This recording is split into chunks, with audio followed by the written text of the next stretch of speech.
All right, good morning, everybody. Welcome to the broadcast here today.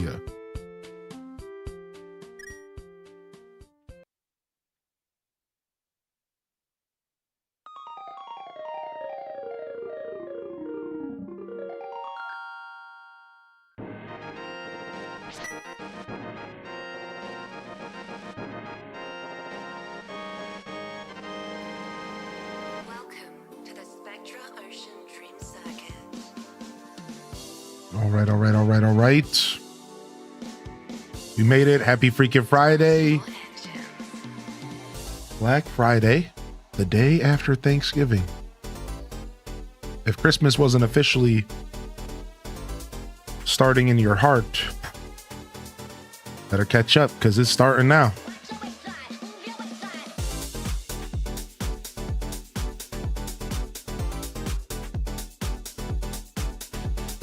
Welcome to the show, baby. Happy freaking Friday.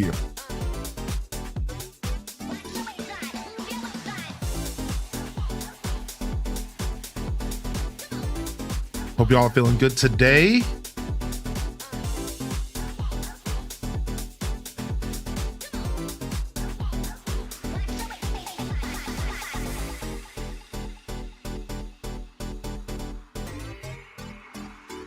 All right. All right. Got our beard check here. We could turn this off. Okay, cool. Crossing our I's and dotting our T's. Think we're all set.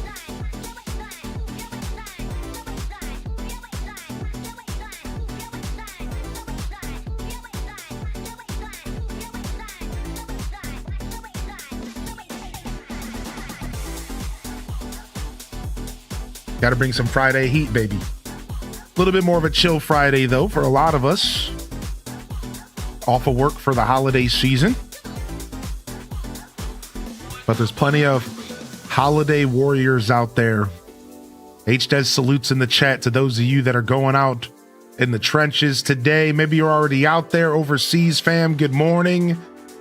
Welcome to the Friday show. I see Random first in the chat. I see Kalika. I see Red Museum, Dazabound, Quince 3, Brielle Basor. Excuse me. Brielle Basor. Jenna Maharit. Gamer Lady, good morning, G-Rin. G-Reen. Kit Kat Calzone, Jerica D, Jita Chan, Starbows Break, Pokemon Fan, Fat Cat Plush, welcome to the show, baby. Good to see you, dude. YouTube gang, thanks for tuning in today. You're tuned in for some retro crossing. If you're watching in the future, leave a comment and let me know what you think about Deluxe Edition. Have you ever played Animal Crossing GameCube?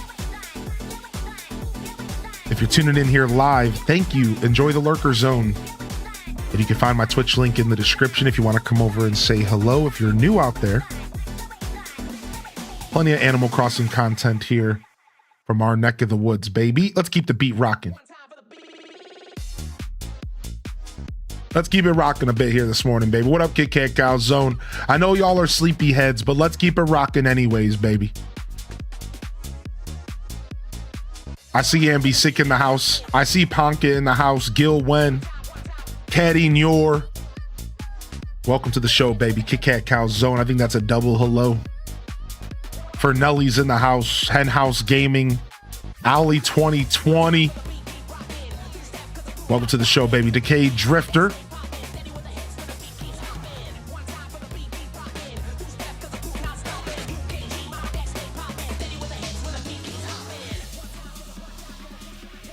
Are they about to beat drop us? Are we about to get beat dropped?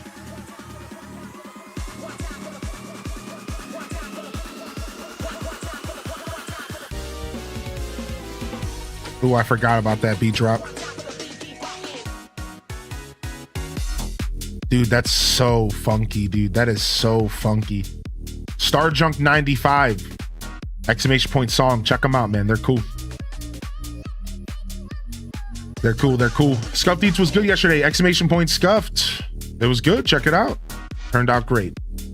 Way more successful food-wise than last year. Way more successful energy-wise and show-wise than last year. I rarely compare my old shows. But since you asked, that was on the forefront of my mind. It was very successful. Welcome to the broadcast today. Good to see you. Legally Blind Design. Dual Master D's in the house. Welcome to the show. Nona Body's in the house. Welcome to the broadcast. I might bust out. Maybe I'll go ahead and bust out my Charlie Brown tree today.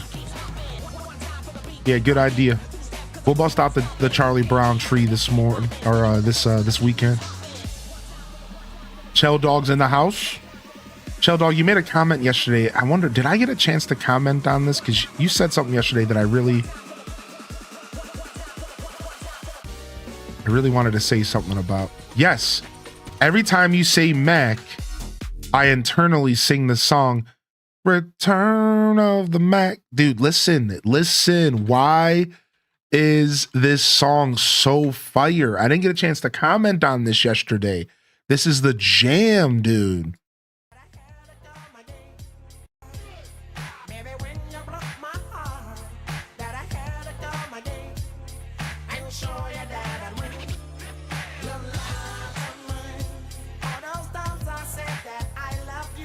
You lied to me.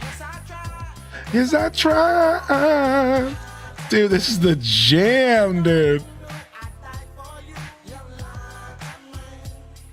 Dude, it's so good, man. Return of the Mac. Return of the Mac. Oh my God, dude. Anyways, that was literally all the way from yesterday, and that's been on my mind since I saw the comment, didn't have time to reply, and then I wanted to talk about it, but it was like the moment had passed. If that isn't proof to you that I read every fucking message that comes into this chat, I don't know what is. All right, listen, man. I read them subconsciously sometimes.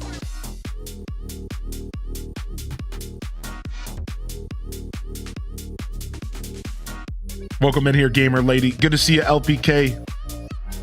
Good morning, Zane. Good morning, Pokemon fan. Good to see you today, baby. Sidey's in the house as well. Let's go ahead and jump over here. Good to see you today. Welcome in, UMT. Elliot's hitting the lurk today. Oh, come on. Stop it, Spotify, you boob. Violet Purple, good morning. Spotify likes to be a boob and just not play my music. The desktop version's kind of trashy.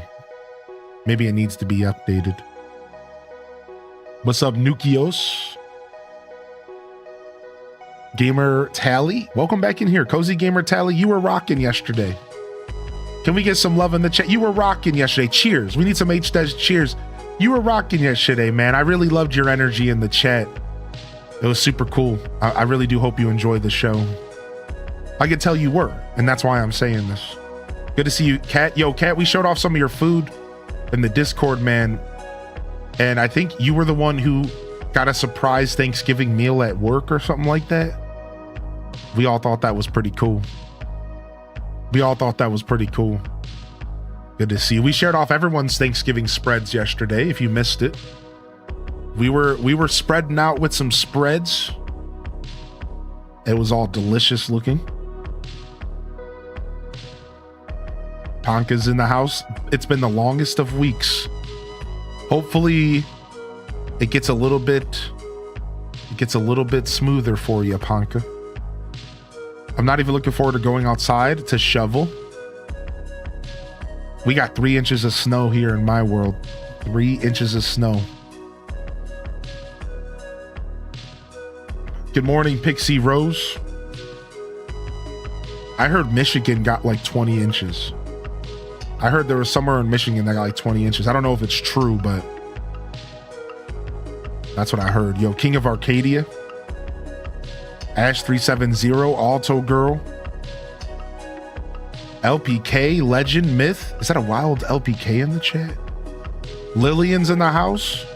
Tater Tot Soup's in the house. Trips 14. Hope you're feeling mean and lean. Maybe not after Thanksgiving though, yeah?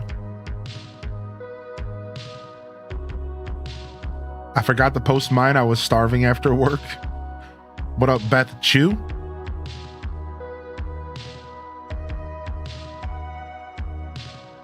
Welcome to the broadcast. Yeah, there's more snowstorms coming in. There's more snowstorms coming in. That's right. That's right. Monday, Tuesday, there's another one hitting the northern belt, the Ohio Valley. But after that, it should be pretty chill for a little while. We're just getting the first taste of winter. Listen, I heard that there's a good chance that in the Midwest, going and towards the east side of things, we're supposed to get a pretty brutal winter come January, February. So listen, if you're all up here with me in Ohio, if y'all are up here in the Midwest, buckle up. We could potentially get buried this year.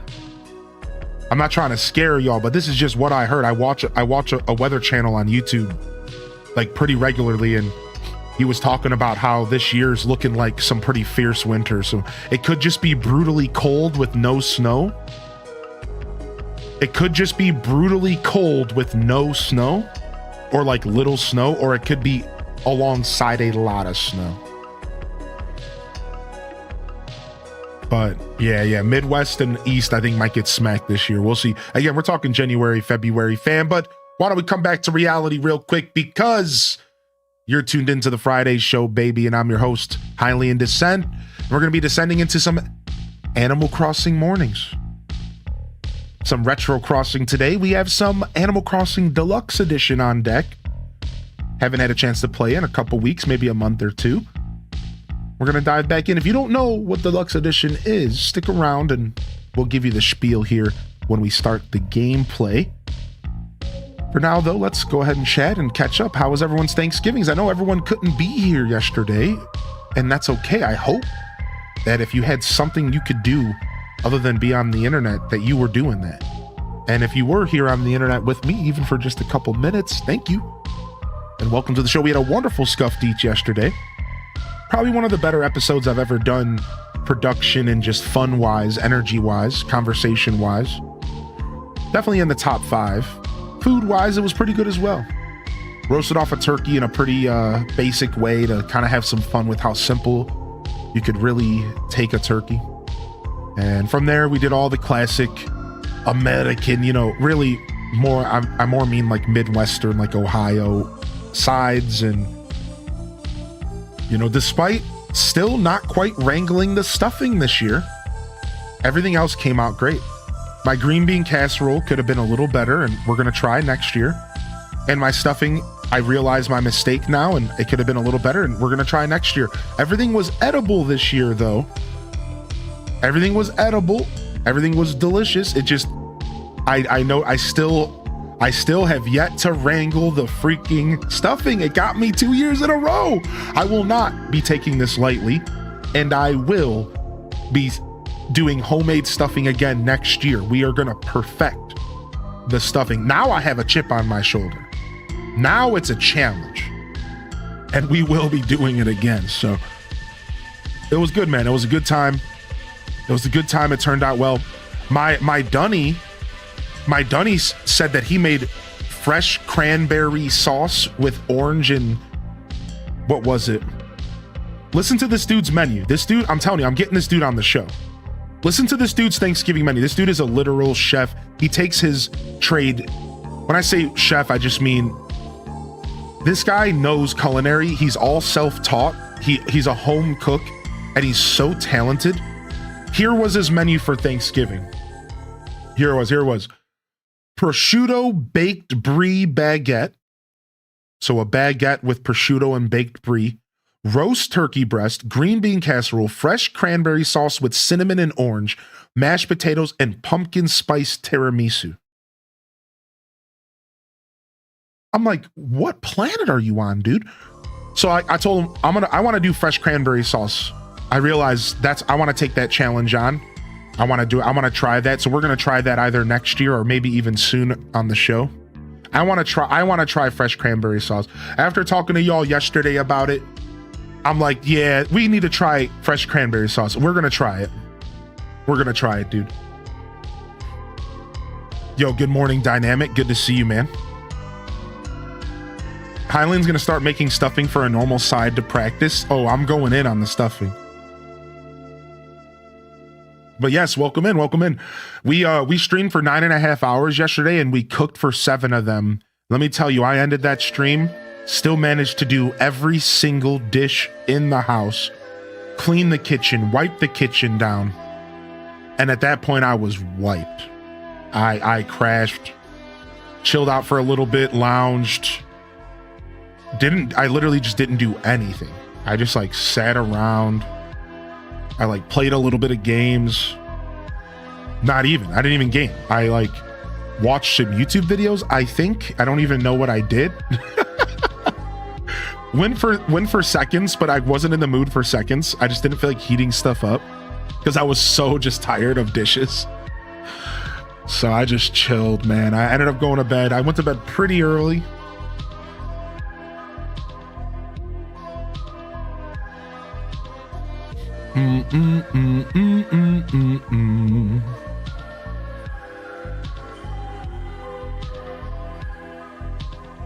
That was good. It was a good day.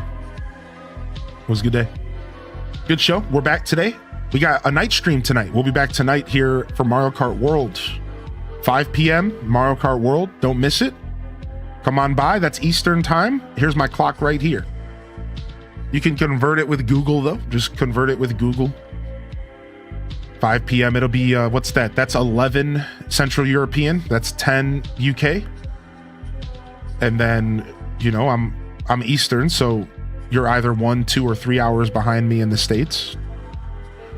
Yeah, Mario Kart World tonight. We'll do something nice and accessible. A lot of people own Mario Kart World with their Switch 2. So we'll lock in. We'll lock in with that. That's at 5 p.m. So we're going to hang out this morning for a little bit of Retro Crossing AC mornings. And then we're going to dive into, we're going to come back. We're doing a split shift today. Then we'll come back for the night stream. So, and then I could take advantage of the human hours because I never get human hours. If you haven't noticed, I stream during human hours. I can take advantage of human hours and maybe go run some errands. Specifically, I'm trying to go hit the P.O. box.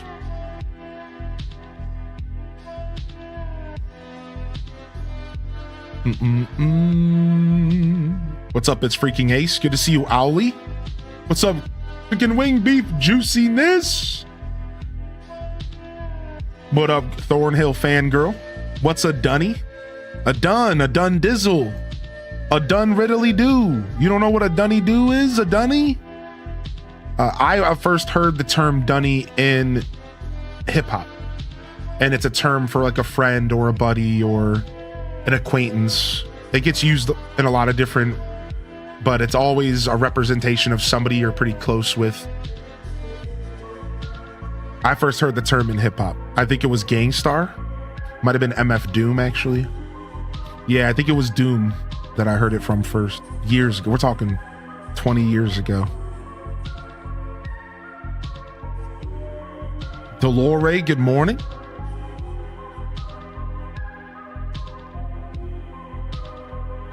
The Stardew Valley pumpkin was a hit. Dude, we saw your pictures in the Discord. We saw your pictures in the Discord, man.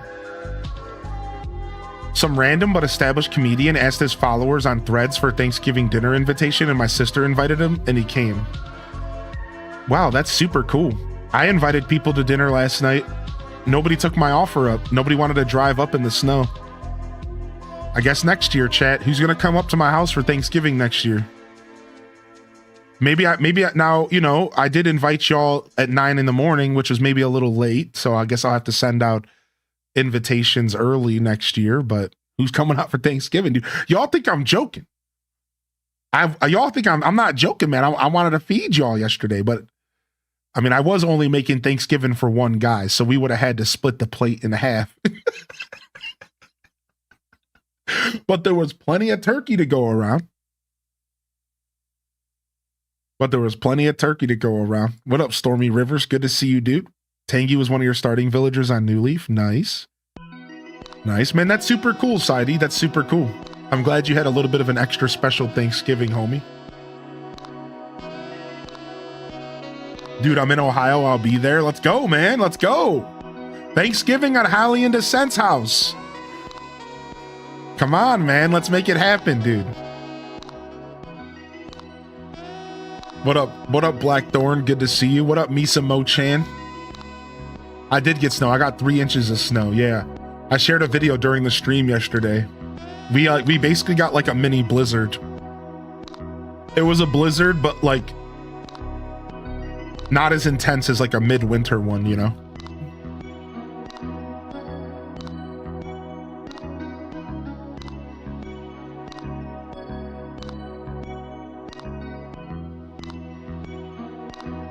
Yo, what up, Tamper?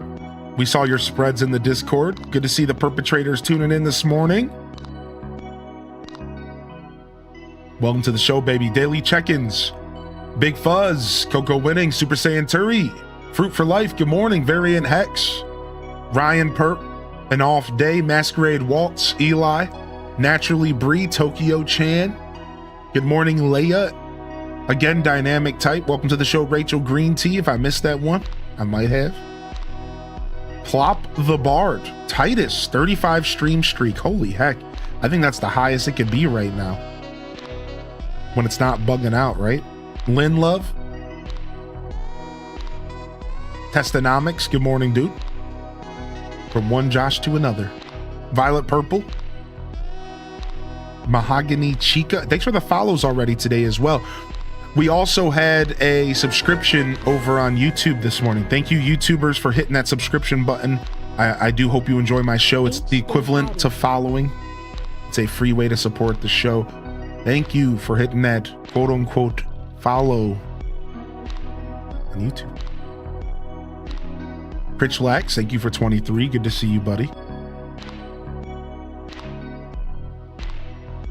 Honestly, a snowy Thanksgiving's pretty cool. I didn't mind.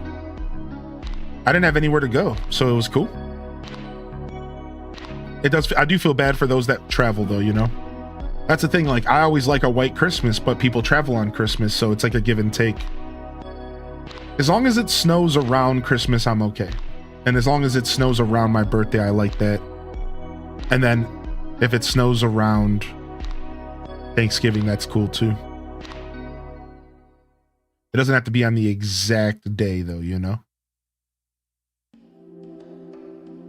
Yo, thank you, Critch, for 23, dude. Good to see you, buddy. Thanks for 23, man. How are you today, buddy? Good to see you, dude. Good to see you, dude. Welcome to the show.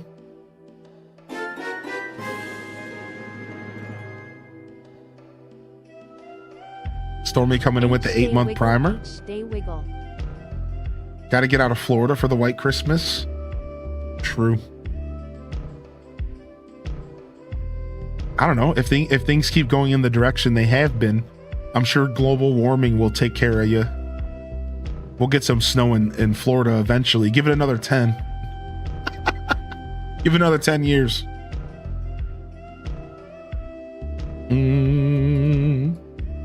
Yes, it's Black Friday. There's all sorts of deals.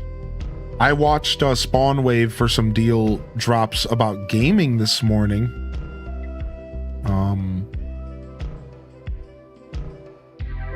There's a lot of gaming deals though. Really, if you just go to the actual eShop or PlayStation Store or Xbox Store, you'll see it all. But also, it's worth noting that there's some decent sales on Amazon, as you would expect. Some monitors that are pretty cheap. So it depends on what you're in the market for. But like, there's some cheap like laptops, PCs. Pre-built computers are apparently going up in price on the 7th of December from Cyberpower or whatever. So if you are in the market for something, it really is the time to buy because everything's going up in price in the PC gaming world due to the RAM. If it hasn't already gone up. Here it is, the SD card. This is the one I wanted to talk about. Look at this. You can get a 512 micro SD Express that works with the Switch 2 for $74. I spent like $125 on mine. So this deal is actually pissing me off. So if you haven't gotten your SD card for your Switch 2 yet, it's right here. Samsung, it's waiting for you.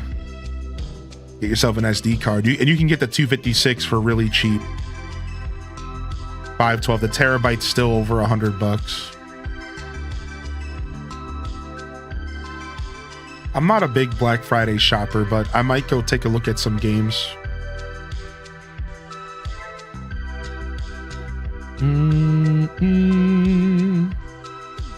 I was so close to buying the Legion S last night and glanced over at my Switch 2 and Steam Deck and said, "What are you doing, man?" and snapped out of it. The allure, dude. The siren song of Black Friday almost gotcha.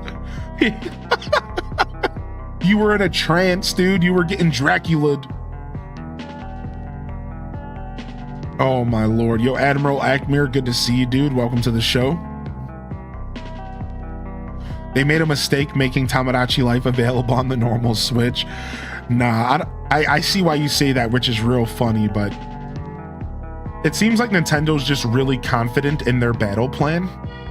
So I think that the two assumptions you can make with Nintendo is that they're either overly confident and they're making mistakes, or they're so confident that they know what they're doing and we don't know what they're doing. And it's interesting to see how they approach this stuff right now, yeah. Because, like, their sales are so good, it doesn't matter. Like, the Switch 2 is selling so well that, like, it's almost as if they knew how well it was going to sell, so they didn't feel the need to push the Switch 2 on people right away. It's like they really are like presenting an air of a puffed chest and confidence, and they're just saying, buy it if you want. That's what the lineup of games is saying to people. That's what it says to me. You release a new console, you drop Mario Kart, all right, that's a big deal. And then you go in this direction that nobody expect. Donkey Kong, okay.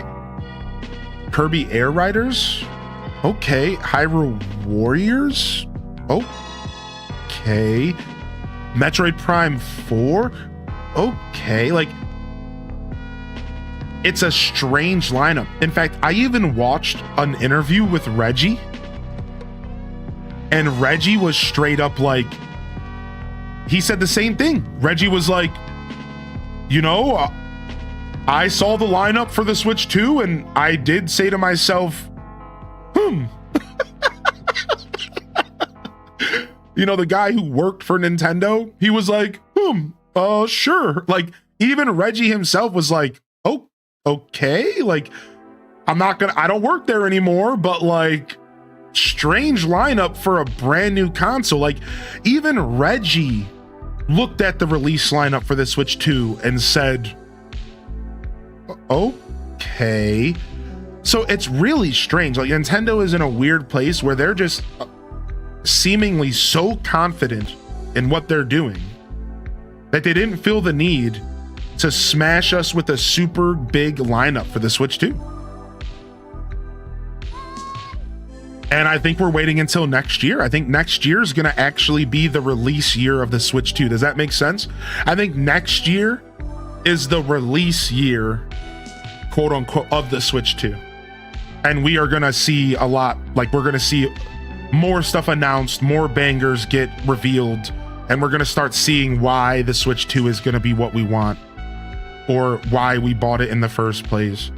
But right now, it does feel a little strange. It's Metroid Prime 4, available on Switch 1. Pokemon Legends ZA, available on Switch 1. Right? Like, those two bangers aren't even really tools to drive the Switch 2 necessarily. So that leaves Mario Kart, Donkey Kong, Air Riders, and then Hyrule Warriors. That's the 4 like Switch 2 exclusives. It's a very interesting era that we're currently in. Does Legends EA actually play on the Switch 1? Oh yeah, we have a bunch of people in our community that have played on the Switch 1 this whole time, and they don't even really... I haven't heard a single complaint. The only time you see somebody complaining about the Switch 1's performance is when they see the Switch 2's performance, and then they go, oh, wow, it could be better. Does that make sense? Like, that's the only time I've ever heard somebody complaining about the Switch 1's stuff is when they see the Switch 2 and they go, oh, wow, okay, so I see what I could have, but this is what I have. Otherwise, like, the Switch 1 has been fine, I hear. Yeah, exactly, Melful. A lot of, Amiful. A lot of people are right where you are with that, exactly. So close to the charm. Twitch keeps turning off my alerts for you. Yeah, Twitch is weird, man.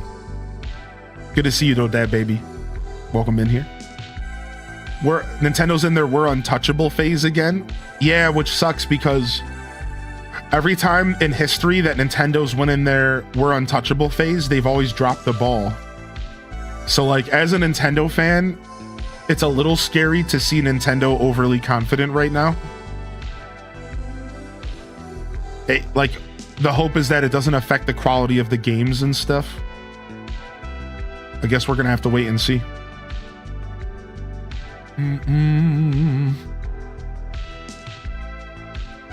Oh, nice, gamer lady. Cool. Cool. Some family DDV in the house. What up, Spooky Vibes? Good to see you, man. Welcome in, Spidey Billy, as well. Yeah, super interesting era of Nintendo. We're gonna have to wait and see where things go. Let's jump over and play some games this morning, shall we?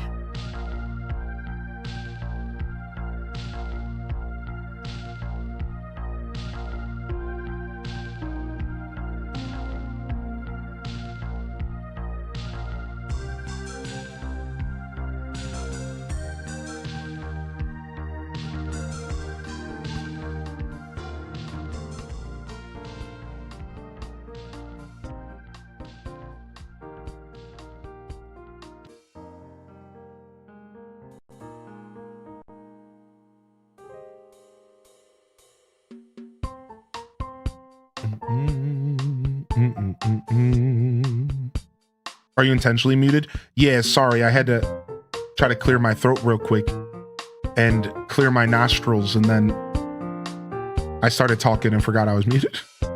I did intentionally mute, though, to answer that question. You know, I try not to get you all the gobbledygook in my nose. But I started a little bit late today. I've been hitting those 8:20, 8:30s. And it's been, I've been slow moving in the mornings the past couple of days, dude. Clearly.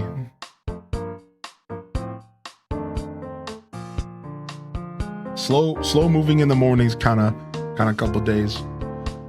No, I've been up at like 5 in the morning the past 2 days, but I get caught up doing stuff in the morning, and then, like this morning, I was watching a YouTube video on Mel Blanc, and he was going through all of his different voices. Like, do y'all know who Mel Blanc is? So he was going through all of his different voices. And dude, why do they keep changing the YouTube stuff? Stop changing stuff, YouTube. Stop changing your UI. Just let it lie, buddy.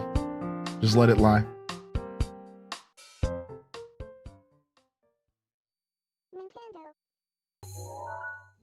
No, not Mr. Kitzel. Artie Yarbach. But you were. So he speed runs all of his voices. Look. Ooh, Look at this. With us today. Ooh, I thought I saw a pretty cat. I did see a pretty cat. And that pretty cat was probably. So for the record, the reason I'm playing this is to explain why I was late this morning. Because I'm sitting there drinking my coffee, enjoying conversation with the babe, eating my yogurt and granola. And then before I knew it, it was like 7:45 and I had to go shower and stuff. Sylvester. Oh, suffering succotash, you buddy. Oh, putty tat. Then there was Daffy Duck. Oh, Daffy is sort of a crazy little bird that says that Bugs Bunny is despicable. Roadrunner I loved always. What's up, Integrity? All Roadrunner says is meat, meat, meat, meat. And then another chicken from the South, no doubt, Foghorn Leghorn. Pay attention, Gene. You know what? A foghorn, you looking for chicken? See that little house says D-O-G? That spells chicken. Go get 'em, boy. And Speedy Gonzales. Oh, Speedy Gonzales, fresh muscle Mexico. It's cool how he can just go from character to character in an instant like this. I'm telling you, like, it's kind of crazy. Like, it was blowing me away. Is downloading this any harder than stuff like Stardew mods? Yeah, Integrity, if you're going to stick around, I'll answer in just a sec. Can't give to the mice, I think talking fast too. Andale. Who didn't love Yosemite Sam? I love Yosemite Sam. Yosemite Sam's one of my favorites, too. Shoots gumdrops. Everybody's laughing in the studio because you're wonderful. Thank you. Pepe Le Pew. Oh, the little French skunk. He chased the pussycat and catch it and kiss her. Elmer Fudd. Oh, well, I'm working for Wabbits. I can't, dude. The Elmer Fudd laugh gets me every time, dude. Every time, dude. Elmer Fudd. Oh, well, I'm working for Wabbits. And the rabbit he was looking for was the most famous of all characters, Bugs Bunny. Hey, thanks very much, Doc. I'm glad you like him, too. His stupid little weasel laugh. His face was so weaselly when he did that. Anyways, so yeah, here's why I was late today.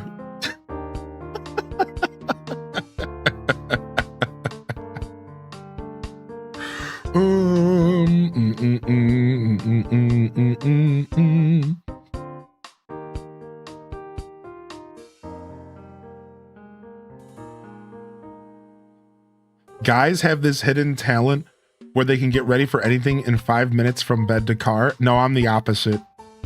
I'm a slow moving Capricorn, dude. It takes me forever to do anything. I told y'all, I'm a habitual saunterer. My girl is ready for anything that we do at least 30 minutes to an hour before I am. Nintendo. You didn't get the Panic DLC? No, I only enact my sense of urgency when it's necessary. So unless it's necessary, I don't feel the need to be urgent. Listen, I worked in kitchens, dude. I worked in some of the most high-paced environments you can work in our society. Serving, one night I served $50,000 worth of food, 8 hours straight. Like, so like I know how to be urgent, but I don't do it unless I need to. So like, I'm gonna chill, and I chill. I just saunter through life. So like, I don't like, unless it's urgent. Like, I was the dude who showed up to work 10 minutes late every day. But I worked so hard that you couldn't say anything to me because I'm just gonna take my time in the morning. Just because I see what time it is on the clock, that doesn't mean I'm gonna move any faster. Oh, I'm gonna be late. Well, I guess I'm gonna be late. You see the difference where some people go, oh my gosh, I'm gonna be late. I go, oh, well, I'm gonna be late. And I just keep living my life. I show up at work, 10, 15 minutes later, I go, yep, well, I'm here. But because I worked so hard and because I knew I had a good work ethic, I never had a boss ever even say anything to me about being late. Ever. I swear to you, I've never had anybody say anything to me about being late, ever. I swear to you, dude, no cap. Because it doesn't matter. Because when you present yourself a certain way, it doesn't matter. And it only matters when it matters. Does that make sense? Like, for example, let's say you have a job where everyone has to ship off at exactly 9 o'clock because you're driving from your job home base to a yard to cut down a tree. All right, listen, you can't be late. You can't, because at that point, the whole business is waiting on you. I'll give you another example. If you're showing up to work and you have people who are waiting to go home before you, if your schedule is written in a way to where at 5 p.m. your replacement comes in, whereas schedules should always have 30 minutes of overtime at least so that there's time for people to be late. So if you work in a place where like you have to be on time or you're screwing your fellow employees, then you do your best to show up on time because of your fellow employees.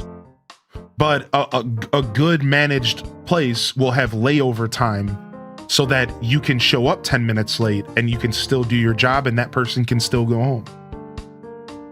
You know what I mean? So like, yeah, like, so like I understood the urgency and when it needed to be done.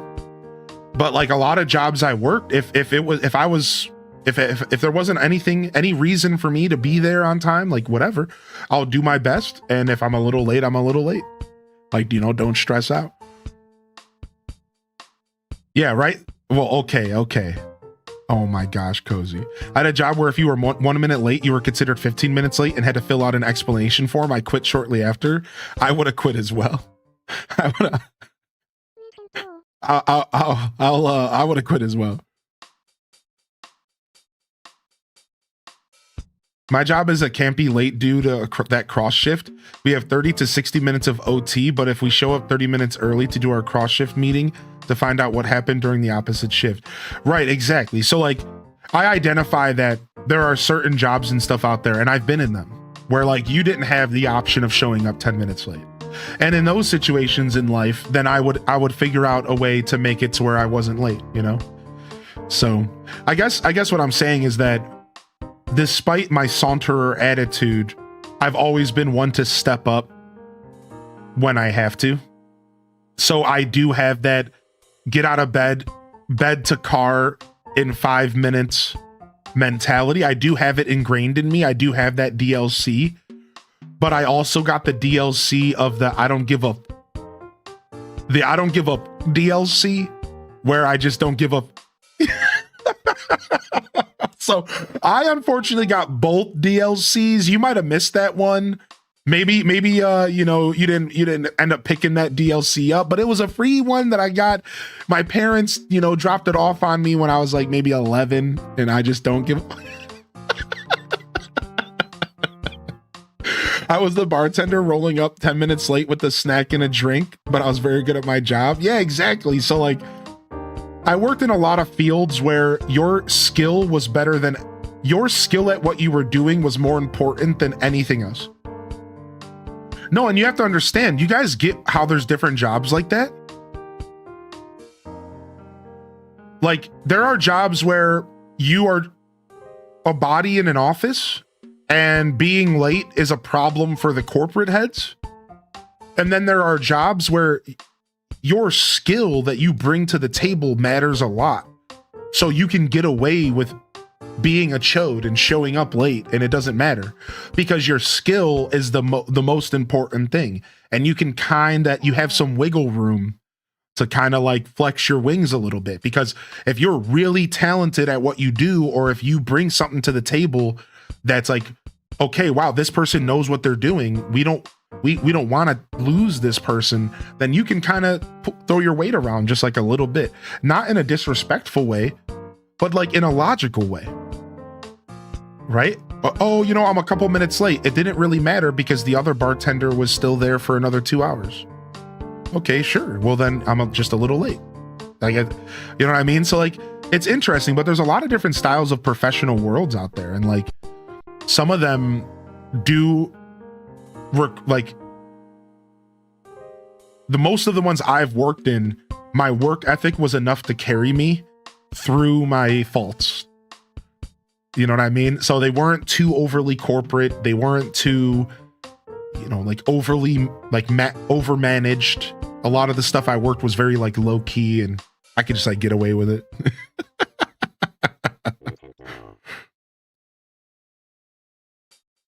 How was dinner yesterday? It was good, man. Exclamation point scuff, dude. Dude, it was good, man. It was good, dude. Yeah, I probably only had 1 or 2 jobs that were like corporate. Yeah, they're probably like that had like a true corporate air. I've worked for mostly like mom and pops and stuff like that throughout my life. When I managed, it was pretty corporate. I'm trying to think what else was like a real corporate gig I worked. McDonald's for a month when I was 20. I've always managed to fly under the radar and work some pretty laid back jobs. I also was broke for most of my life, so that should say a lot. I'm gonna go tinkle. I'll be right back.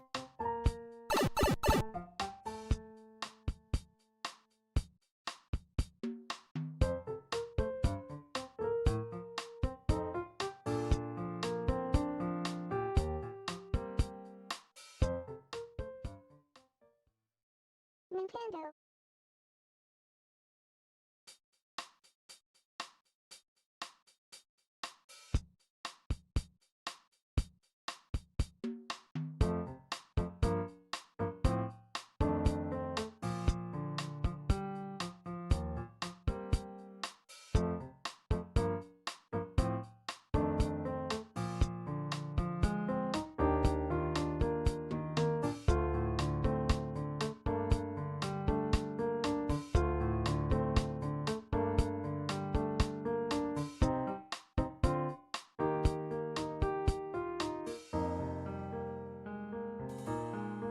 All right, so we're back, baby.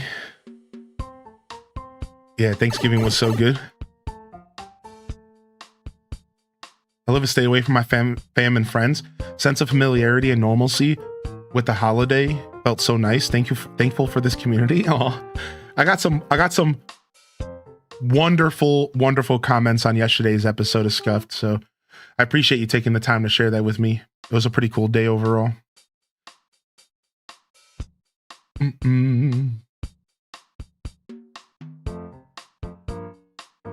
But I've always been a simple guy, man. I've always, all I ever needed in my 20s, I'm just going to be super blunt with it. All I needed in my 20s was some video games and a bag of sandwiches, and I was happy. And I'm telling you, you don't need much to have those two things. All my PC, a connection to the internet, a house over my head, and then just like a bag of Sammys. That was pretty much like 18 to 25, 18 to 27 for me for like the most part. And then I started realizing like I wanted a little bit more. And really what motivated me to start uplifting my life a little bit further than just some games and some tree was security. Because I kept getting in situations where I like wouldn't know for sure like where I was going to live next and stuff like that. And I realized I was living a little too loose. I was like, actually, like, this isn't good. Like, I need to take care of myself. I need to make sure that I have a stable home over my head always, that I have money and savings, that I'm able to take care of my health. So it took me a while to get there, but eventually I was like, okay, I need to lock in. I can't just like saunter through life always. I was like, I gotta like step up and like make sure that I'm not miserable later. Basically, the difference was taking care of me in the moment versus finally acknowledging and taking care of like future me. Because I just wasn't good at that growing up. I never was, dude. A whole house over your head sounds dangerous. Okay, we got jokesters in the chat today. Y'all a bunch of jokesters out here. Cozy out here with her lewd comments. Y'all, we got jokesters in the chat today. What's up, Losterus?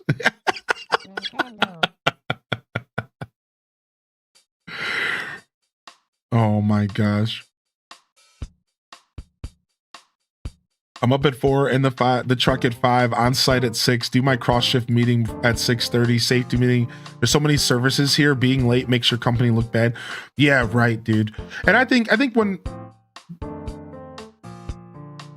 there's a lot of pride that goes into working for a place and like making that, like helping be a part of making that company look good. I always took pride where I worked for the most part, unless the place was a hole and it wasn't worth my time to take pride in, you know. How you doing, by the way, Dave Steam? He said, shout out from Montreal. Dude, sorry about that, Steam. I'm so sorry I missed your message, man. I was just yapping. Dude. Good to see you, Dave. Are you still out there, man? Shout outs from Montreal. That's up in Canada, right? If I understand my geography correctly. That's above me. You're my neighbor. You're basically my neighbor. I'm in Ohio. What's like right above Ohio as far as Canada? I can't remember. I'm trying to think of the name of the city. Ontario. There it is. It's Ontario. Thank you. Yeah, Ontario's like right above Ohio. I knew that. I missed the OG Animal Crossing villagers. Let's play some games. What's up, Lost Hylian? Yeah, I missed them as well. I'm in the mood to just yap and chill, but we should play some games. Montreal's more east. Oh, so you're back. We're gonna have to adjust our clock for daylights, I think. It's November 28th, 2025 at 9:18 a.m. Gonna get started. Yeah, dude. Hey, who are you anyways, Hylian? Wow, I didn't even recognize you, Hylian. Actually, I totally forgot about you, as he smiles. No big deal. Anyways, I'm gonna get things ready, so keep your pants on. Too late? Yo, what's up, Nugs? Yo, NLB Palmer's in the building. All right, so let's go ahead and quickly do. Let's go ahead and quickly do a recap of what this all is. So Integrity was asking a little bit about what this all is. So first off, welcome in, Raiders. How we feeling? So this, everybody, you are tuned into Animal Crossing Deluxe Edition. This is a fan-made mod by the one and only Kyler, a legend, who took it upon himself to create a really cool experience in Animal Crossing GameCube. While I think it's in middle of it's completed, but also not. It's kind of a project that could forever be worked on. There's always bugs to be fixed. There's always new improvements to be added, but it's in a really solid state and it's functioning really well, and it's totally playable the way it is right now. And to give you a quick glimpse of what it is, it's basically Animal Crossing GameCube with the inclusion of all of the other games around its content. Let me explain. If you didn't know, Animal Crossing GameCube actually has like 5 versions. There was the version for N64 in Japan. Then there was the version in America on GameCube and in Europe. That's this one. Then they liked it so much they made another version for GameCube in Japan only.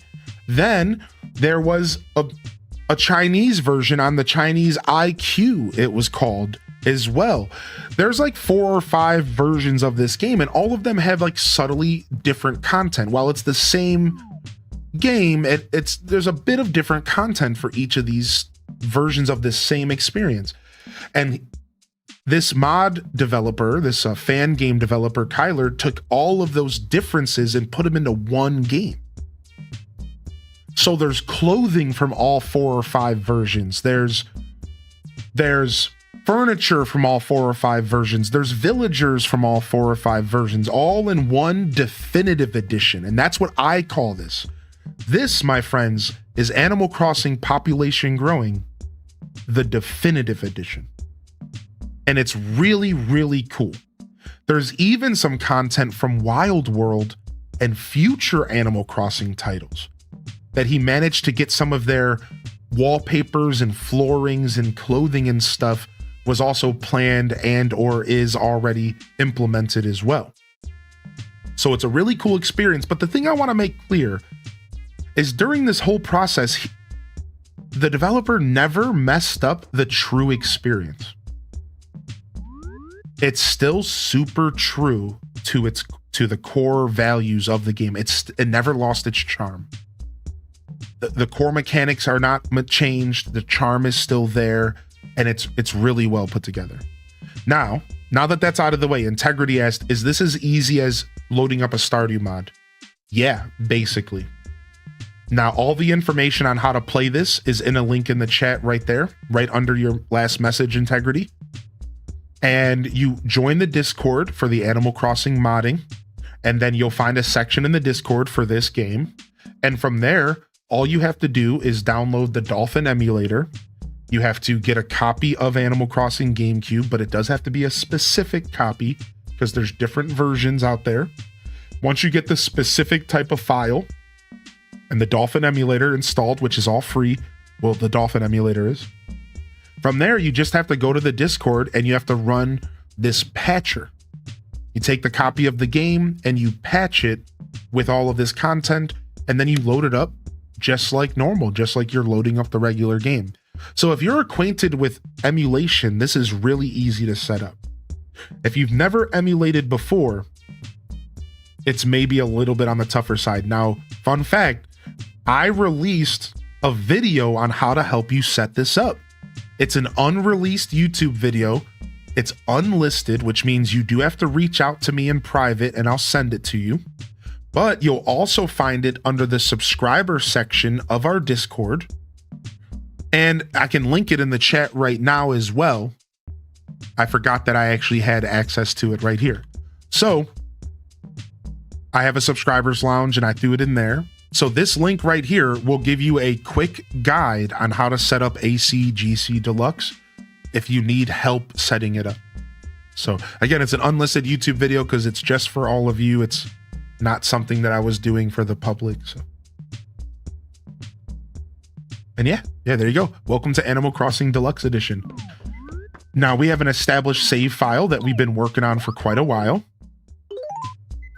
And we haven't logged in for a couple weeks, so we're gonna go and say hi to our villagers. First off, we have Tangy. We have Poco. Wait, who's Poco? New villager? Camo Frog, Peanut, Blair, Peaches, Tasha, Margie, Rex, Robin, Gonzo, Tabby, Tad, Hazel, and Derwin. So Poco moved in. We gotta go see who Poco is. We gotta go see who Poco is. Hold on a second here. All right. Getting my fossils, yada, yada, yada.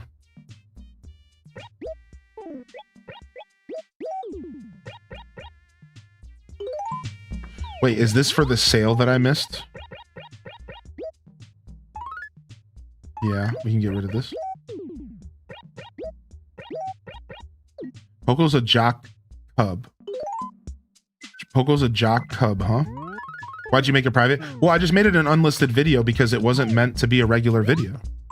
I was just making a super quick guide for my community to help them set up Animal Crossing Deluxe. I wasn't making a YouTube video to help strangers. Does that make sense? Because there's a big difference. You know, I'm not going to just release something on my YouTube to the public that's me sitting like in my room after stream, casually going over how to set up Animal Crossing Deluxe Edition. Does that make sense? Like, it wasn't scripted. It wasn't like real content. It was just me sitting in my room saying, here, dude, this is how this works. And then I was just helping the chat out. Yeah. So yeah, it wasn't meant to be like a public thing. I basically got requested to do it. Like, the chat was like, hey, I could use some help. And I was like, do you want me to make a quick video to just kind of help you out? And people were like, yeah, dude, that would be nice. So I just did it on the fly. Yeah.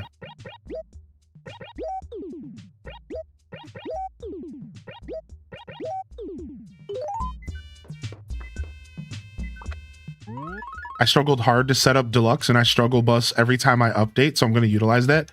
Yeah, no problem.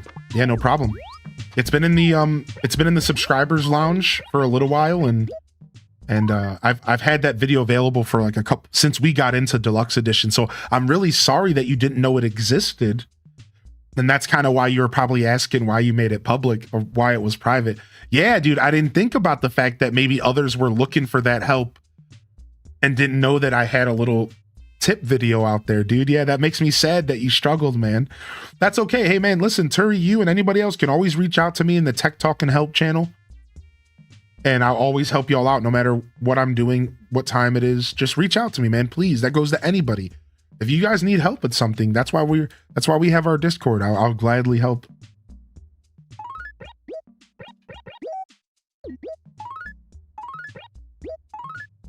Okay, Midge left. I know this is sudden, but I had to leave the village. I don't know where I'm headed, but don't worry.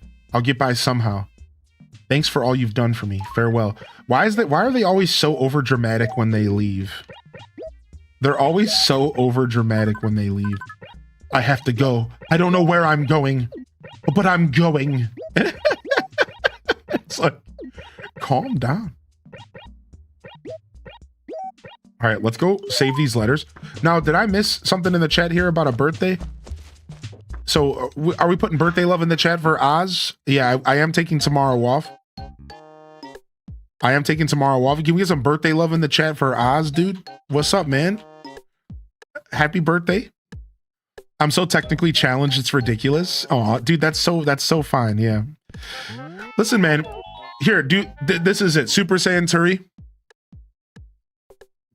Do you feel, and this goes to anybody, feel free to watch that video that I linked. I'll link it again.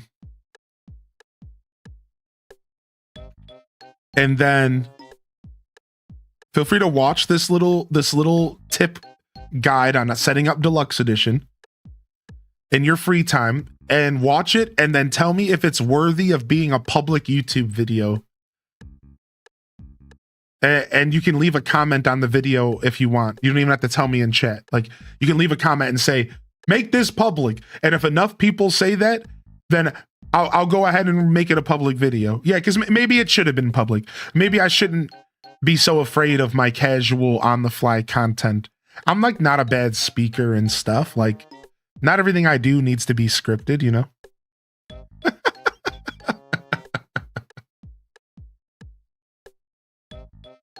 I need help figuring out whether I can traverse the fourth dimension using a gravitational pull model.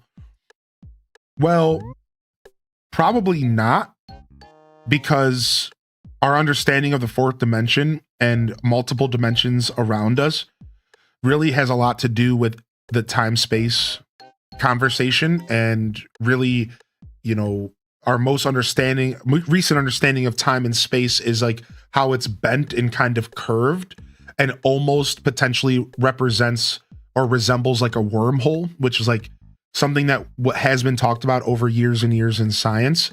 And while it could maybe potentially be like possible to go to a different dimension, in all reality, it's probably something that we couldn't even comprehend or understand as humans, because you have to think about the old school philosophy of like, you can't, as a three-dimensional being, we can't go into the, like, we aren't capable of going into the fourth dimension.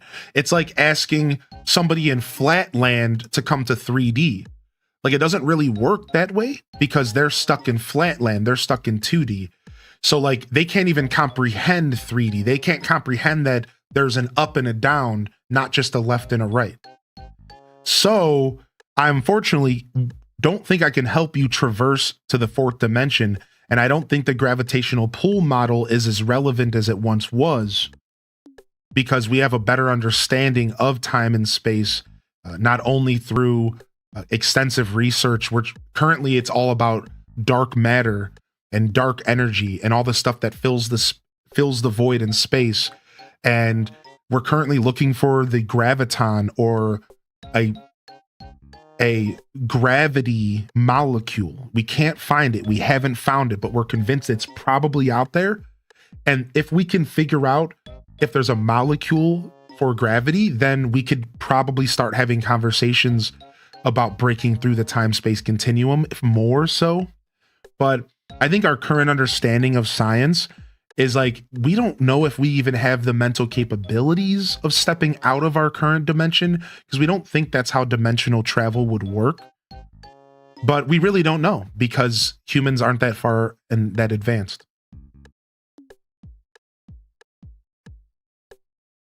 Please, I beg. What, dude? I watch YouTube videos about this all the time, dude. What, dude? I am obsessed. I read books about this. I am obsessed with space, dude.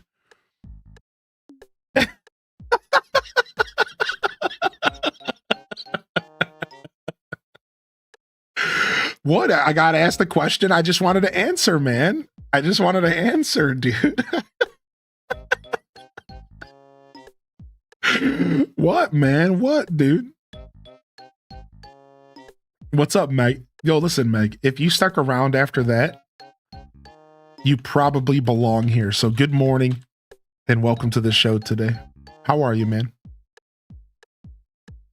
31/Atlas would like to have a word with you. Yes, dude. Yes, dude. Is it 313I? I don't know. Yeah, I've been looking into the Atlas stuff, and we're trying to figure out. Yeah, dude, there's a lot of really, really cool stuff going on in space right now, because our technology is getting so much better. So we're starting to really see into areas of space that we've never, ever been able to see into before. And because of certain technologies that have been coming out, we're starting to really be able to scan the sky in a way we've never been able to. And this is all kind of recent. And over this next decade, we might, even 5 years, we might really start to be able to have like a way crazier understanding. Like, let me just say this and then I'll move on. There's been discoveries recently that have led us to question everything we know about how the universe works right now. Like, that's how heavy this is. Like, we found some stuff out recently where it showed us that the universe is older than we think it is. And our understanding of the universe for the longest time was that it was a certain age. And now we recently stumbled into, we might be wrong. We might actually know nothing about the universe. And these recent findings are making us all realize, like, wait a second.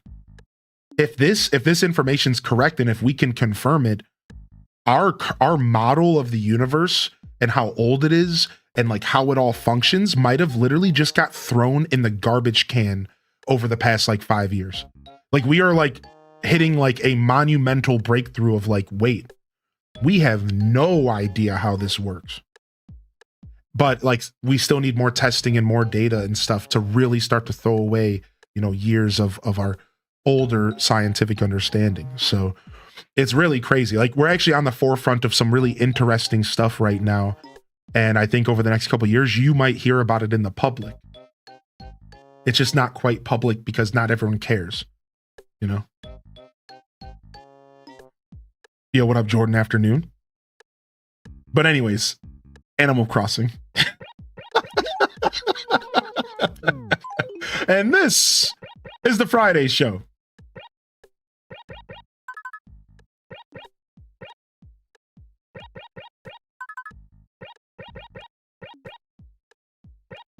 Okay, here we go.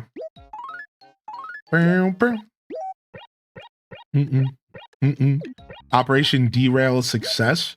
It's kind of hard to derail somebody who was never on the rails in the first place.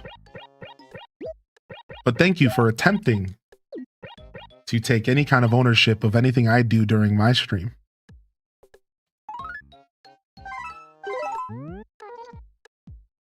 Good to see you, Meg. I hope you're feeling good. So do you think there are other Earth-like planets with humanoid populations? Yeah, probably, but actually, like, so like, again, I could go into this so much further, but my personal opinion is like, yes, there's life in the universe, but the chance of intelligent life is so low, it's really hard to say yes. Because that's where we think the problem is that there's probably something that stops most life from ever going intelligent. And if we can figure out why, then it'll help us better. But I think I believe in that theory that there is like an event or there's something that's really hard for life to cross, a barrier for life to cross that becomes intelligent.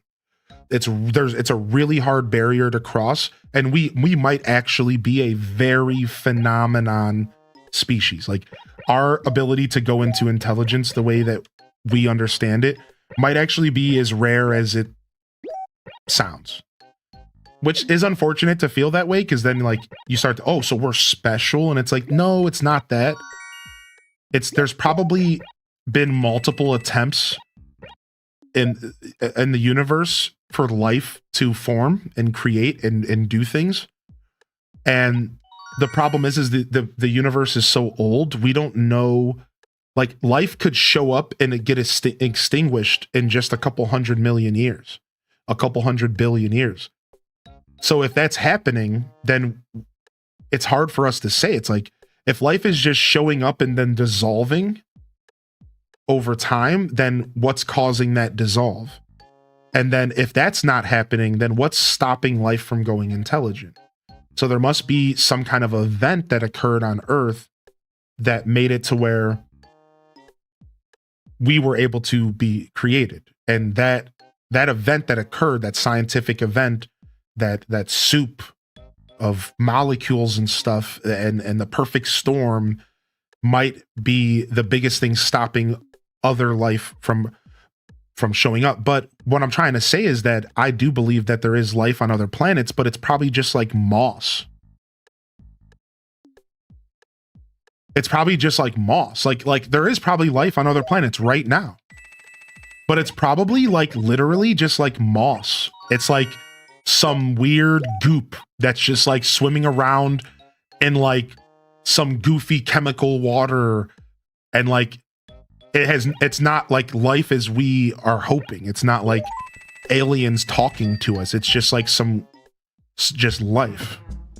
You know, so like, yeah, like I think there is life on other planets. I just don't think that, I think that the chance of intelligent life is a lot lower, probably, from everything I understand about this whole conversation. My personal opinion is, yeah, it's probably really hard for life to show up because of everything I just said and stuff that I omitted, but all right, let's go meet Paco. I was going to ask, was it easy to talk about gaming news constantly when you ran news on your show, or was it more trouble than it was worth to keep up with?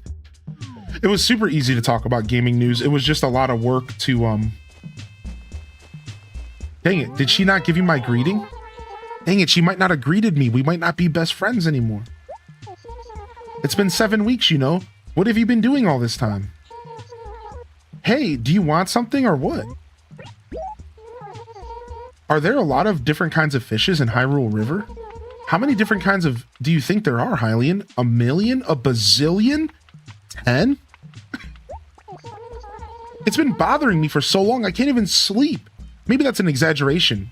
I'm not, like, obsessed. Anyways, if you catch any peculiar fish, can you bring them to me? Please? Okay. Yeah, I know what the Fermi paradox is. Yeah, thank you. Yeah, I'm hip. I just bought this game from a flea market. Nice, dude. Flower with power. Do you have a GameCube to play it on?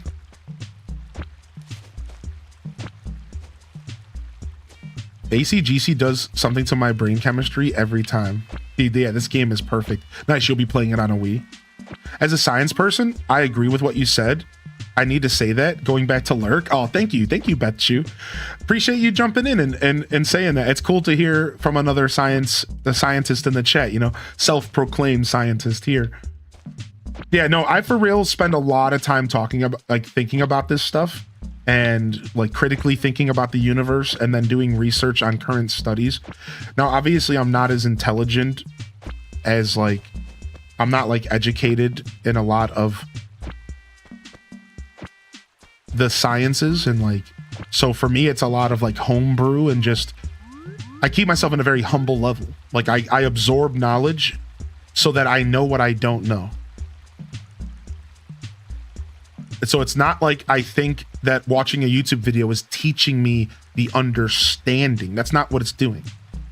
It's just helping me know what I don't know so that I can make better conclusions and come to better conclusions through my own well of knowledge. You know, I don't try to pretend like I know more than I know. I just know enough to know I don't know anything. And then I just find these really interesting articles and like research papers, and there's a couple real like trustworthy people like Neil deGrasse Tyson out there who loves and pursues truth, and he just wants to put knowledge out there. So I watch a lot of Star Talk and stuff like that, and it's a lot of fun.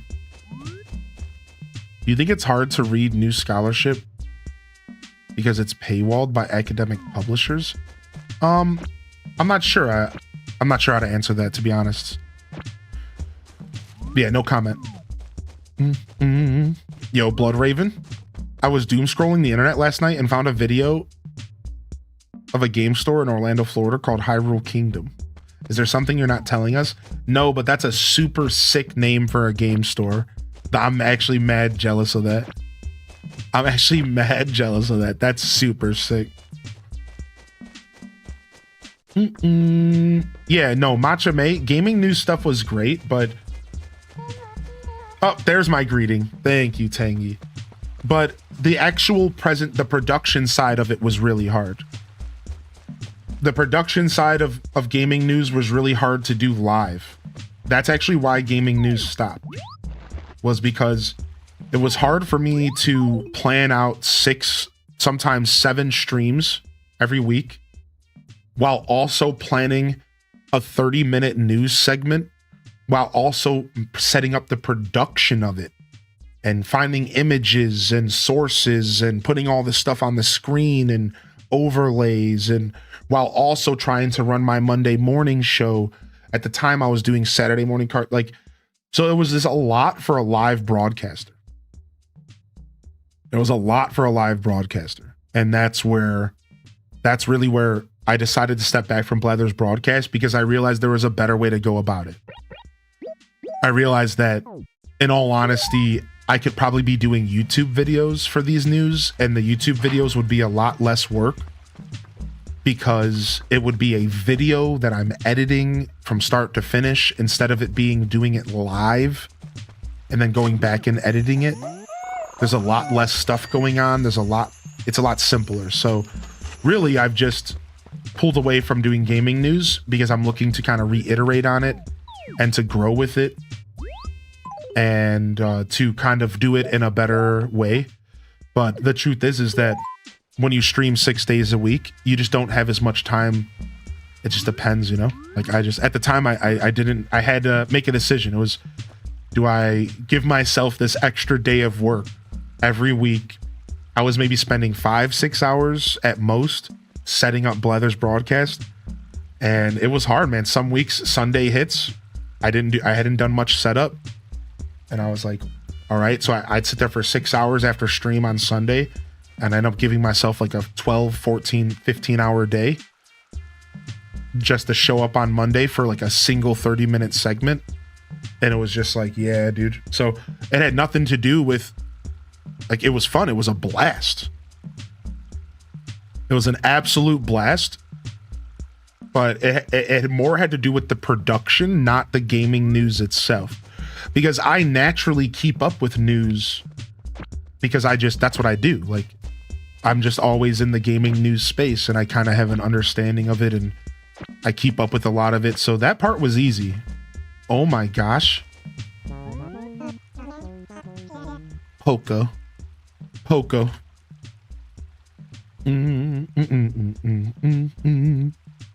Yeah, there's sacrifices. Being a live streamer, you have to make choices, man. If you're streaming as much as I do, as frequent as I do, you have to make choices in how you spend your time. And it's like, you know, like if I stream 6 days a week at 6 hours, and then I'm planning my live streams and doing outside of stream work for an additional 3 hours every day, those are 9-hour days, 6 days a week. And then I have to also try to maintain like a health side and my personal health. And then I also have to try to maintain my relationship. Right. And then at that point, it's like, how much time do I really have left? And what's a priority? Is my priority my everyday show that y'all tune in for every day? Or is my priority a 30-minute news segment that didn't really feel like everybody cared about? In fact, I think a lot of people just didn't really care at all. They were just kind of happy to be here, and they just wanted me to do whatever I wanted to do. You know what I mean? Whereas, like, I think I did create, like, I have gotten some really good feedback about Blather's broadcast, and there were some people who looked forward to it every week. But I think most people here were just kind of like, yeah, sure, whatever. So after a while, I was like, well, I guess I need to make like a decision here, you know? Like, are there other things I could be working on, you know? He looks like Ike. I'm wondering if this is Ike's replacement. That's exactly what I was about to look into. I think that this bear got replaced by Ike.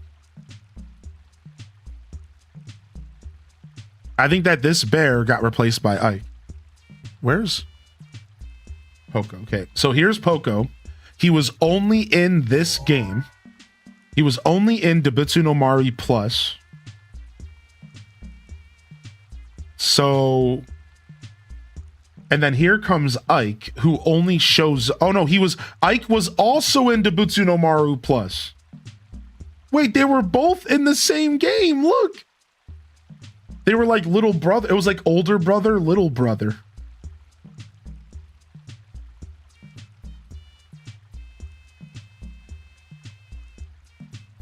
It was like big brother, little brother.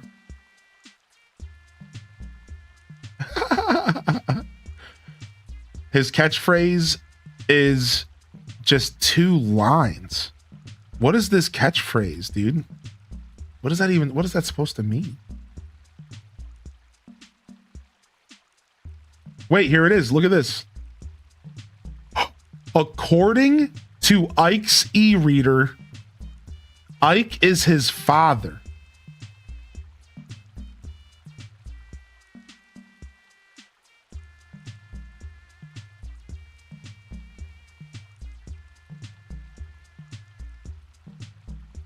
Dude, there was a father-son bear combo. That is so cool.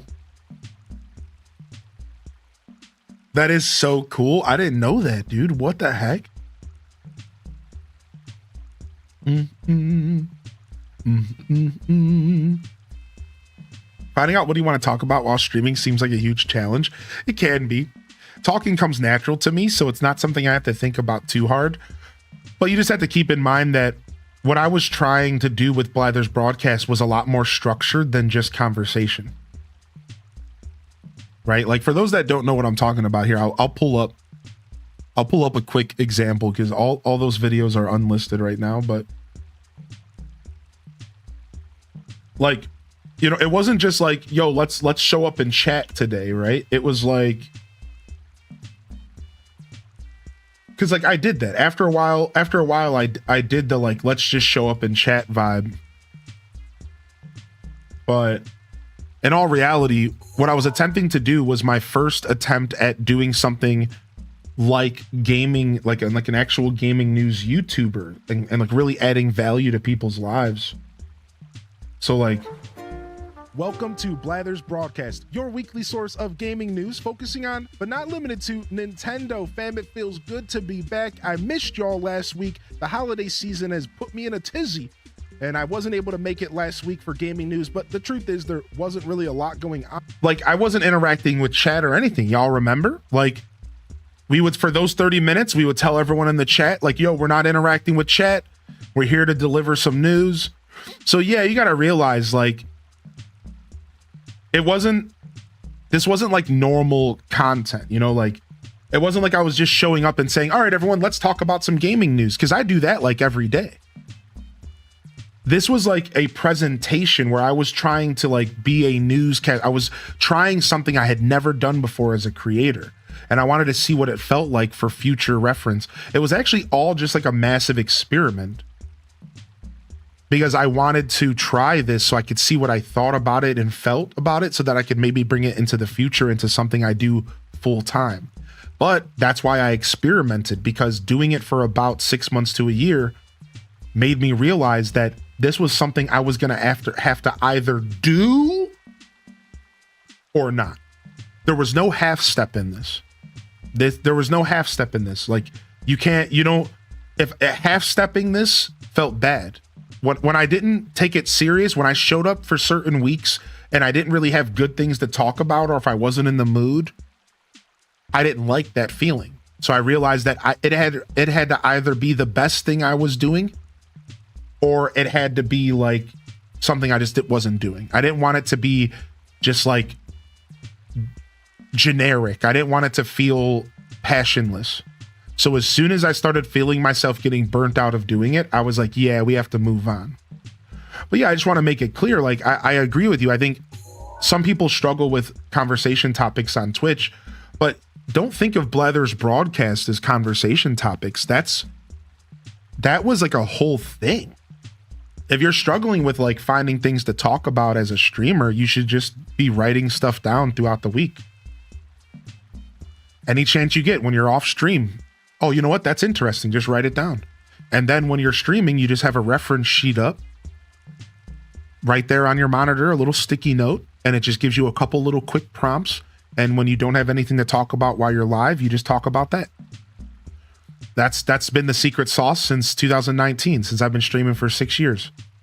Literally just a sticky note with 5 things wrote down on it.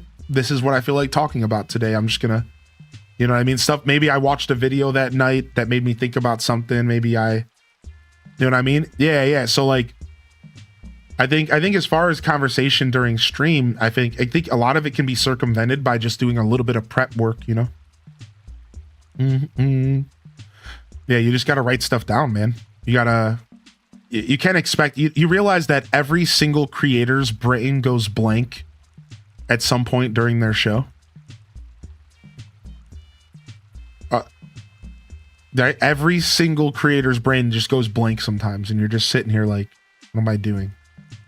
So that's why you have to have proper prep, man. You got to take it serious. You know, you don't just like go live and just sit there and hope that you're going to be a good streamer. You need to preparation. You're doing research before your show. You're spending an hour a day looking for things to talk about for your next show. You know what I mean? You have to very much, you don't just show up and like just talk. Some people can get away with that. I do it all the time. But I've also been streaming for 6 years. So it's easy for me to bounce off my chat because I have an active chat. You know what I mean? But even my chat goes dead sometimes. So as soon as my chat goes dead, the first thing I do is I go to my list of things to talk about. As soon as my chat goes dead, you'll see me all the time. I'll go to my list. I'll be like, all right, so, this is what I was doing today. And I just try to keep the snowball moving. It seems obvious now that I've heard it, but damn. Right, exactly. That's how it should feel because it's simple. And when somebody tells you something that's so simple, it should feel obvious. It's literally taking 30 minutes to an hour out of your day to write a couple things down to talk about during your show. And then you weave that into your natural commentary, you weave that into your chat interactions, and you just live your life. Forget streaming, just real life. Well, I mean, same. I started watching baseball because I didn't have anything to talk about with people in public. So then when people in public were like being humans and talking about TV and stuff I didn't understand, I could jump into the conversation and go, how about how about the tribe?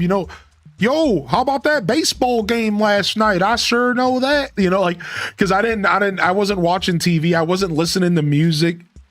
I didn't know. All I could talk about was Tangy and Animal Crossing and Nintendo. And that wasn't normal. So like I started watching baseball so I could at least be like, yeah, did you see that game last night? Like, it sure was a doozy.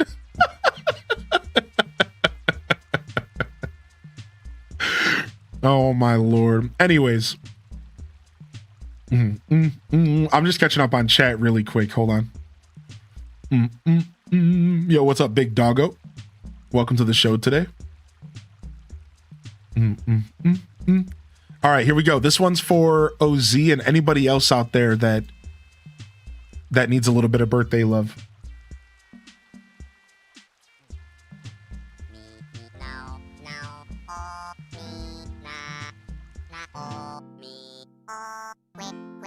I watched the first episode of Stranger Things. Yeah, I watched the first episodes of Stranger Things.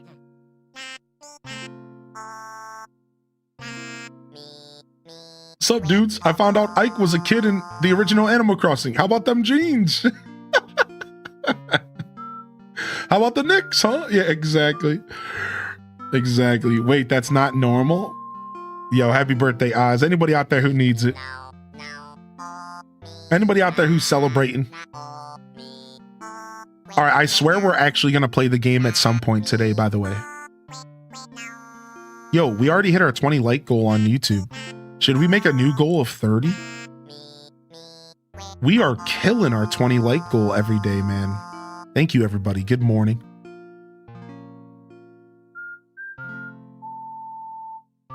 Somebody sent me a stuffing recipe on Twitch.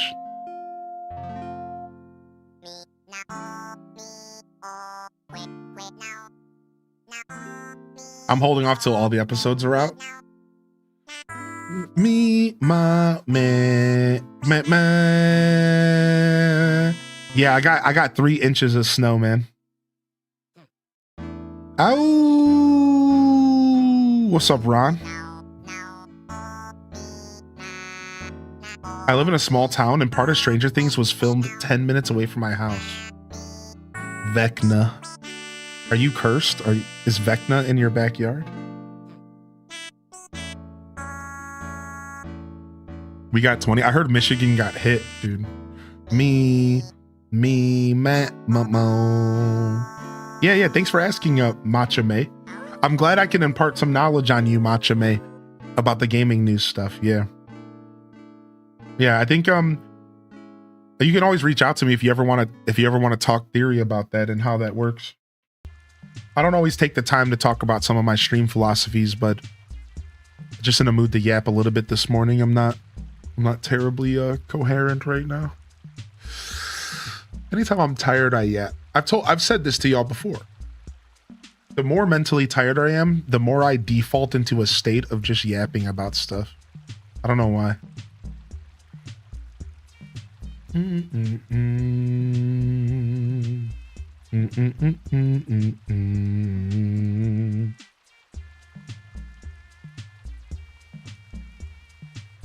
Tater tot soup for sure. We got 12, not including the dusting. Just feeling cold, but the central heater, I feel the warmth and cozy. Nice, dude. Nice. Got yourself some heat going. It's a little chilly out here. It's a little chilly out here for sure. Honestly, the temperatures aren't that brutal yet. But the snow came. The snow came early. Yo, morning. I don't know what kind of voice to give him. Yo, morning. Sup? He thinks he's a little funny dude. Hylian, long time no see, huh? Oh, I must have met Poco on the last episode, but he didn't move out yet. I forgot that we met him. Now that I think about it, I remember meeting Poco. It took me until just now for it to remind myself. Which I'm really happy he stuck around and Midge left instead. Because I want to keep this guy. Let's count. Wait, Peaches is new. 1, 2, 3, 4, 5, 6, 7, 8, 9, 10, 11, 12, 13, 14, 15. Peaches the horse is new. That's who moved in, dude. Okay, that's who replaced Midge. I haven't seen Peaches in Animal Crossing GameCube in a while, so this should be a treat.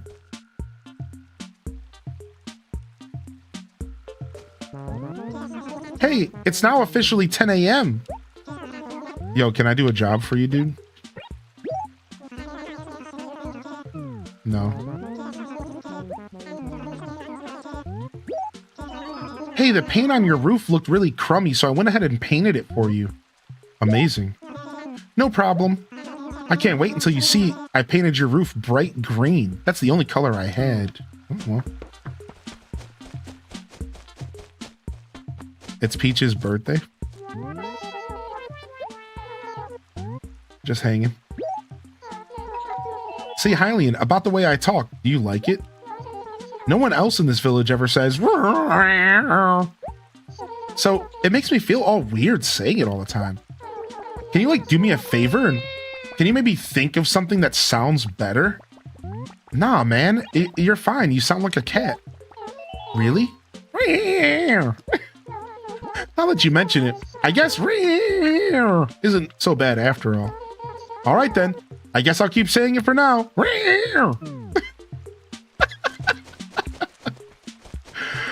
right, well. What's up, Vanessa? How you doing today, dude? Oh, here's Camel Frog's house. Oh, gosh. It's 10 in the morning. Camel Frog should be awake. We got those 10 a.m. jams.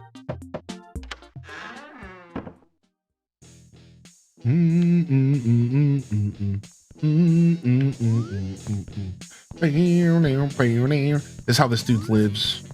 Fridge, garbage can, fossil, toxic waste, a single chair like a serial killer, a random piranha to torture his enemies, and a locker filled with whatever that is.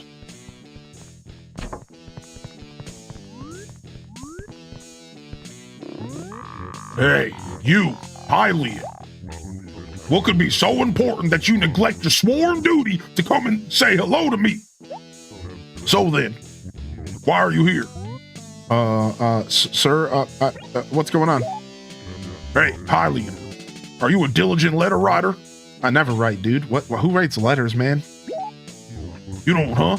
Well, I guess that's your business. I mean, you don't have any friends to write. Damn. But you know something? Letters make good memories. They make people happy. You should give it a try. That's what I think. Apparently, I don't have any friends. true. What up, Tilted Donuts, dude? Yo, if you're just tuning in, good morning. So far this morning, we've contemplated the universe and have talked about the space-time continuum and if we can reach the fourth dimension with Artifice Nations. Ooh-wee. We've also talked about streaming and broadcasting and some of my old gaming news segment, which actually used to be a lot of fun to do. I'm actually working on kind of bringing it back in two different ways. One thing that's fully Animal Crossing focused and one thing that is gaming news focused. The gaming news thing is going to be on YouTube, but the Animal Crossing thing is going to be live. And it's something, maybe not. They both might be on YouTube. Either way, I'm actually working on some new stuff.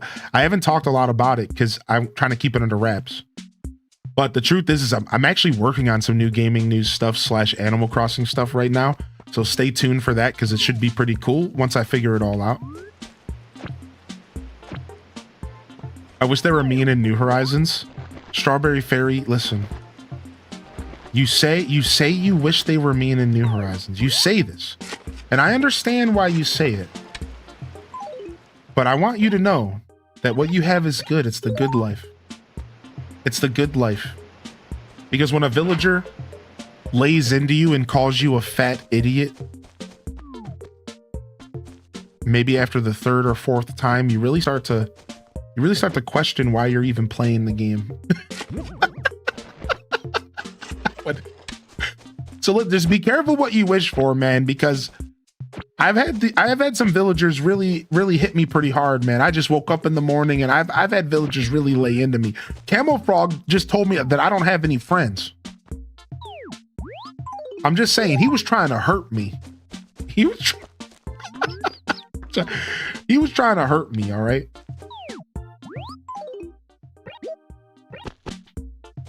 I like being bullied. Yeah, me too when it comes with some high heels and thigh highs, but come on, man, that's a different conversation for another day, dude. We're talking villagers.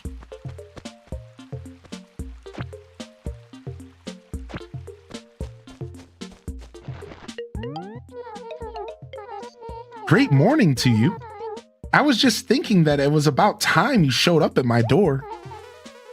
By any chance, were you a bit worried about little old me? What? You weren't? Jeepers. Hey, did you want something or what? You don't need any help?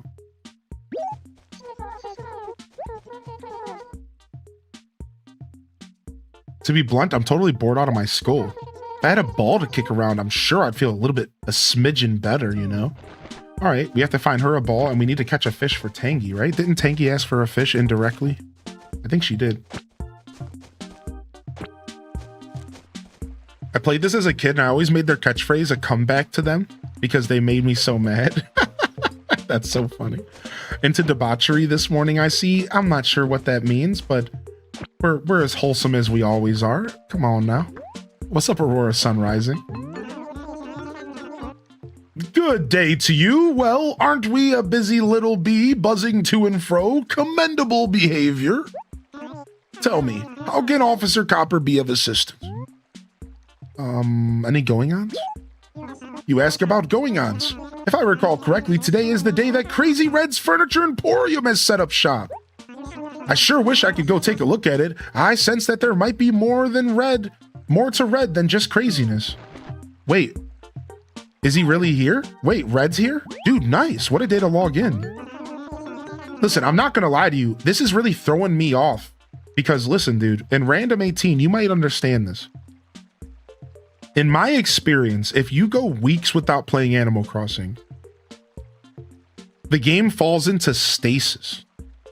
And usually, you don't have any guest. And then you talk to Copper, and there's always a guest 2 days later. It's always 2 days later. This is my whole life. You log into the game for the first time in a couple weeks. You go talk to Copper, and he always has a guest that are 2 days out. I'm telling you, this has happened to me my whole life. Sahara's coming in 2 days. Katrina's coming in 2 days. So to log into the game and Crazy Red's just randomly here, this is really throwing me off. I wonder if the deluxe edition like fixed something, or if I'm just having like a spot of good luck or something. Yeah, Copper's in every Animal Crossing all the way up until New Horizons, and then they just straight up just got him for honestly no reason, kind of, but I guess they just couldn't fit him in the game or something.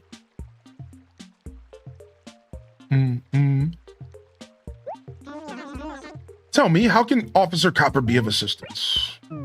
So, the character that I miss the most is actually Booker.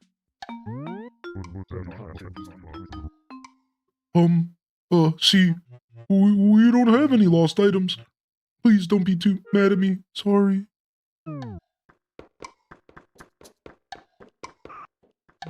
I miss Booker and I miss Michael Jackson in the back there.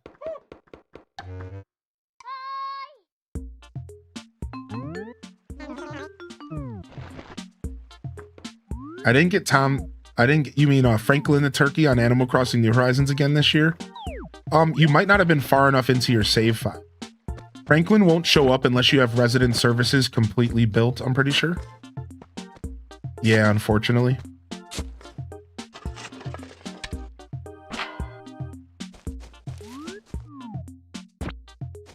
Tater tot.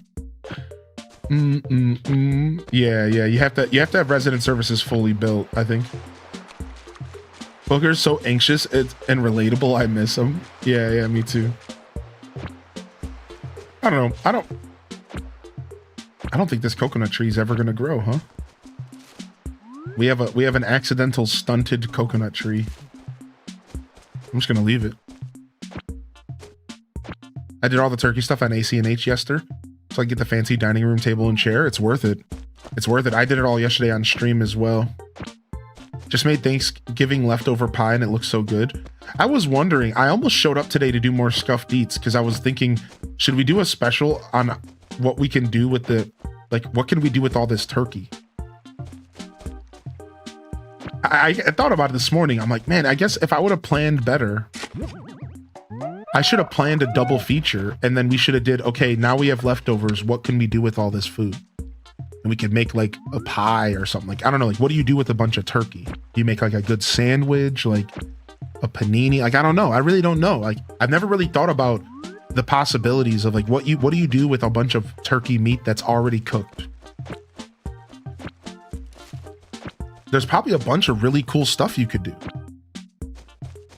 You know what I mean? Like, there's probably a bunch of really interesting stuff you could do with just a bunch of turkey that's already cooked.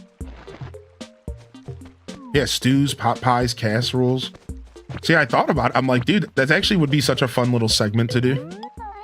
But as you can tell, I'm asking you all, like, I don't actually know, which is why I couldn't do it on the fly, because I don't know. I'd actually have to do some research and figure out like what would I do if I did a segment like that, you know? Now, I will tell you my plan to use the I do plan to use the carcass. I think I'm going to make some turkey bone soup or something. I'm not quite sure because I've never done it before, but I would love to use the carcass and the drippings and stuff. It's in the fridge still. I'm going to clean it all up today and get all the meat off the turkey and then figure out if there's something I can do with it. Yeah, I think I'm going to try to make, my mom used to do it growing up. My mom used to make a turkey bone white bean turkey soup or turkey bone soup or something she called it. I think really she just made a stock with the bones and then she used the stock as the base of the soup. I think that's what she was doing. Anybody? I don't know. I really don't know why she called it turkey bone soup. Yeah, I think that's what she was doing. So I think I'm going to use the carcass with my stock pot and I'm going to throw the whole carcass in it and I'm going to put some stock on the stove maybe today and I'm going to let it go all night. And then I think I'm going to try to jar up some stock and have some turkey stock for the next week. And we can maybe use it to make some soup or something. It could be cool. Dude, Swedish meatballs sounds so good. Adam, dude, it's good to see you back in the chat today, Adam.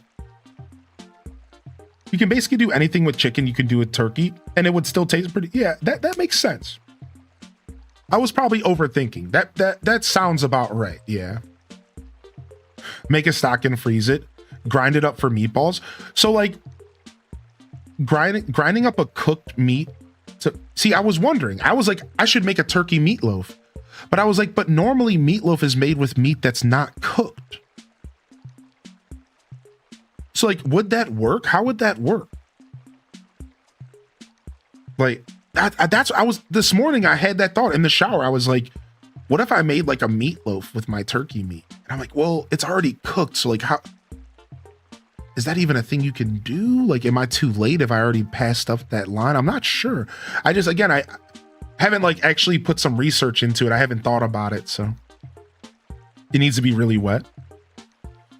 Oh my, Hylian, it's been an age. Where have you been keeping yourself for the past 2 months? Don't make me worry, Nutlet. Nutlet? What? By the by. Yo, can I help you? Oh my, I just had something for you, but I'm afraid it's been taken care of. Maybe next time, Nutlet.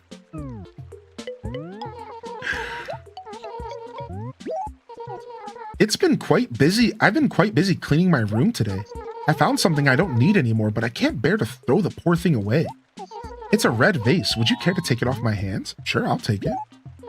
You take anything that was once in my possession, huh? Well, here you go. Okay, shut up, you little rat. What'd you call me? Nice. Thanks for your advice, chat. Thank you everyone for jumping in with the advice. Yeah, I was just curious, like, what can I accomplish? What can I accomplish? Yeah. So what you would do is you would take the turkey meat and you would put a little bit of turkey stock into a pot or into a pan, and then you would let the turkey meat start to absorb the stock and get real wet. Then you would crumble it and break it all down, add the breadcrumbs, add the egg, and form it into meatballs, and then bake it. I can already see it. I'm starting to like finally become the kind of chef that can like envision food without knowing exactly how to prep it. And even if I'm wrong right now, I'm probably close, right? You would put it into like a pan and you would get it real wet, and you would get it to like absorb, like get it real wet and moist. Then you would break it down with your hands and you would form it into meatballs. It would work. I think it would actually work, but you would just like Tam Perp said, you would have to get it real wet. Yeah, shred it. Right, exactly. You're cooking something up? Get out of here, Jess, you dork. Yo, Sassy coming in with 40 months. Sassy is my spirit chatter. At least according to your tag. How are you, man? What's up, Midge? Sorry, Midge the bird left my island. But while she was here, you know, we were thinking of you.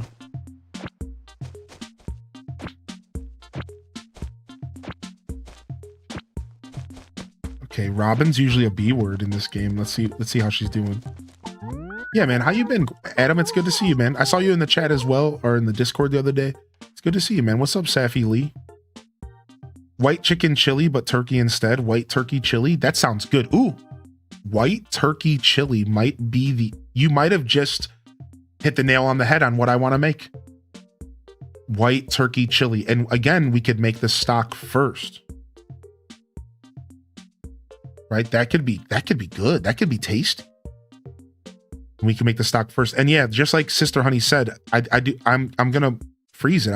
I think I want to start making stock again now that I'm finally established in my own home. And I have the freezer all to myself. So I have to buy more mason jars for like 20 bucks.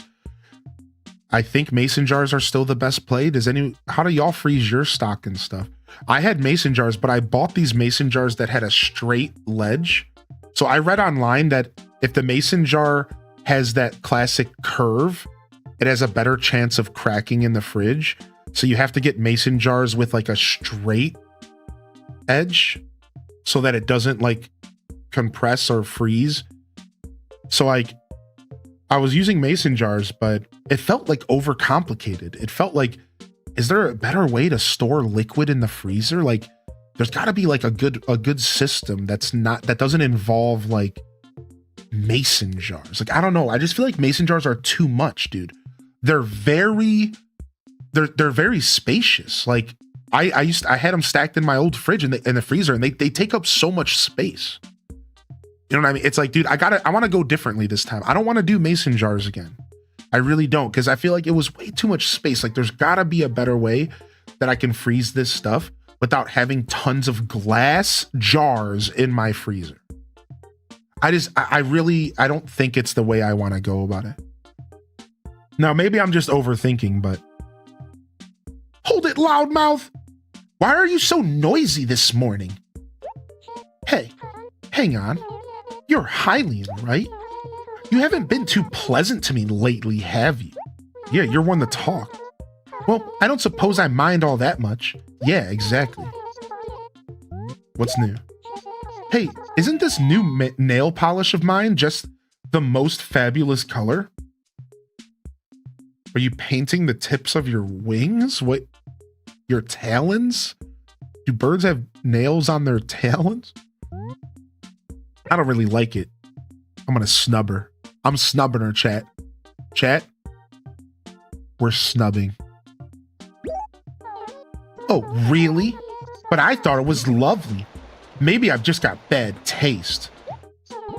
So you're saying white nail polish just makes me look dumb then? I guess I'll have to take your word for it, Hylian. I'll just try another color next time. Wow, she didn't even let me snub her. Dude, that was the worst snubbing ever. She didn't get mad at all. She made me feel bad. She reverse snubbed me. Now I just feel like a shit. Like now I don't feel good at all. I just dogged her. She just said, "Oh, well, I guess I'm dumb." Dude, I got reverse snubbed, dude. Wait a minute. Are you Hylian? Well, I was just thinking about how I haven't seen you at all lately. Do you have trouble waking up too? So, what do you need, cool cat? Yo, I'm bored, man. Hey, Hylian, you ever heard of Crazy Red's Furniture Emporium? I bought something from him the other day. Wait, are you Hylian? Yeah, Card Shark with the 20, man. Good to see you, dude. He told me that everything he sells in his shop is totally rare. So I went and bought some furniture, but it was just some plain old boring hunk of junk. I had the exact same thing in my room already. Well, that's your fault, dude. What a ripoff. From now on, I'm sticking to good old reliable Tom Nook. It's still junk, but it's cheap junk. Good old reliable Nook with the cheap junk. He said, at least I'm not being waxed for my junk. Dude, what's up, Diana? She Uno reversed you. So chat's saying that soup cubes is the play. I do have. Okay, so soup cubes is the play. Ziploc tubs. Ziploc freezer bags. Stock ice cubes is the play. What's up, Mrs. Beans Gaming? I've heard of stock ice cubes. So you have to get a silicone ice cube tray, and then you fill it up, and it has these big blocks, and then you freeze it, and then you would put it in a bag afterwards so you don't get freezer burn. And then all you have to do is just take a block out of this bag, put it in your pot, and then you just have stock instantly. I've heard about this process. Is this seriously the play?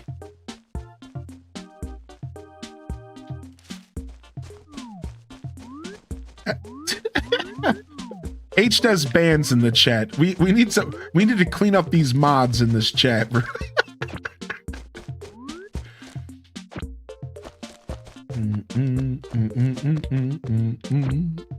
A thing of beauty, instant sauce trick.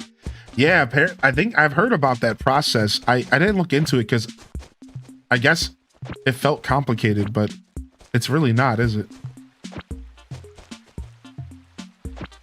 Gotta go out and get yourself some Cool Whip. Dude, Cool Whip's so good. You gotta put more Cool Whip on the piece of pie than there is pie. So then somebody can say to you, do you want more pie with your Cool Whip?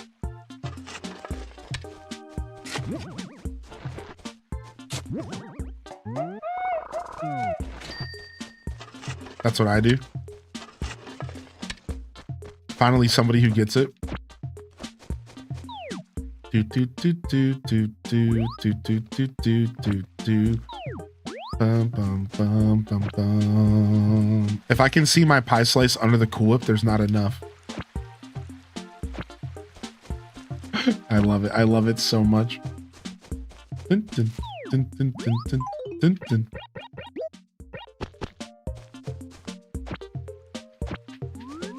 Who lives here? This is Tabby's house.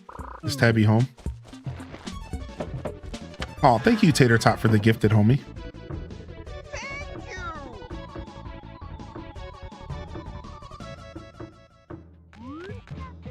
Well, she's not home. She's just around.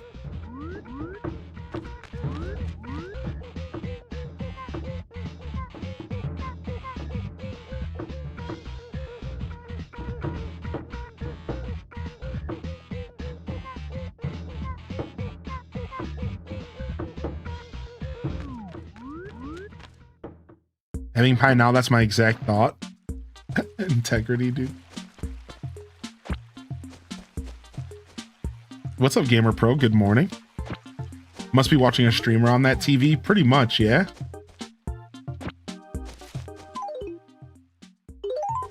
That's how I know I've landed in the right chat. The Cool Whip mindset.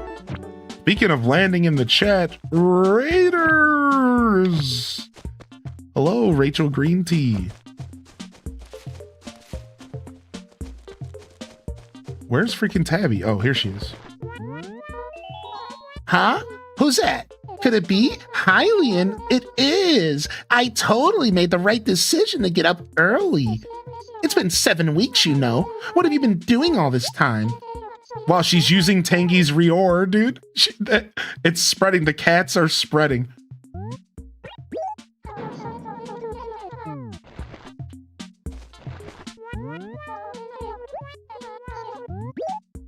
Sunny days like this make me want to hop on a train and go visit another village. I wonder if anyone would come and play with me.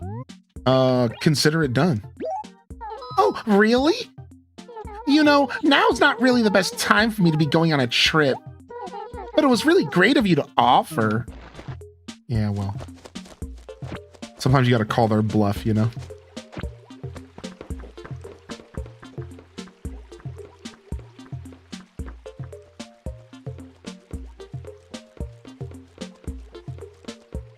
Oh, thanks, Super Saiyan Turi. Dude, no, man. Wait, what the heck is this? Is Black Friday a holiday in game? No, thank you, man. That was very solid feedback. That was caring, and you were trying to give me the best advice to your knowledge. Yeah, thank you, man. Thank you. Thank you for taking the time to type that up. And even more so, watching the video. Hopefully it's still helpful for you. We'll probably keep it unlisted, you know? And then maybe I could even make a better version in the future where I just avoid that phrase, right? Exactly. I think Black Friday is an actual holiday. Let's find out. Oh, wait, yeah, it's sale day.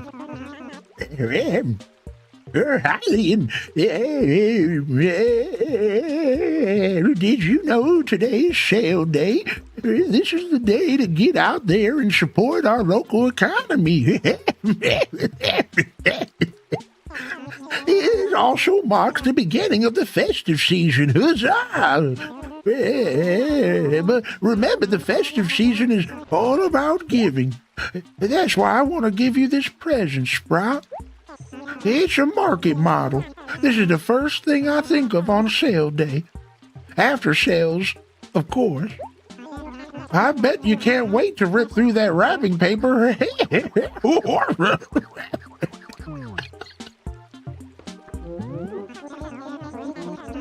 I hope we'll see plenty of snow this year. Nothing's more festive than the beauty of snow-clad trees.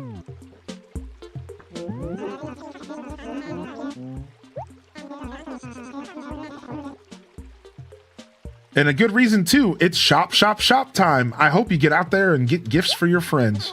Who, me? Oh, I buy all my presents online. It's quite convenient. I just go to www.animal-crossing.com.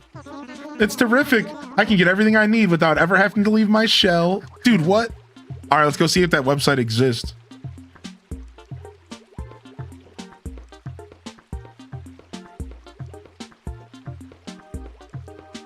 It does. It's the actual dude. If you go to animal-crossing.com, this is what comes up.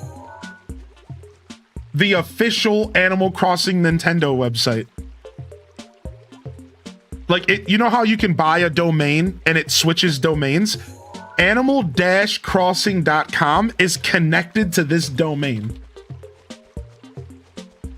And it automatically reroutes. That's so cute. It automatically reroutes. That's cool. What's up, Alice? Hey, dude. Yo, thank you so much for the raid, man. Welcome in, Raiders.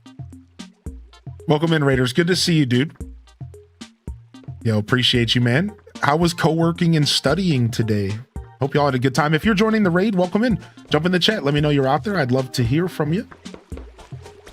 I'd love to hear from you. Looks like some villagers are pissing each other off up here. Let's jump over here and see what the drama is. Hey, you okay?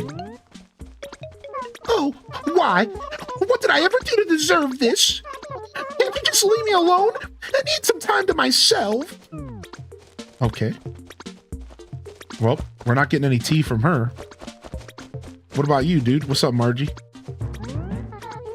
I had a weird feeling that I'd run into you today. I must be psychic, because it's sure been a while. Where have you been all this time, Tootie? So, tell me, Hylian, what do you want? What's up? Tell me some tea. What's going on around here? Say, Hylian, do you like catching and collecting bugs? Well, knowing you, I'm sure you've already caught all the bugs there is to catch. No. Yeah, I'll bet. It's not very easy to catch them all, that's for sure. Was that a Pokemon reference? Insects are scary looking enough to begin with, and the way that pillbug moves, hideous.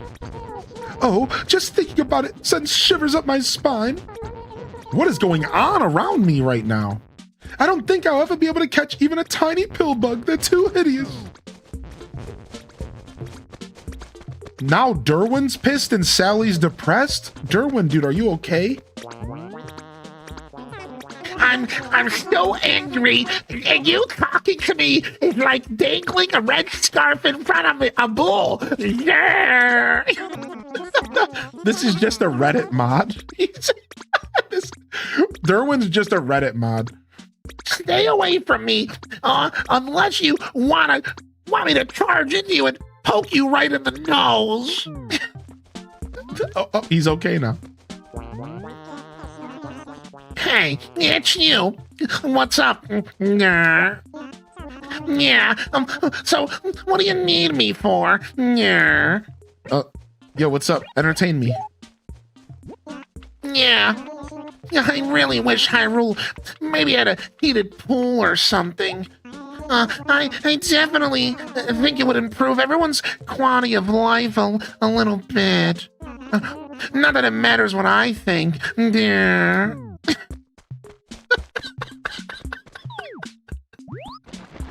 Snarf, snarf. There it is. Somebody caught it. A little bit of snarf influence.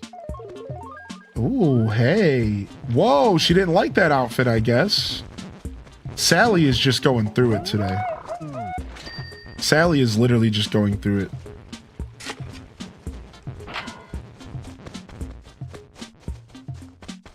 Bum bum bum bum bum beep bo bo bo bo bo beep bo bo bo bo bo beep bo.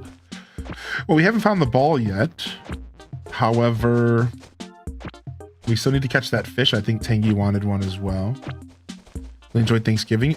So filling to try out the green bean casserole that our friend gave us. I have a pic of my full plate in your food Discord. Nice. Number 5 shirt. Mystic paper.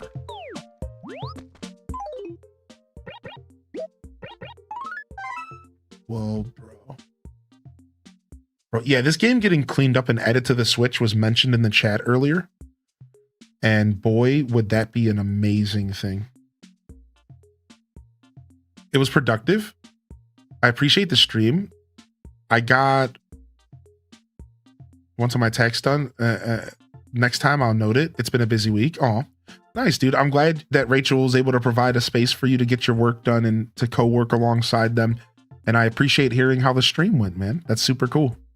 And thank you for the kind words, Alice. I'm glad you enjoy the emotes. We have a pretty eclectic collection, you know, over the years.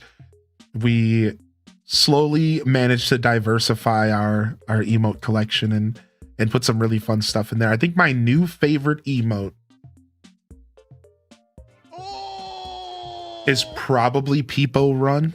I think Peepo Run might be my new favorite emote in the collection.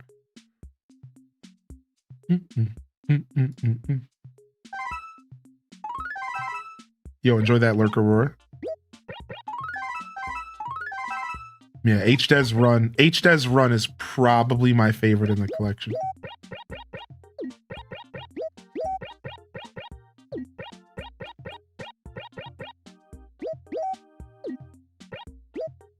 The Goron, yeah, HDES Leave as well. Yeah, I agree with that.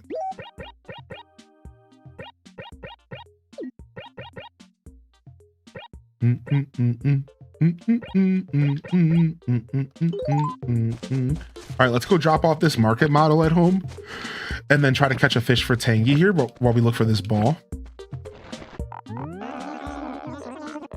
Hey, good morning. I haven't seen you around. You been sick or something? If you work out every day, colds just flee and tear. Slurp. Oh, yeah.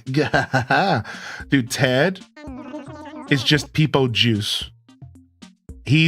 I just picture he's walking around with a juice box permanently. That's what I imagine. He's just walking around with a juice box permanently.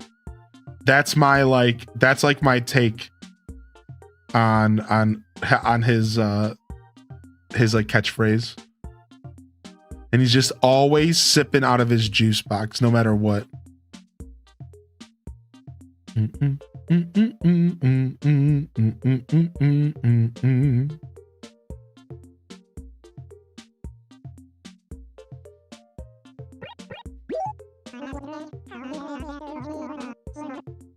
Did I get a gift sub? Yeah, you did.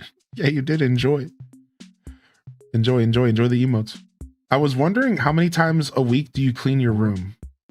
Don't have time. I'm the same way. I bet your house is packed with roaches, isn't it? No, I just cleaned my room yesterday. I'm just kidding. I've been doing pretty good about that. No bugs here.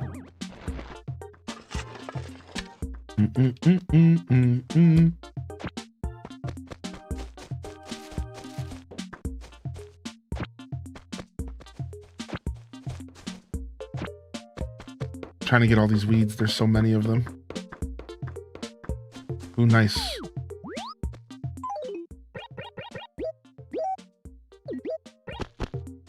Plant that there.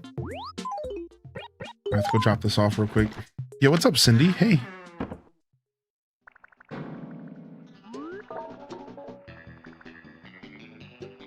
I swear I've been cleaning my house. That's not...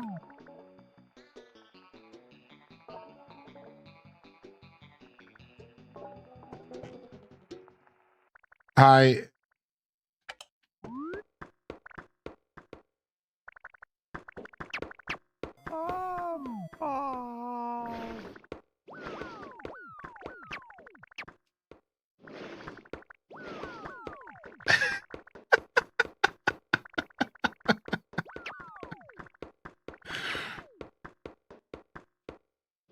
Yo, what's up, Boogie? Yo, happy Thanksgiving. I don't know if I saw you yesterday. Hopefully you managed to celebrate. Why so many? I don't know, man. It's gross. I don't know. Okay. I think we're free now. Nice Black Market model. Maybe Red's always here on Black Friday, and that's why Red. Oh my gosh. I just realized Red being here must just be a part of sale day. I bet.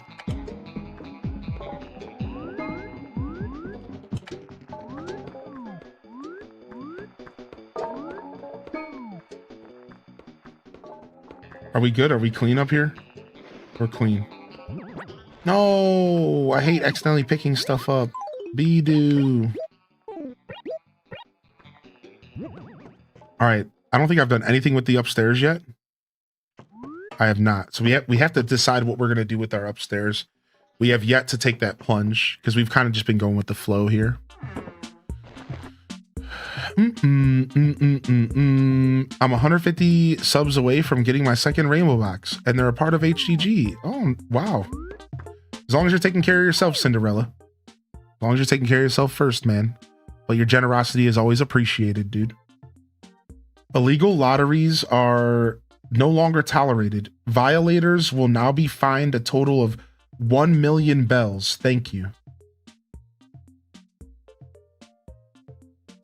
Wait, what was going on while I was gone? What was happening while I was gone in my town, dude? What?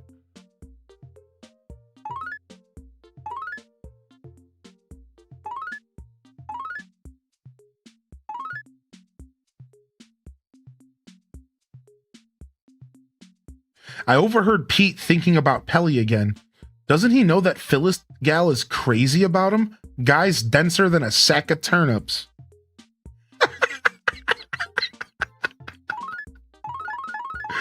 So yeah, this is a new system. What the mod developer did is they took the message of the week system directly from Wild World and added it on top of this game's already message of the week system, which was like a little bit different.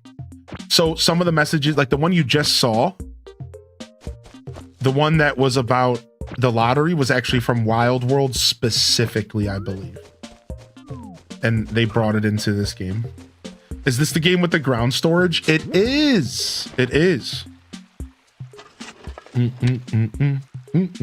This is the ground storage game, correct?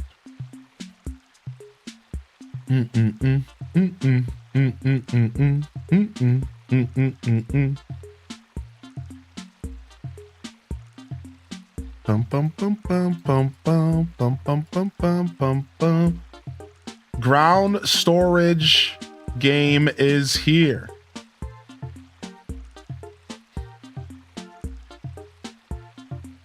Has anyone monitored their Steam Deck to get this game? Oh yeah, you can get this game on Steam Deck easy. It's no different than just getting any GameCube game on Steam Deck. Yeah, actually very doable, very accessible. And getting emulation on Steam Deck isn't terribly difficult to do. But you're probably gonna have to follow a guide, even if you know how to emulate, because it's just a completely different device. But once you set it up, it's pretty foolproof and it'll last you for a while. And as long as you don't mess with anything or adjust anything, you should be good to just play forever. And then as far as playing the Deluxe edition, well, that's just simply patching the game and playing it like a normal GameCube game. So yeah, it's actually very accessible on Steam Deck. I think there's a couple people in our community that have been playing it on Steam Deck. Did you see my turkey yesterday? I did see your turkey. You spatchcocked it. I saw that. We showed off all the food in the Discord yesterday. Do you have any video recommendations? No, because I haven't set up Steam Deck emulation in a while, so I don't remember how it works.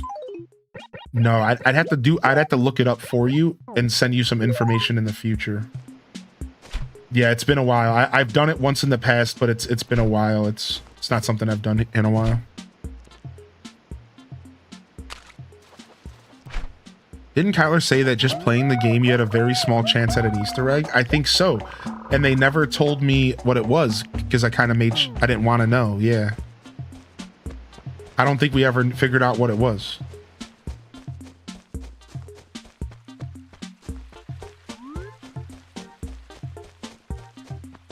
Bum bum bum bum bum bum bum bum. HDes buff. Yeah, people run. It's I keep saying people, but it's just HDes run. Because I styled it off of the old Peepo emote. Yeah, just HDes run. Yeah, I was misspeaking. Yeah. Yeah, it's just a cute emote of a Deku scrub. Yo, Cindy with the 10 gifted subs in the chat. Hey. Is this how much you like ground storage? Is this?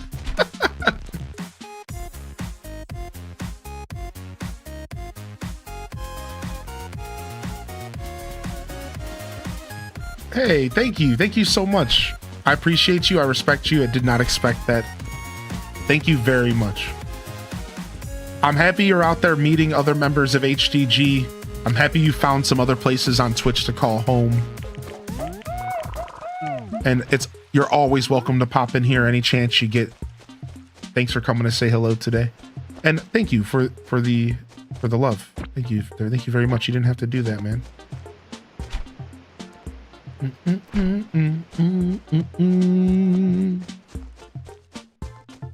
The PC I bought just went down $500 for Black Friday. I should have waited. That sucks. You might be able to reach out and maybe get like some kind of compensation for that.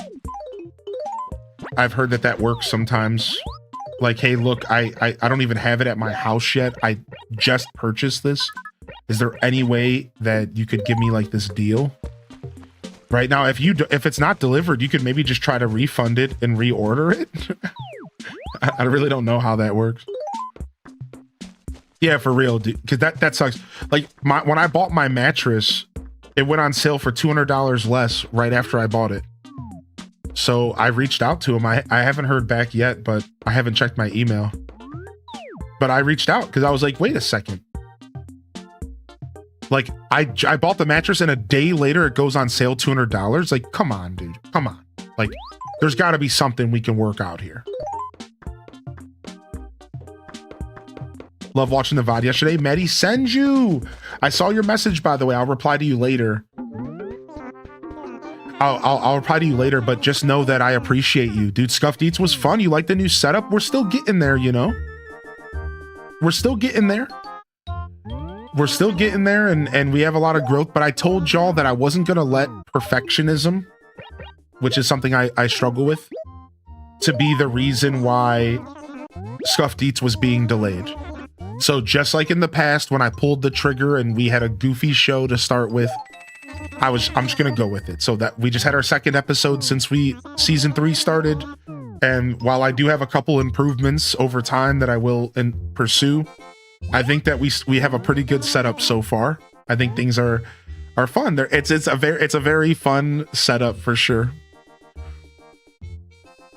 Boom, boom, boom, boom, boom, boom.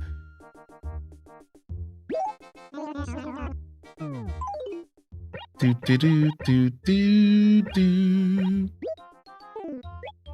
That's the button I was looking for. The sell all button. Yes, thank you.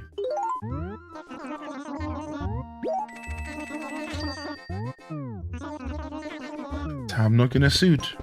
Oh my gosh. I forgot what sale day is, dude. Sale day is crazy.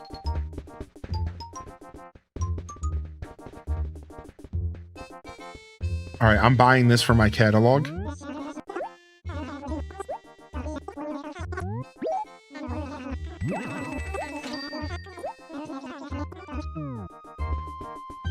I don't think I need... Oh, I actually do need this.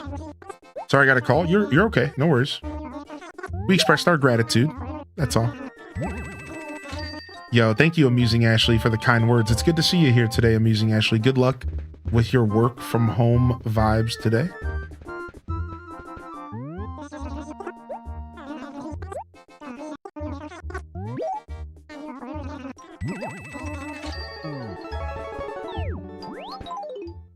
Do.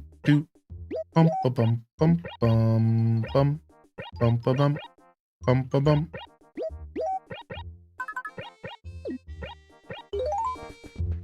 All right, I'm gonna buy a couple shirts. What's up, Raiders? Hey, what's up, Sophia, Scarlety, and can I call you Ineki? Ineki. What's up, Evie? How would I say your name? Would it be Ev? I almost want to say Evra, but I don't think that's right with the X. Yeah, I don't know. Welcome in. We were brought here by Moody Cat. Evra's close. We were brought here by Moody Cat. No way. Moody Cat recommended Evextra. Evextra. Oh, I love that. Or Evextra. Evextra. Nice. Close enough. It was based off of the Lotus Evora car. Okay, okay. It's nice to meet you, and welcome to the show, everybody. I'm Hylian Descent. You can call me Hylian, or you can call me Joshua. And after yesterday's meal, don't call me late for dinner. Just kidding. We didn't eat that much. Welcome to the show, though, everyone. We're playing some Animal Crossing GameCube. This is the first Animal Crossing to come to the Western audience. And it's the first to...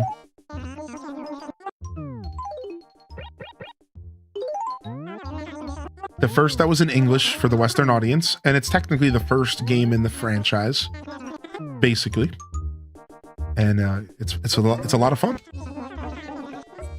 It's one of my favorite games of all time, and it's my favorite Animal Crossing, even though I love New Horizons. And I appreciate y'all. I hope y'all had a good show over there. Looks like you were doing some Wizard 101, which is so cool. Wait, y'all were playing Wizard 101, the classic, dude? No way. That's cool. That's super, super cool. Thanks for popping in here today, everyone. Welcome in, Raiders. I'd love to hear your favorite part of the show over there with Ineki. And thank you, Moody Cat, for recommending our channel. That is a seriously beautiful thing. People giving out recommendations that's really cool. My journey is enhanced by word of mouth and those types of interactions. Thank you very much.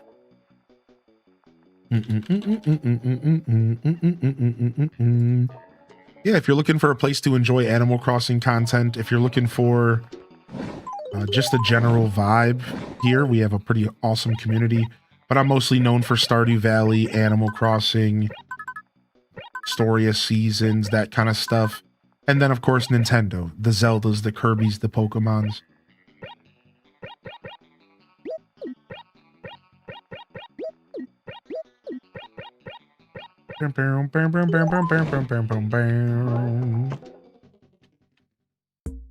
Good deed of the day: prevent a car crash that didn't involve my car. Someone was in a rush, was passing me, but there was a car coming from the opposite direction. If I didn't brake, he would have not made it back to our side of the road. Wow. Wow, when you're like a defensive driver, when your defensive driving skills help someone else drive well. Thank you, Sam Squatch, for the gifted over to Island Melt Vibes. Thank you. What's up, Sam Squatch? Sorry I let that one slip by. They played for 12 hours. 12 hours of Wizard 101. Dang. Dang. That's dedication. What's up, Miss Luna? Good to see you. Yo, we'll see you later, Farrells. Good luck. You're a busy guy. Stay up, Farrells. Where's Tangy at? What the heck? I've been looking for her for hours. Thanks for providing such a safe space during the holidays. Oh, thank you for saying that. I got a lot of wonderful comments over the last 24 hours. Oh, there she is. I appreciate this community. Thank you very much. Just happy to be here. It's a mutual thing, man. It really is. Holidays, we can't say no. I was driving a bit slower because I was stuck behind some cyclist who couldn't pass because of the car coming from the opposite direction. So the passing guy had to squeeze between me and the cyclist. Good morning again. Hey, did you want something? I brought fish. A Crucian carp. So this is the time of year to fish for the elusive Crucian carp. Cool. This is a very important bit of data, so I definitely should at least give you a reward. You're totally fine with an orange chair, right? I'm like so sure you'll like it. I mean, she's not wrong. Yeah, she gave me a chair of herself. That's like if I walked up to somebody and said, yo, you should have this human chair. It's based off of me. It'll be like you're just sitting in the same room as me, even on top of me.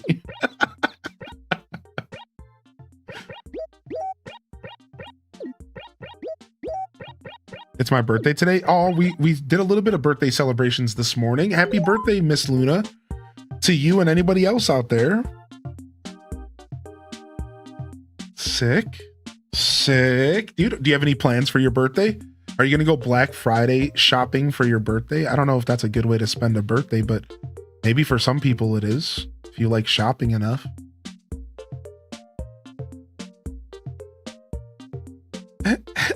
Random stop. Yo, brown coats. Thanks for getting that birthday love in the chat, y'all. Thank you very much for getting that birthday love in the chat. And welcome in, Raiders. I appreciate y'all being here.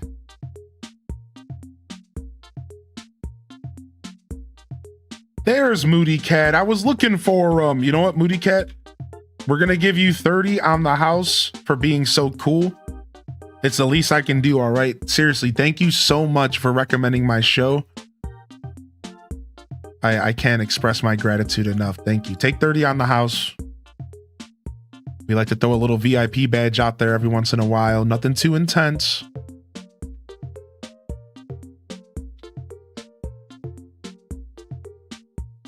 Boom, boom, boom, boom, boom, boom, boom.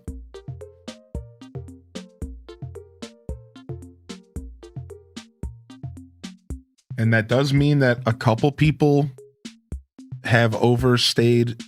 That did remind me of a couple people that maybe need to be un-VIP'd. Uh-oh, here they come. I usually do this off stream, but whatever. Sorry, 16-bit. You have been erased. We'll let Oz keep theirs for their birthday as they requested. Kells has gotten theirs fair and square. Here is a present for you.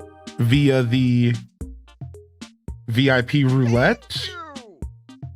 Altanor has theirs. I don't know how Altanor. Oh, I do know. I remember how Altanor got theirs for shouting me out on Reddit. Oh, thank you, Cinderella, for the gift of the Moody. Oh, bringing them in and badging them up. Oh, that was cool of you. That was super cool. Cindy Alice, sorry. Boom. Bactrin. Sorry, Bactrin. Boom. All right. Eli, the Warlock is good. Raina B is good. Zoldar, Banana Universe, Sleepy Cat Loaf, Lemons and Limes, good. Lemons and Limes, you're next on the chopping block for Retro Roulette, though, all right? So don't get mad at me when somebody redeems, okay? I'm just giving you a heads up. You had it for 4 months, though, so you had a good run. Yeah. You had a good run. All right, we got our job for Tangy done. Let's go see if we can get a job for Paco, because I want to keep Paco around. We might have to actually write some letters today.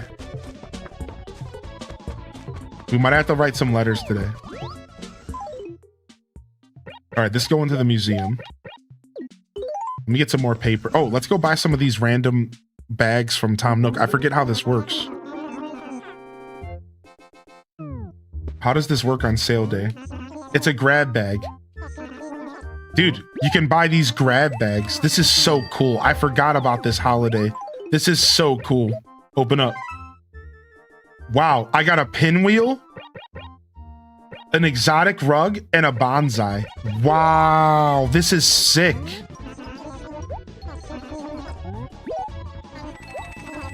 This is so sick. I forgot about this. I'm gonna open up this as well. I can't. I need to go home. Cinderella with the gifted over to Miss Bernia and Miss Lunatink.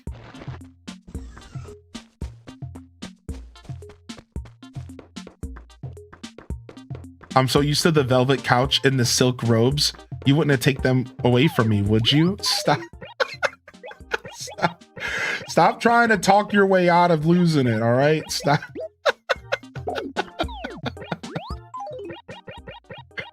That's so funny. Yellow sand pile? Wait, what? Yellow sand pile? That's not a normal item. Hold on a second. Hold on, we're gonna go see what that is. No, stop. I don't remember the buttons because I'm trying to play New Horizons. I'm trying to play New Horizons while I'm playing GameCube. But my brain is playing New Horizons.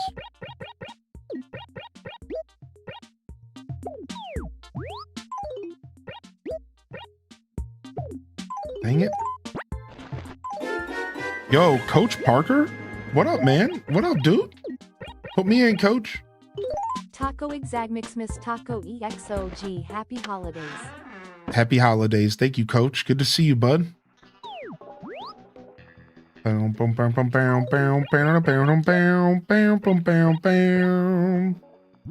It's just a massive pile of yellow. It's exactly what it was advertised as. This is definitely not in the base game. Yeah, definitely not. Desert room incoming. It's a sign to start the overhaul. True.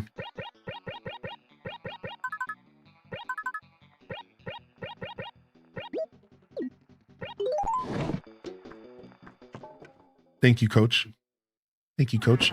Good to see you, Miss Bernia. Hope you're doing well today. Happy Friday, y'all. What up, Twitch Thomas? Oh, is it time for 11 a.m. jams? We still haven't gotten our money, Rock. We have to go find that. All right, here we go.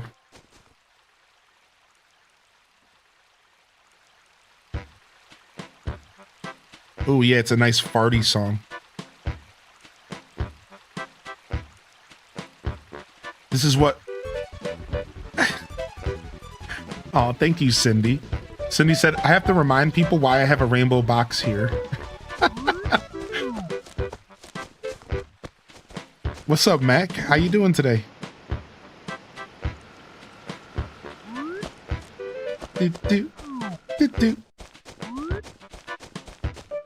Farting out those leftovers.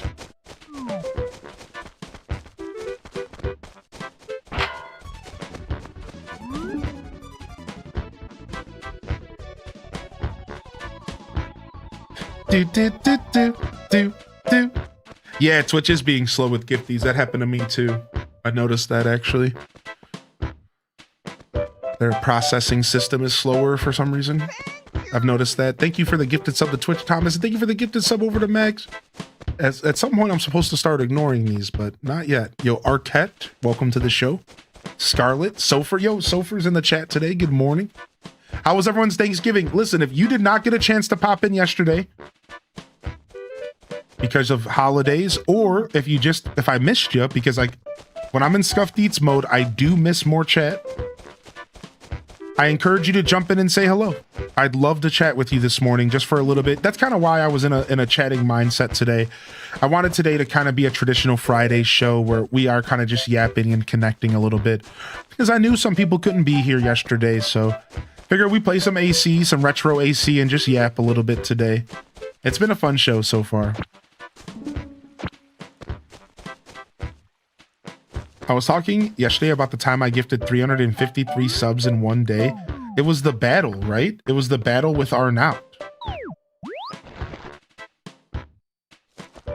It was the battle. Wasn't it? Was it the battle day, or I swear it was. The Battle of the Duchies. Yep, Arnaut. The Battle of the Duchies in my chat. Stop, run. Stop. Stop.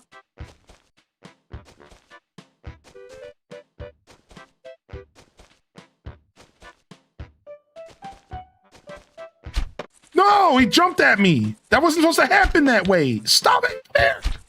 Go.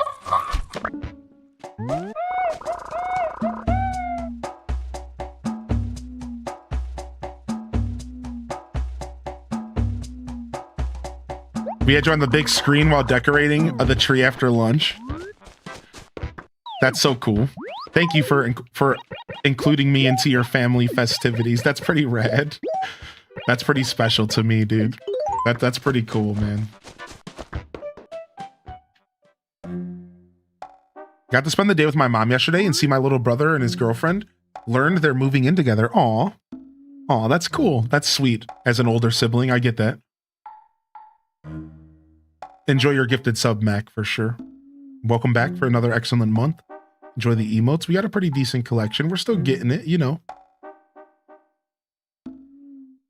I forgot about the size of the pockets and the look. Yeah, it's so different. Look at Blather's head. I bet you forgot about how big and dumb baby looking Blathers was. Look at him. Look at his massive dome piece. This is not a head. This is a cranium.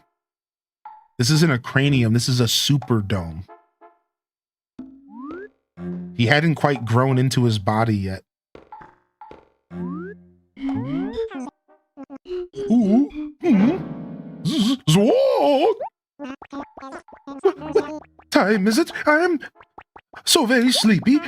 Oh, dear me. 1,000 pardons. So terribly sorry. I'm afraid I'm a bit of a night. Yes. We need Dazabound to come and voice act Blathers for our stream. He has a perfect accent for Blathers. He does, man. He does. Yes, well, by the by, might there be something with which I can assist you? Could you identify a fossil for me today, good sir, big head baby Blathers? Ooh, marvelous! Splendid! What mysterious treasure might you need identified? Oh, this fossil right here. Oh, now, what a smashing fossil! I see. This beauty is most certainly amber. Indeed, it put up a valiant effort to elude identification, yet I endured a what? Quite the battle, yes? Now then, I shall return this specimen to your care. Know that it is quite a remarkable one. Ooh. Now, might there be any other fossils you want identified? Sure. Ooh, marvelous. Splendid.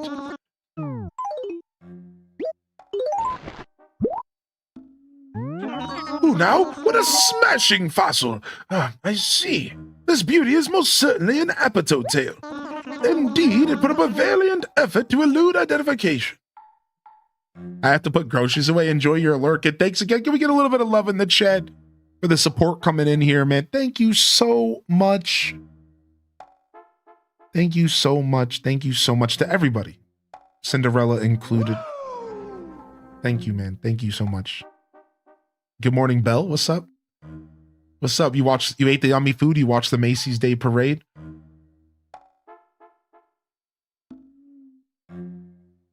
The 353 was the reason that big thing went from the intended 250 to actually gifting 500 subs in it. The Battle of the Duchies, the classic era. We have some lore around here. I love that we have stream lore over the years, you know? Now then, I shall return this specimen to your care. Know that it is quite a remarkable one. Ooh. Now, might there be any more fossils you want identified? Oh, yeah. Ooh, marvelous. Splendid. Which mysterious treasure might you need identified? Wait, no, I don't need any more. I'm trying to donate. Ooh, there once more. Back again, are you? What? Welcome. Indeed, we never tire of patrons. Patrons? Yo, donate. I have a pond smelt. Ooh, indeed. Woohoo! A pond smelt, I believe. Even run-of-the-mill common fish are valuable resources, you see. All part of the grand tapestry, what? We will take excellent care of this fellow. Oh, yes, you can rest assured. Excellent care indeed. You have our deepest, most profound gratitude. I think we already donated a long locust. Sub Epic Mimikyu. No, we have not. How grotesque. Bleh. I have a rather difficult time dealing with the soft underbellies of grasshoppers. They're vulgar. And their legs. Why do they come off so easily when one merely handles the beast? Bleh. Simply horrid. But I digress. You have our deepest, most profound gratitude. Might there be anything else you wish to donate? Your support is greatly appreciated, truly it is. I earnestly hope we can count on your continued patronage. Just Amber __ in the chat says, I never chat because I'm shy, but I love hanging out with you guys all day yesterday and being here today. It's been awesome, and I just wanted to say thank you to this community. Yes, indeed. This community is worth thanking 10 times over, and I appreciate your acknowledgement. Wait, hold on a second. I got stuck. Wait. I appreciate that. Thanks. Because the community is what it's all about. Exactly. The community is exactly. Like, it's all about the community. So thank you for saying that. I really appreciate that. And I'm glad you enjoyed hanging out. I'm glad you enjoyed hanging out, man. Thank you. My edges, brownies all turned out really good. I added coffee to the mix. Oh, wow. I've never thought about adding coffee to brownies. That sounds great. Cinderella with the gifted over to Amber. Cindy's bringing them in and badging them up. Badging them up and bringing them in. Amber, enjoy a sub on the house. I think I worded that weird. I don't know if you remember something I called the big thing. I believe I had originally planned to donate 250 subs and 25k bits, but in the end I donated 500 subs and 55,000 bits. 103 of the 250 was planned here, but because the 103 turned into 353, the 250 went to 500. Oh, I do not remember that. Thank you for the clarification. I was a little confused. You might have been able to notice. Maybe you noticed I was a little confused. Thank you. Thank you. What's up, Starbows? Hey, how's that journey going in Fire Red? You're hunting down a shiny Dratini? I'm sending you all the luck. It's, speaking of Cinderella, it's like a Cinderella style hunt. Listen to this, Cindy. Starbow's break is over 20,000 attempts to get a shiny Dratini in Pokemon Fire Red. Talk about over odds. And I bring up Cinderella because Cinderella's a big shiny hunter over the years. And they've had a couple scenarios with some nasty odds as well. But they were also doing some pretty hardcore hunts. Like, I think one of them was for like a fossil. And it was a really particular way to get the fossil. So it was like way worse odds than just a normal shiny. Like something like that. Fire Red is still the old odds in one out of 8,000. Exactly. What's up, Whitney Soups? How are you today? I think we've said good morning to all of our villagers today. I want to go write a couple letters real quick, but there's no paper being sold at the store. So I might actually convert 2 of these letters because I really do want to make sure we keep our villagers that we like. And the best way to do that is to write them letters. And I think I want to keep Poco around. I really like this new bear. Good morning, Tangy. Yo, do you need some work? No. Been a rough week. I hope it gets a little smoother for you. You sounded confused. I always introduce the big thing as I donated 500 subs and 55k bits over 5 streamers in 2 days.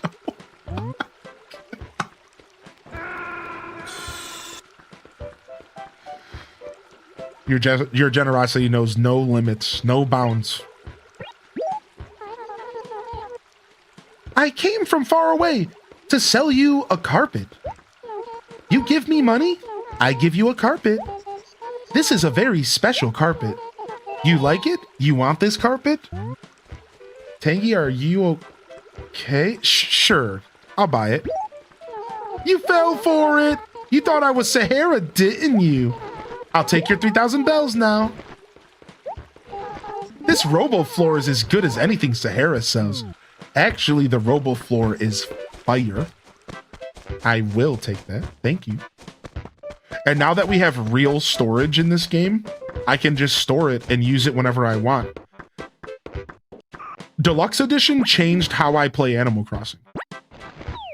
Because we never had storage in these games. real storage. So now I'm able to keep items. I used to have to sell everything because I only kept items that I was using at the time, or I would store stuff in other player houses. Oh, and we have some paper here to use. But now I have the freedom and the luxury of storing stuff, which really changes everything on how I've played this game over my life. Having the ability to preserve things this way is pretty massive. All right, we're selling those shirts. Boom, boom, boom, boom, boom, boom, boom. We're gonna store all this stuff for now because we're gonna keep buying. We're gonna keep buying the grab bags. The grab bags seem amazing. Why do the grab bags seem like super OP? Right? Like they seem really good. All right, let's rewrite this letter to Poco to make sure we keep him around. Also, we haven't even said good morning to Peaches. I'm such a jerk. Would it be weird if I brought Peaches a peach for her birthday? I think I have peach trees. Poco. All right, what do we want to say to Poco? Let's get a little creative. Let's have a little bit of fun here. Do we not even have background music playing today? Wow. Let's quickly throw on some background noise.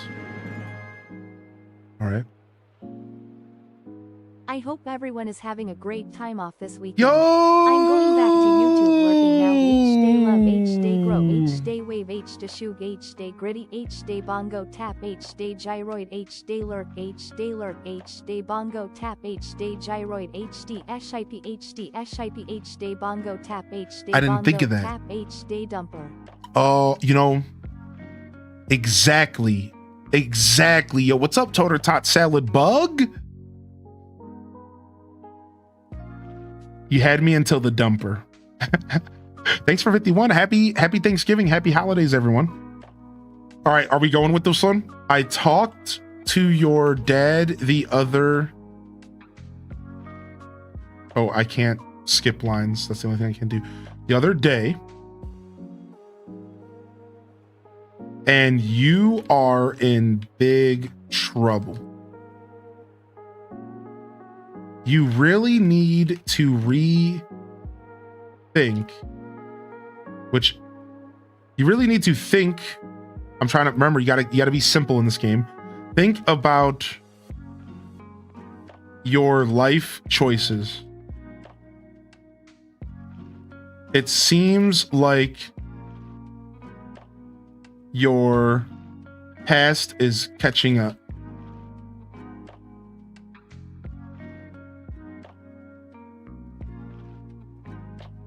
Wait, hold on a second. Let's put an emote in here. Thanks for the prompt. All I need is a prompt sometimes. Thanks for the prompt, actually. All right, let me get a good emote in here. How do I do that? It's a boom, boom. Let's put the skull and let's make it threatening.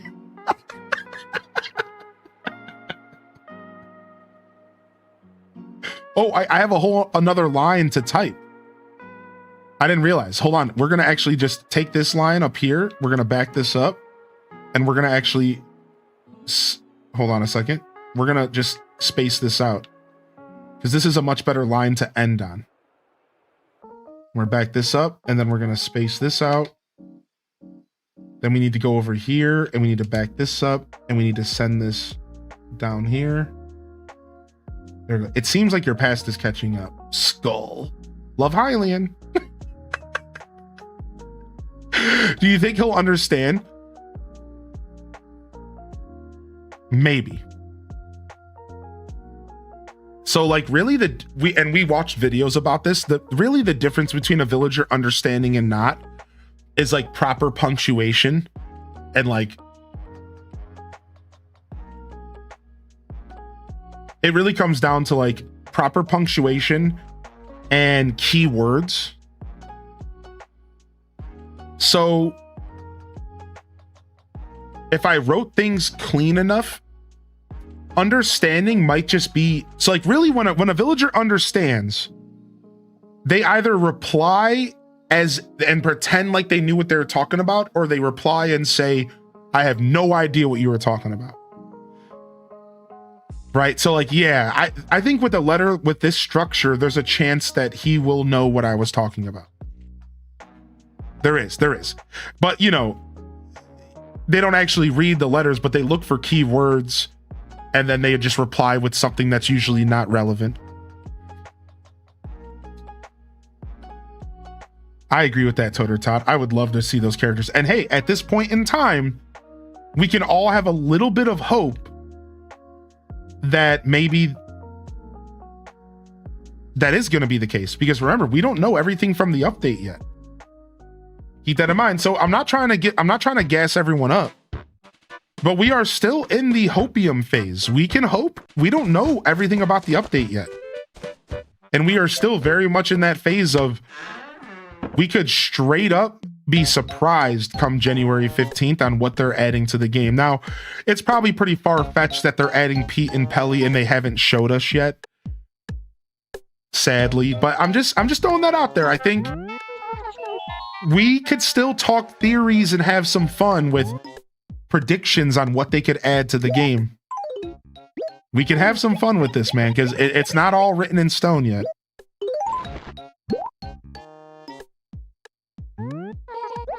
Rain, sleet, snow, or hail will deliver what you mail.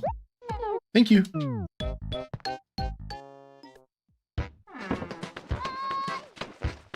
I am playing DDV on December 10th. Yep, and I even got a sponsorship for it. That's right.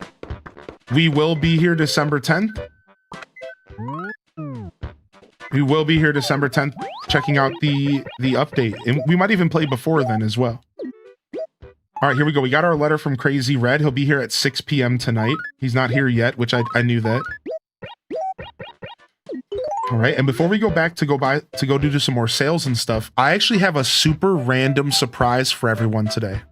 But it's mostly a reveal. It's not a surprise. I'm going to use the restroom, and I'll be right back.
Yep, just staring into your soul.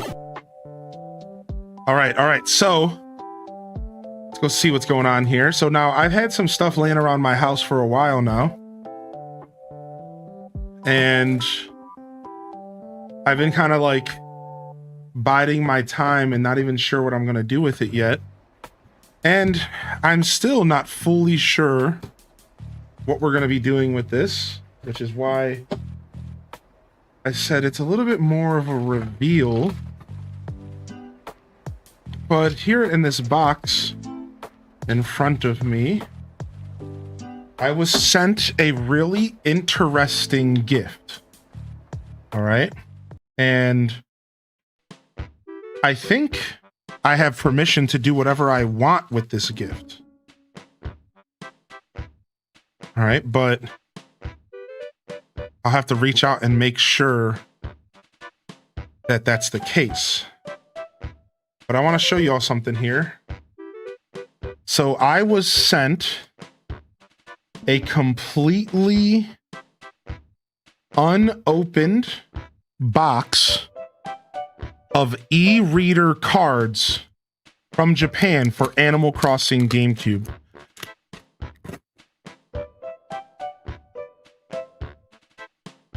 This is a completely, well, it was unopened box of e-reader cards. So what this means is,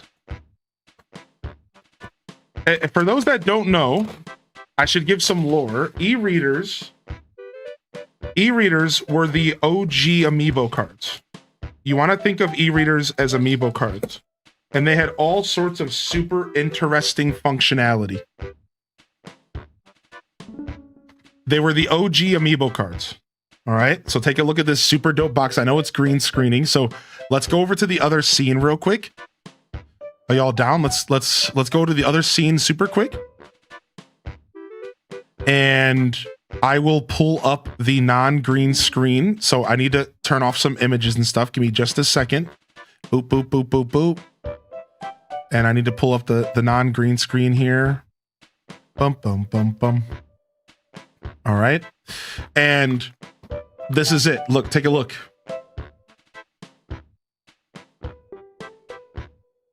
So this is a full box of original Animal Crossing amiibo cards directly from Japan.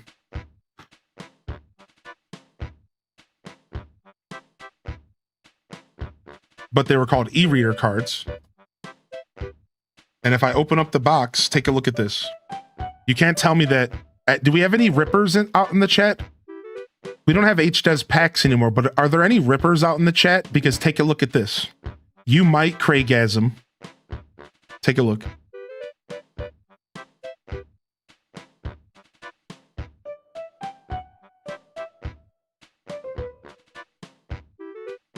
Take a look at this. Unopened original e-reader cards.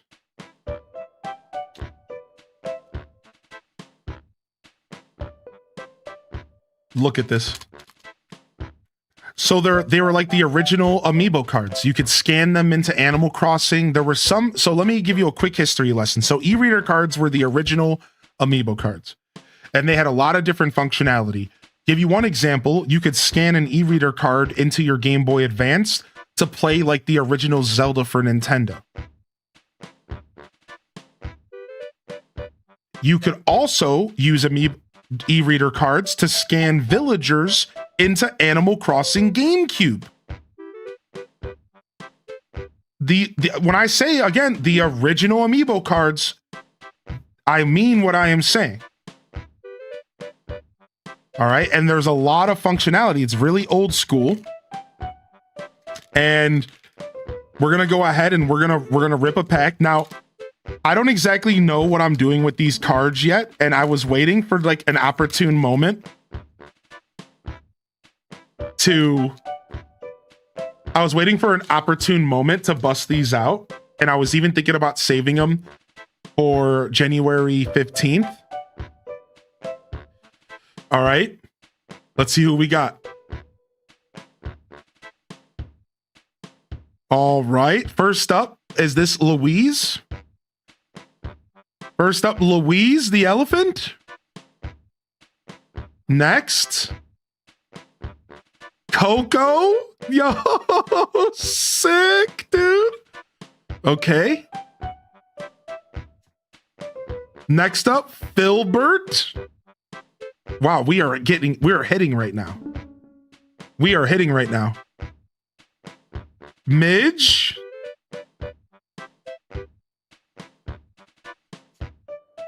Wait a second. Peach's birthday. It's Peach's birthday. We got Peach on her birthday. Shut up, dude. What? Yo, sick. Yeah, look, we have a whole box of these cards to rip if we want. And they also are e-readers. Now, here's the thing. I have an e-reader machine. And I have a Game Boy Advance. And the e-reader I got wasn't working with the card that I had, unfortunately. I got one card and it wasn't working, and either the e-reader's dirty and I need to figure out how to clean it, which I've already looked into, or maybe it's not functioning and I haven't gotten far enough to figure it out because I only had one e-reader card. Well, now I have this opportunity to take these cards and potentially see if they'll work on my e-reader. Even though they are Japanese versus American, I'm really hoping that these might end up working on my game. And we're going to be testing it live on stream. I'm going to be busting out my Nintendo GameCube, my Game Boy Advance, my Game Boy Advance cable, my e-reader, my original hardware. And we're going to see if we can get these cards to work. I'll probably do some testing off stream. And if I can get them to work off stream, then we can go through and rip packs and scan villagers and just have like a lot of fun with these original Japanese e-reader cards. To give you guys some context about how old these cards are, this unsealed box, 2001, 2002 Nintendo on the back of the card. 2001, 2002 Nintendo on the back of the card. That's the date on the back of the card. The box doesn't have a date. I've been looking for a box on the date somewhere. There's a GameCube symbol on the box. Here it is. 2001, 2002 Nintendo, for sale in Japan only. Made in Japan. These are original Animal Crossing e-reader cards from Japan, and this is the second series they released, just like Amiibo.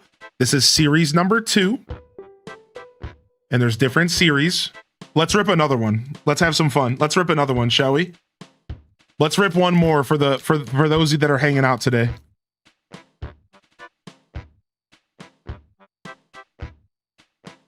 These packs suck to rip. I don't know how to open these packs. They absolutely suck. There's not a good way to open them at all. Okay, got it. Look at the cute little package. Look at the cute little package, dude. The package is cute, dude. Look how cute the pack is, man. All right. All right, let's see what we get. Who the frick is that? I don't even know who that is. I don't even think we have this villager in the game. I don't think this villager is in America. I'm telling you, right? I have no clue who this is. This is some crazy kangaroo.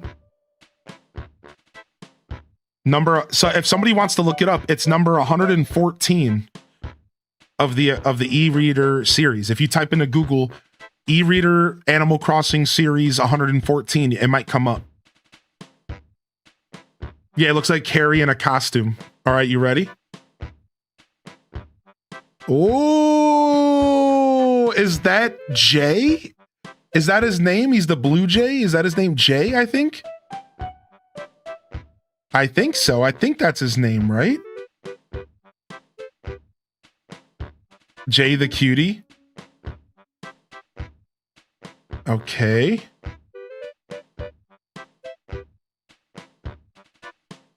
Whoa. I think this is Aurora the Penguin. Her name is Marcy. I think this is Aurora the Penguin. Yeah, the e-reader was the only way to get some villagers and items. Whoa, we got Jingle. I wonder what scanning Jinglein does. Maybe he just gives you a gift. So here's the thing. Every e-reader came with like a free gift as well. So no matter what, you would always get a letter from the villager with a gift. So he might just give you a letter with a gift. And last but not least, Pearl. A beautiful look at retro Pearl, polygon Pearl. We'll see you later, Caddy Noor. Dude, isn't that fun, man? Isn't that fun? And then there's like this little paper that comes with every pack that tells you how to use the e-readers. There's like this little paper, and it's all in Japanese, but it basically probably tells you how to use the e-reader.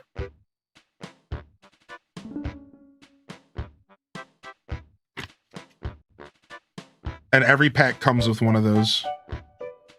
Interesting. There you guys go. Look at that. Isn't this kind of neat? Now, I know not everybody here is going to be as like interested in this because some of you just didn't grow up with the GameCube and stuff, and that's fine.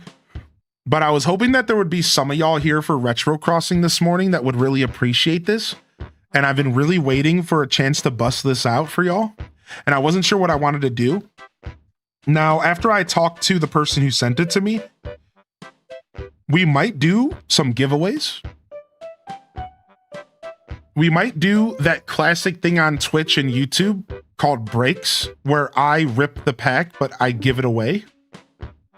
So you win a giveaway for a pack, right? And then we give the pack away and I mail it to you. Giggity's coming in with 10 gifted subs. What are you doing, dude? Thank you, man. Holy heck. That's 10 more people with HDES Browse. If you just got a gifted sub, we demand you to use HDES Browse in the chat. If you got a gifted sub from Giggity's, we demand it.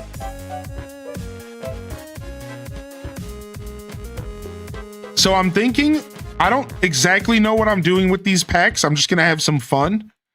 But we might do a couple breaks with them. I'm thinking we might maybe give away some of the cards as well, just for funsies. And again, we could do it break format, where we still get to open it live on stream, but then I mail all the contents to you, including the wrapper. And you can just have this little memento from the stream, even if you don't own a GameCube. You know what I mean? Even if you like don't own a GameCube and you have no use for it, it could be like a cool little showpiece. Smiley face. You know, you could tell somebody like you have Animal Crossing merch from 2001, Japanese only, like it feels exclusive. Thank you, Alt075, for 58 months. Right, so this is cool, man. I think we're gonna do some fun stuff. I'm not sure what I'm doing, but I will tell you that Giggity's gifting 10 subs tells me we gotta rip another one. We gotta rip another one. This one goes out to Sir Gigs himself. But we gotta rip another one. Obviously, we gotta rip another one, dude. Like, if Gigs is out here dropping love. Villager number 1. Yo, this is the card that I have. Dude, this is the card that I have, but it's the American version. But it wasn't working. I'll have to find it and show you all. It's Rossetti and Don. It's a combo card. There's combo cards out there. And red. Wow, look at that. The lineup, the combo cards. Rossetti and Don. Look at that. We got red. Wait, we got our first double already. Shut up. Scumbag. I wonder how many total cards are in this set. Double. First double already locking in. Ooh. Ooh, Cookie. Cookie shows her face. All right. And last but not least, I can see the back of the card, so I know who it is. A Vladimir. Which is honestly a pretty cool card to get. Vladimir is one of those, I almost said Pokemon, one of those villagers that you forget exist until you see him. He's one of those villagers that you forget exist in the game until you see him. And you're like, oh yeah, Vladimir. All right, and just because I want to keep my box even on the left and the right side, I think we'll do one more here before we get back to some gameplay, shall we? Let's do another here. Let's keep things even in house. Up, we have a double. We have a double on the back. We have a double on the back here. So it's our elephant returns. But let's see what else the pack looks like. Let's see. Wait. It's a high school photo of mine. I was real depressed.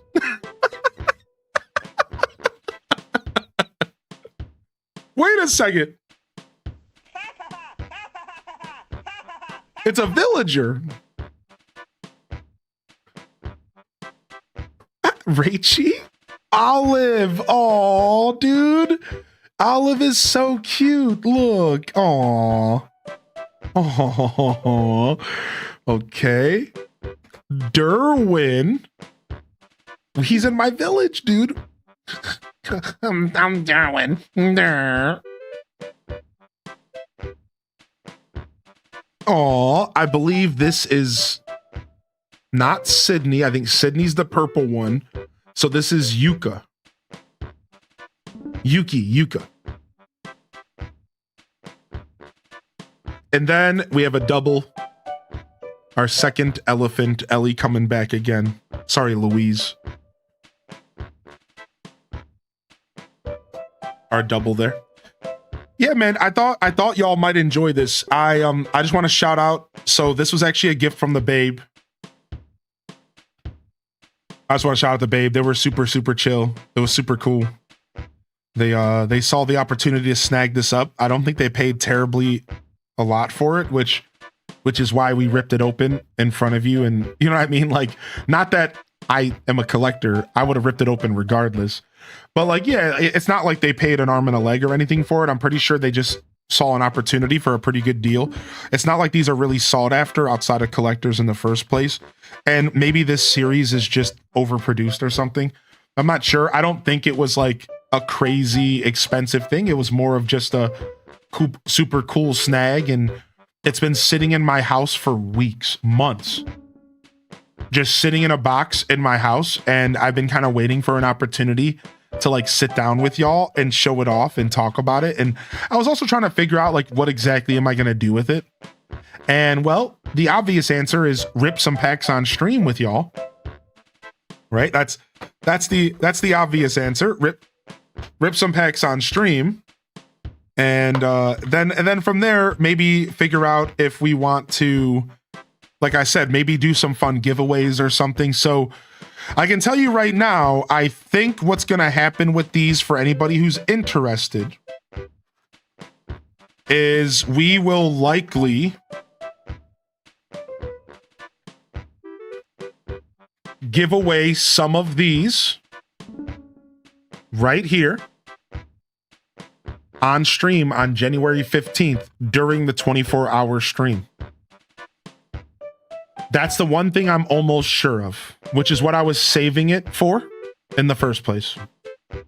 So that's why I said today's more of a reveal, because what I'm revealing is that I think this will be a part of the festivities for the release of Animal Crossing 3.0 this January, our 24-hour stream. It hasn't been officially announced, but it has been soft launched. January 15th, 24 hours of content. And we're going to do some giveaways. We might do some scuffed eats during the episode and have just a good time all day long. I'll have a schedule out, hopefully, so you can make it to the segments you want to make it to for the day, but it'll likely just be come on by when you can. You're not expected to be there all day.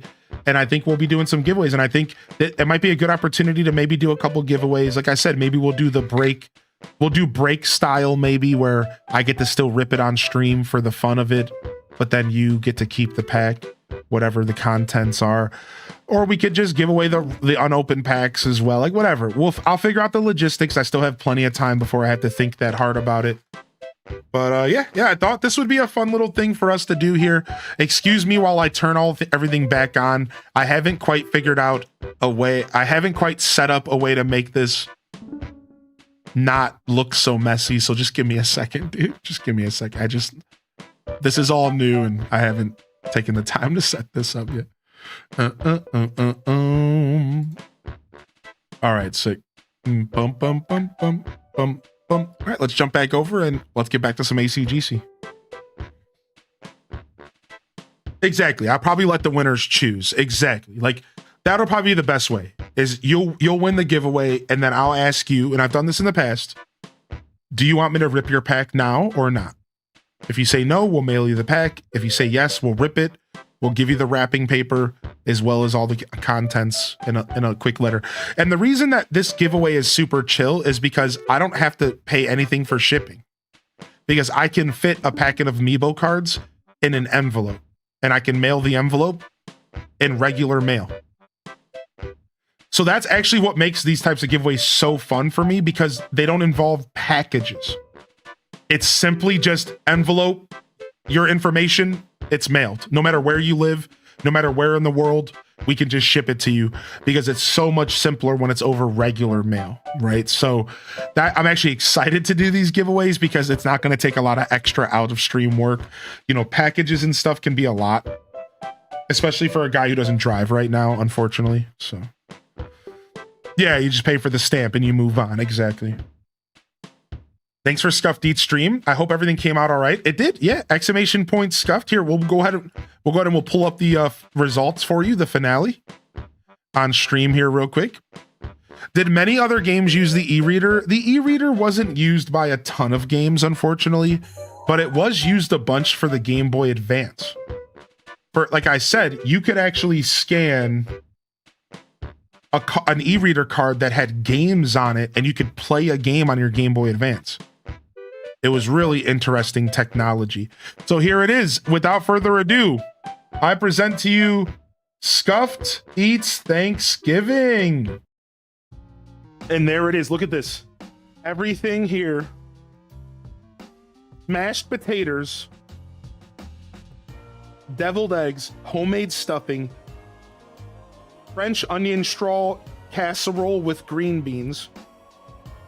And we said it that way because we accidentally put too many onion straws in our green beans and we messed up the ratio. So it wasn't green bean casserole. It was French onion straw casserole with some green beans.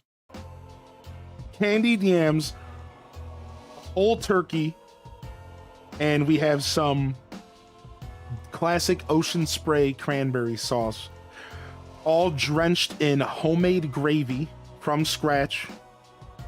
And not only did we do the gravy from the drippings from scratch, butter, classic, also the stuffing was made with turkey neck stock, because we took the turkey neck out at the beginning and we reduced it into a stock for the whole cooking process of the turkey.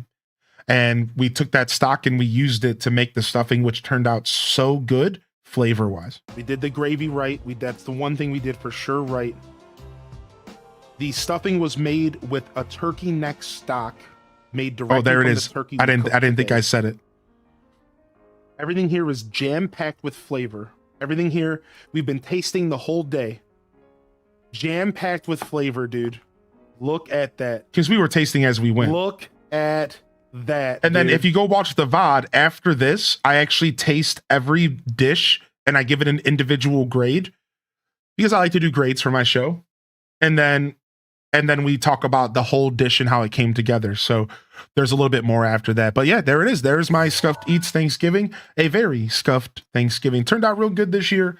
And comparatively a lot better than I think last year. But, comparing doesn't really matter, because every year is going to be special and unique, because we do a live show and it's all improv. It's all right in your face. It just it happens the way it happens. I don't script it. It's not like it's planned or anything.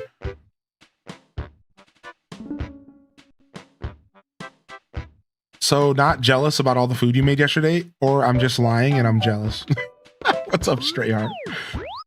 Yeah, it was seriously so much fun. Thank you everyone again who tuned in for Scuffed. And thanks for saying that, Tina. I got some e-reader Pokemon cards. I never figured out what to do with them. Yeah, there's some Pokemon ones as well. There you go, Pyro Chick. So yeah, like I said, I have an e-reader and we're going to be testing out these e-reader cards live on stream, and it'll also help me figure out if my e-reader works. And then the only thing that I'm worried about, which I'm actually about to just Google right now, because this might just instantly stop me in my tracks. Can I use Japanese e-reader cards in USA? I guess, because dang it, they are region locked. Dang it. So I would have to get a Japanese e-reader. Now, what if I have a Japanese e-reader and that's why my other e-reader card didn't work?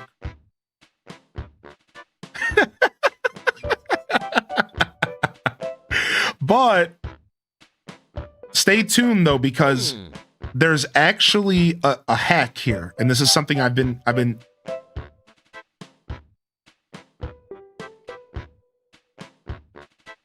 So there is technology out there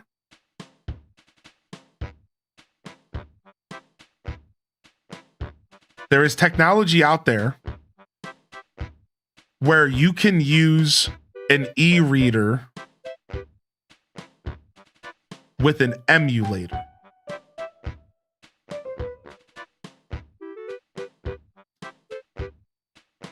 Which means that we can actually scan e-reader cards into Animal Crossing Deluxe Edition. And there's even a database out there that just has all the files. And we could like still play with the cards if we want. So my point is I have backup upon backup plans because I figured it was region locked. So we have backup plans. And the Japanese cards will be more novelty than anything else, unless we find ourselves a Japanese e-reader, which would be kind of cool. I would, but I bet you mad expensive. Yeah, well, we have the technology. Can we all choose to come to your house next year? I'm serious, man. I want to do Thanksgiving dinner on stream. My husband likes to watch your streams, but he really loves the Scuffed Eats episodes. Dude, that makes me super happy. We got everything. We got a little something for the whole household. You know, waking up with our villagers, our silly voices and stuff, maybe for the supervised kids hanging out while you work from home. We got the Scuffed Eats and offbeat variety content like Diablo 2 for the what? Okay, we can buy more. For those that are, you know, not the faint of heart. You know, the smelly hubbies, the stinky wifeys who like a little bit more hardcore content. Then we got the Animal Crossing and the cozy content as well. We got it all on the show, man. Dude, I would really love to host Thanksgiving. Like, to the point where I'm thinking about it. I'm thinking about, like, I've been thinking about this ever since yesterday. I sound crazy, but I'm like, I might try to rent out a banquet hall next year and see if I can figure out how to set up my stream from a banquet hall and then just like invite people to my stream.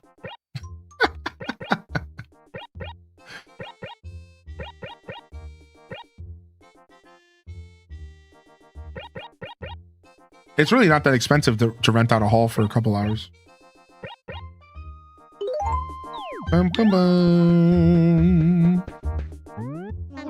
The Great HGG Feast. I just saw a Japanese e-reader on eBay for 18 bucks. No way.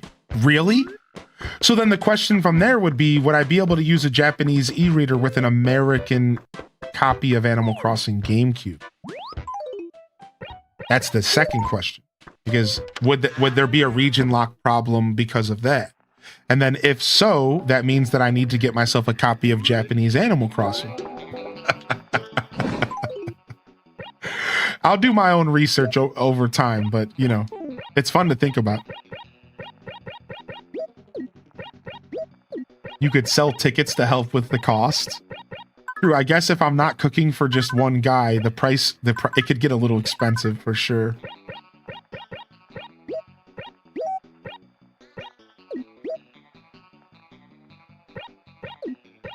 I'm just gonna store everything for now, and then we'll sort it later. You're gonna need assistant chefs.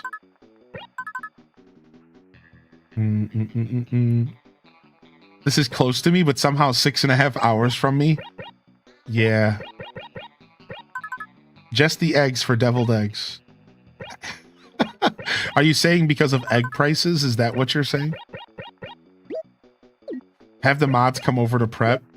All right, listen, I love my mods, but I'm never going to make them prep food for me. They are way too hard. I couldn't do that to them. I could not do that to them. I could not ask them to do anything, but just, they've already done enough. I could not ask them to come and prep food. They get to just lounge. They just get to lounge.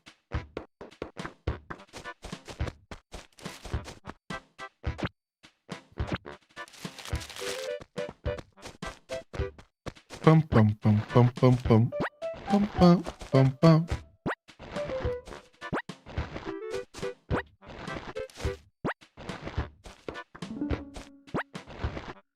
Hope, I mean, I help. I'll help. Knowing your mods, they won't give you a choice.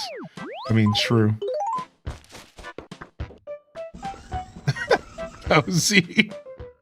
VIPs do prep work. Very important prepper. What's up, Didius Maximus? Yeah, heck yeah, smoked paprika. I only had regular paprika this year, but I like smoked. I like Hungarian as well.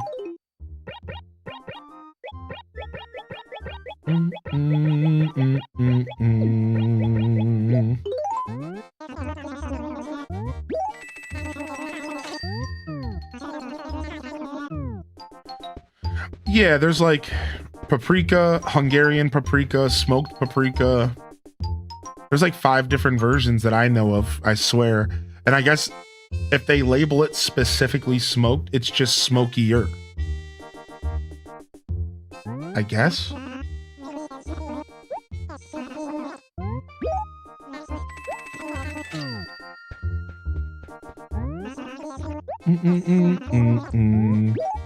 Super tired as I recover from the insanity of that is Stranger Things season 5. I've only seen episode 1. Taking my time. Been a little busy. I can't. Even if I wanted to, I could only have fit 1 or 2 episodes in yesterday. Like even if I wanted to, yeah. So it's like I'm just kind of watching one at a time. Now I'm taking tomorrow off, and I might actually get a chance to sit down and binge tomorrow.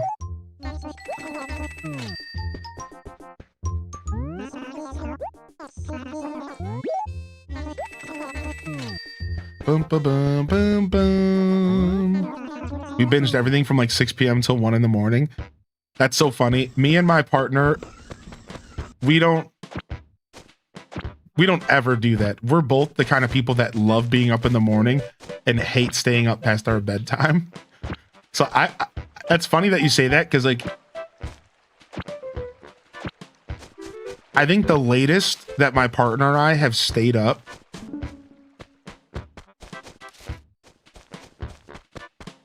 for any reason at all was like maybe 11.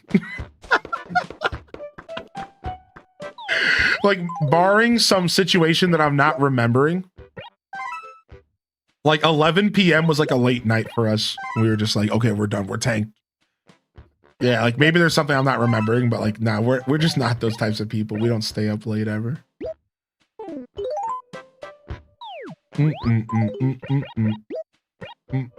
Now that's like when we're together.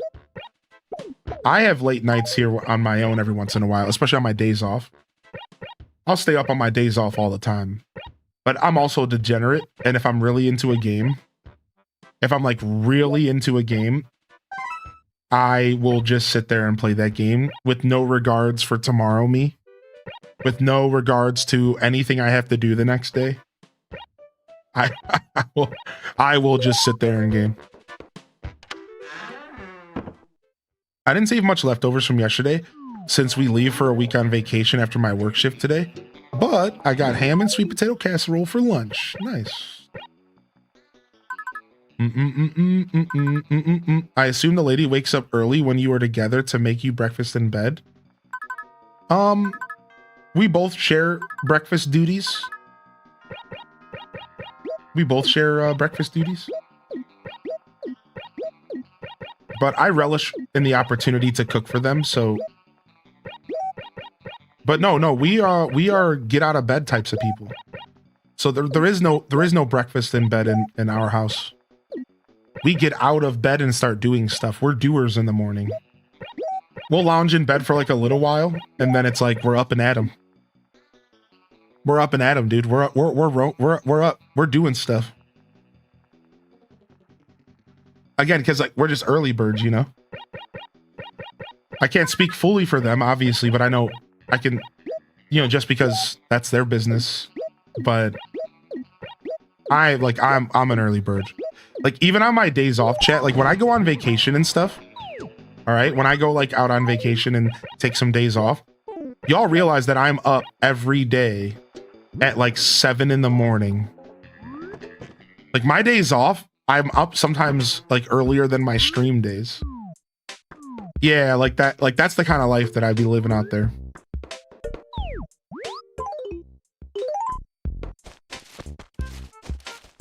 On my days off, I'm usually up by 8 o'clock no matter what. 6:30, 7 in the morning. We're those types of people. We're freaks.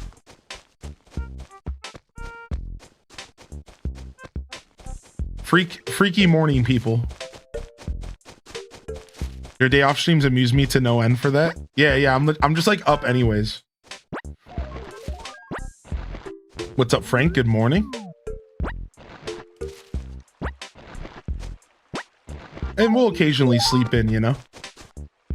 But anyways, I brought that up because that's so funny to me. Staying up until 1 in the morning watching Stranger Things is so chill. Yeah, like the night the first episode came out, we watched one episode and it was like already like 9 something, and they had off work but I didn't, and it was right before Thanksgiving. So we watched that one episode and it was like, yeah, we're done. And then last night it was like, let's just go to bed. I went to bed at 8:20. I didn't really actually get to sleep for a while, but I started preparing for bed at 8:20 last night.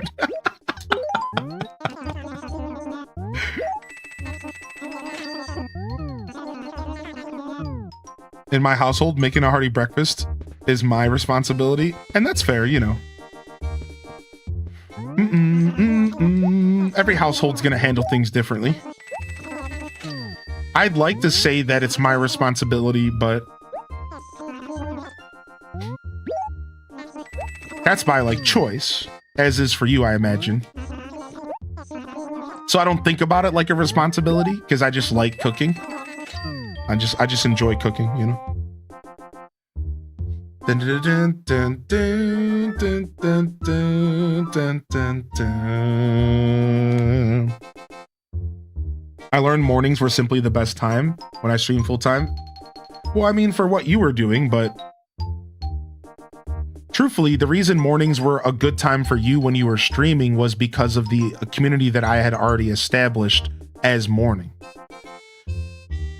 The truth is that there are the actual better times to stream are when there are more viewers on the platform, which would be prime time for probably like Eastern America all the way to like Pacific.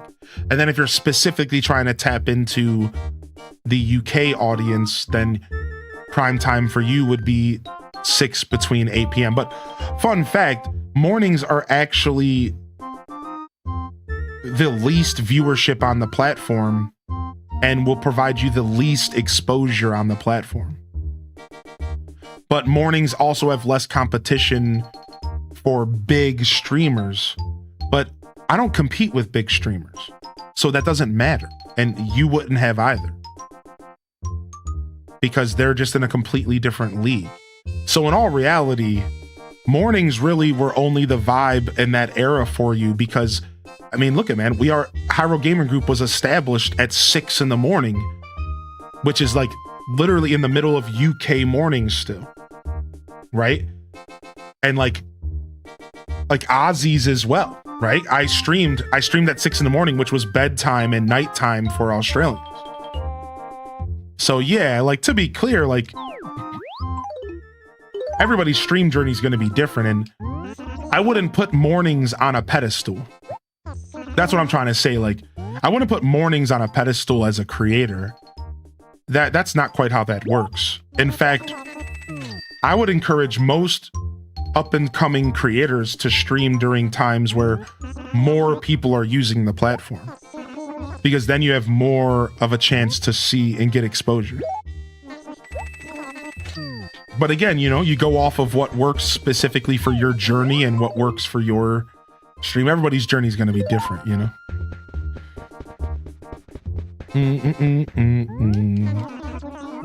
What's a gaming achievement you can think of that was hard for you to do? Stardew Valley, 100%. Stardew Valley, 100%. That's one of my favorite gaming achievements. That's an easy one.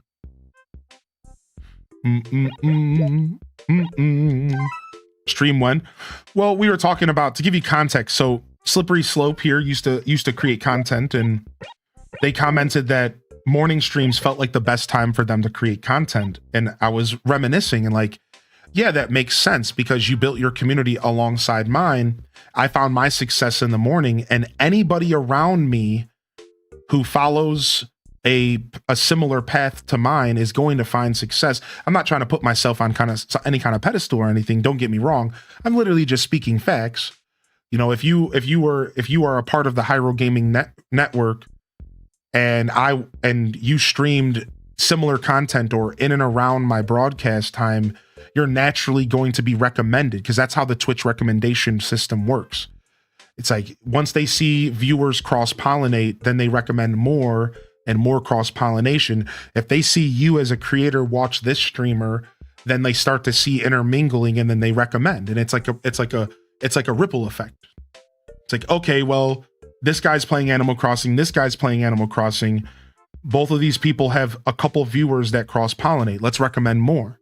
Then cross-pollination continues, and then it ripples, and then it ripples, then it ripples, then it ripples. And that is literally the foundation of Twitch and how Twitch works. So anyways, the point, so I was kind of sharing my thoughts and reminiscing on this old era of when Slippy Slope used to stream, and like, this is way back in the day, it's like 2020. And then I mentioned, but the truth is that really only happened because of the ripple effect. In all reality, if you go look at the platform as a whole, like let's just type it in Google. What time of day is Twitch most active with viewers? And the super quick short of it is 7 p.m. to 11 p.m. You see it? And that's what I was talking about. Technically, 11 p.m. to 7 p.m., which is prime time television time. This has been prime time since before streaming was a thing, before the internet. Prime time is when people sit down to relax and get entertained. So like, if just to make sure we're putting facts out there, technically, if you wanted to grow, you would want to put yourself in a time slot that had the most exposure, depending on your content and depending on what you're trying to accomplish, right? So for example, I built my stream in the morning because I had to work through the day. So what I did is I did content that was good for the morning. Calm, relaxing, help you get through your workday content. Because I was in the morning. At nighttime, you could maybe get away with doing more entertaining content, maybe more energetic. Maybe there's more stuff going on because your show is entertaining people who are relaxing at home. They're not at work anymore.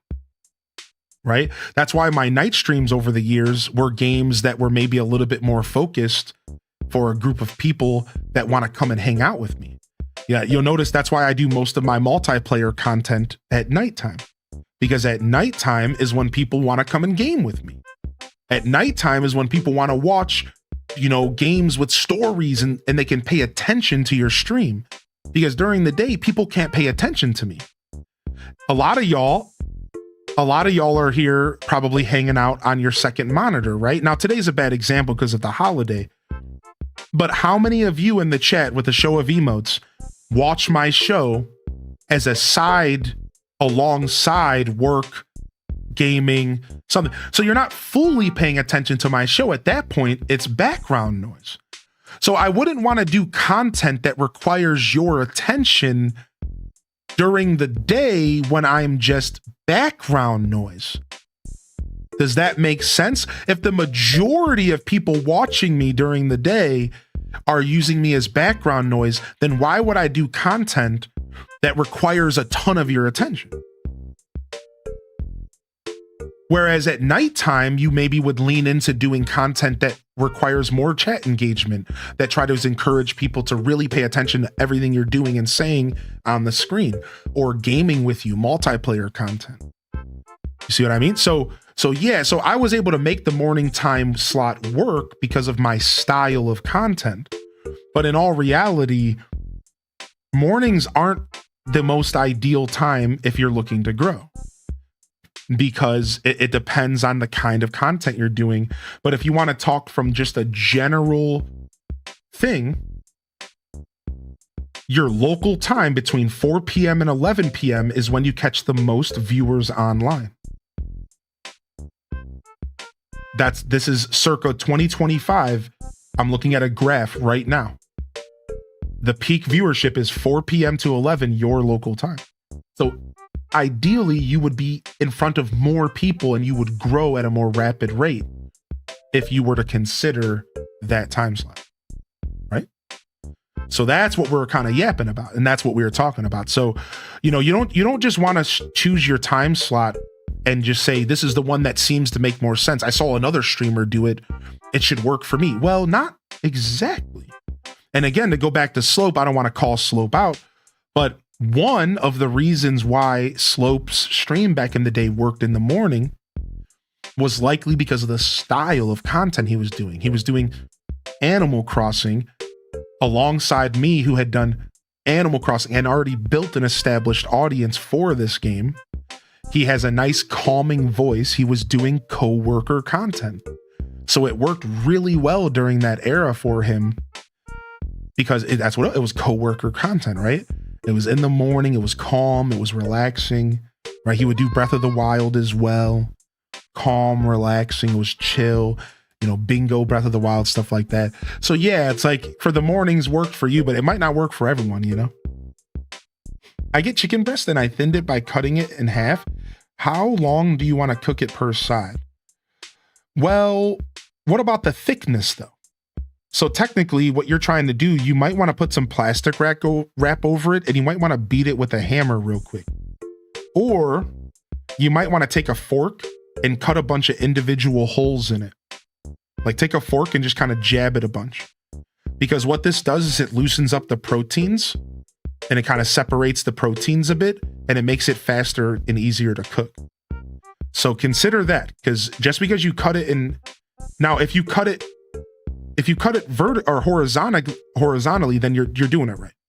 I just want to make sure you weren't just like cutting it in half, but you were slicing it down the middle. Now, either way, just to make sure you understood that, from there, we're talking a really fast cook. It's going to be really fast. And what I actually encourage you do is I actually encourage you to bake it. So put it in a decently hot pan and cook on both sides of it real quick. And get both sides to kind of be seared a little bit. So like here, I'll just give you the example. So step 1, put your chicken in a hot pan. It's well seasoned. And you're going to cook that side for maybe a minute. Not even 30 seconds to a minute, depending on the heat. Medium to high heat. Then you're going to get some good color on it, and you're going to flip it, and you're actually going to throw it in the oven and bake it at 300 for another maybe 5 minutes. This way, you're getting some good color on it, but then you're also baking it, which is a little bit of a smoother cooking process. Ideally, though, your goal with chicken is you don't want to dry it out, so you could do it all in the pan on top of the stove as well, if you do not have to bake it. And if you want an answer for that, I would say, depending on the thinness, I have cooked a piece of chicken in a minute and a half on the stove, and about medium to high heat. A minute and a half, 45 seconds both sides. I'm not joking. Depends on how hot your stove is. So if you want to be safe and you don't have a temp stick, then maybe do about a minute and a half each side, 3 minutes total. Done. And that would be stovetop chicken. So very short. Keep it light. Keep it light. You're not trying to take all the moisture out of the meat. And if you have a temp stick, then just try to temp it. It's hard when it's thin, but 160 plus is what you want. 165. Uncle Josh is always on the TV keeping us company. Dude, I hope your exam went well yesterday. Yeah, hopefully that helps, Blood Raven. Hopefully that helps. Chicken's a little bit weird, but the whole thing is that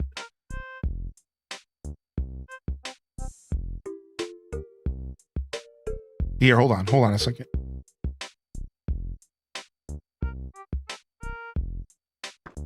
Bum. Let's see if I can find this guy. Hold on. I'm actually maybe just going to share you a video real quick, but if you don't want to watch it, that's fine.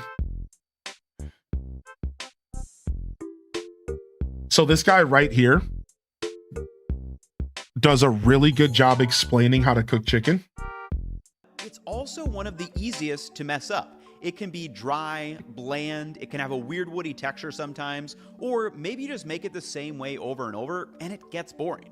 Well, in this video, I'm going to cover the 5 common mistakes that most people make, but from a food science perspective, because each of these mistakes build on the last one. So by the end of this video, you'll understand not just what to do differently, but more importantly, why these changes work and how to make chicken breast that's juicy and flavorful every time. Each of these mistakes build on. This is the main mistakes you make. First off, buying own chicken, not using enough salt, not using spices, cooking thick chicken breast, which you solved, and then always cooking to a high temp, which ignore the top one because in America, you'd rather be safe than sorry. Whereas this guy is speaking truth that we do generally overcook our chicken, but I don't really trust American chicken. So I always cook to 165 because we ain't in a place that cares about our health. So that being said, he talks about in this video, and I don't know where he talks about this. He talks about the process of you either want high temperature cooking fast, or if you want to try low temperature cooking slow. And he goes into that. And that's why I wanted to share the video, because I think he has a super good insight on the different ways to cook chicken. To 165 degrees Fahrenheit. But the question, at that temperature, you get an instant 7-log reduction of exactly how this works, where you can see 155 degrees is safe in about 45 seconds, 160 for around 14. You can hold chicken at a little bit of a lower degree and get the same lethality for much more juiciness. Yeah, and like he's basically breaking down why, even though the rule of thumb is 165, actually that's mostly for like commercial kitchens and stuff, is what he's saying here. That's like mostly for commercial kitchens, because really at home you can go less, but commercial kitchens always have to follow a certain rule because you're cooking for thousands of people a day. Since there's more surface area and thus every bite will be evenly seasoned, you also create more surface area for the Maillard reaction, which is the browning that adds tons of new aromas. And maybe the biggest benefit of all from a lifestyle perspective is that it simply just cooks faster. And to show you how much of a difference this makes, I put this through a quick test. This is really interesting. Temperature graphs that will explain how this works. To test this, I took 2 identical chicken breasts, each weighing 310 grams. One I left thick and bulbous straight from the package, the other I flattened out with a knife. Then I placed in probes from a ThermalWorks RFX, which has 4 sensors tracking the temperature over time into each, then cooked them both to 165 degrees Fahrenheit internal into the very center. And here's what happened. The thin breast cooked in just 7 minutes and 45 seconds and finished at 268 grams. The thick breast, on the other hand, took a whopping 22 minutes and finished at 239 grams. So I guess I was wrong, maybe closer to 5 to 7 minutes. You know, it's hard to give you a good answer, Blood Raven, when I'm a muscle memory based guy. So maybe you are looking for closer to 5 minutes for cooking on the stove at probably like a medium heat. But like, look at this. Look at this. So look how long it took. 22 minutes to cook a piece of chicken that wasn't cut in half and that wasn't tenderized. 22 minutes versus 7. So why do you think, class is in session, H does notes, why do you think that that's a problem? Why do you think it's a problem to have a piece of chicken that cooks for 22 minutes? Now, both of these chicken breasts were technically cooked to 165 degrees in the very center, but that is only in the very center, and this is where the problem lies. Most people aim for 165 degrees in the center, but with a thick breast, that means the outer layers are much hotter than 165 degrees. So you're basically overcooking all of the meat outside of the center. So the center is nice and juicy, but what about all of the outside of the meat?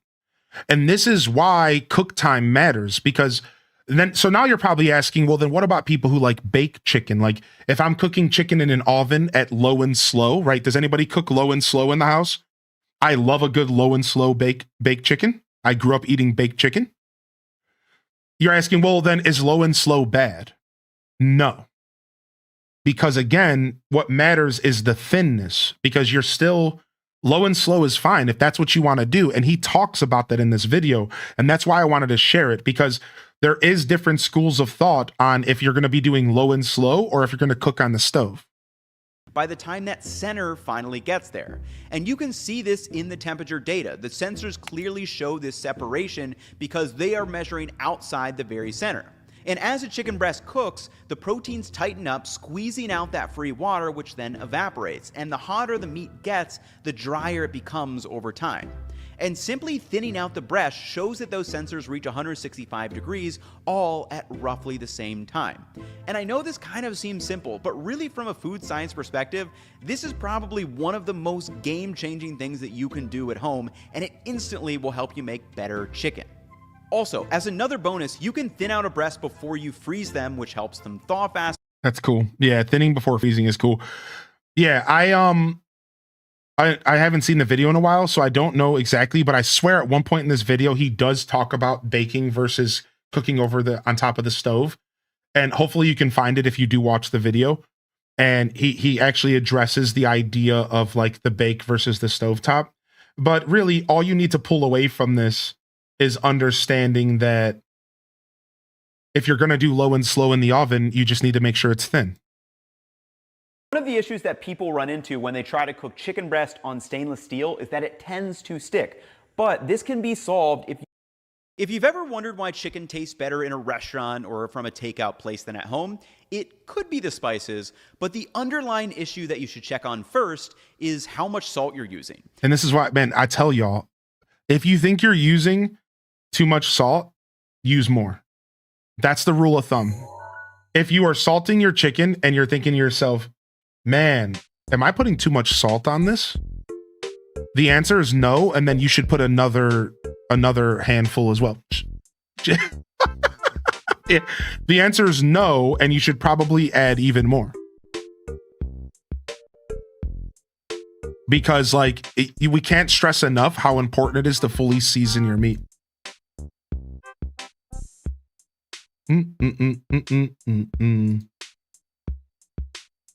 I always ask myself this question, even after doing it. Infinite salt glitch. Yeah. Infinite salt glitch. All right, let's go put this stuff in the house.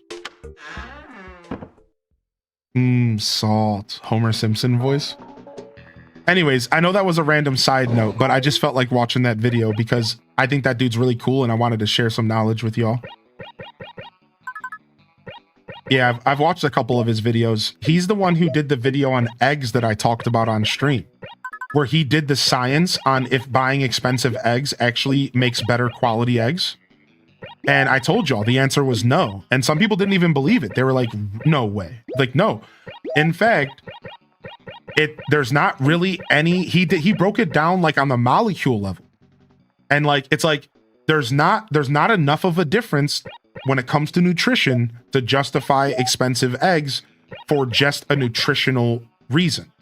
If you're buying $12 cartons of eggs because you think you're getting healthier eggs, technically you are, but it's such a minute amount of extra health that it really doesn't matter.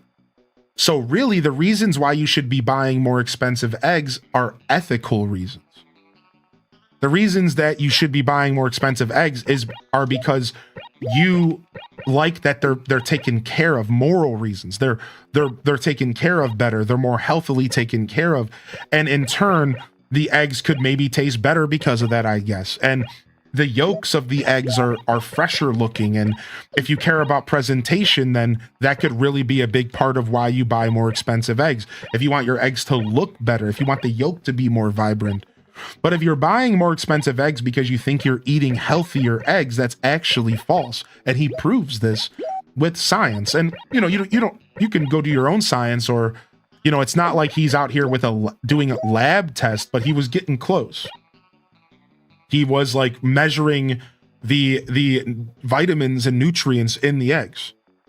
So it really just comes down to like texture and presentation more than nutrition, which I don't know about y'all, but texture and presentation kind of matters to me.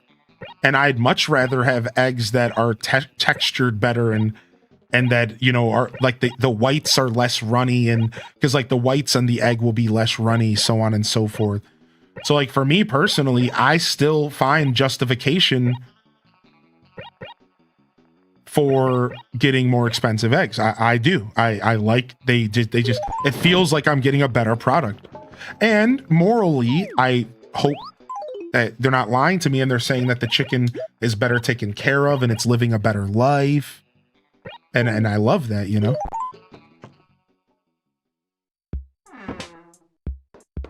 I ordered over medium instead of over hard for my eggs and found out that I don't mind a little runny for the egg, just not over easy. For me, I agree. I can handle over medium if the whites aren't terribly runny. I can handle over medium, but I actually order over hard from restaurants nowadays because I just don't trust restaurants to handle my eggs properly anymore. I've like given up. So I just order over hard now. Just give me some fried eggs, dude. I don't trust you to do it right. I'm sorry.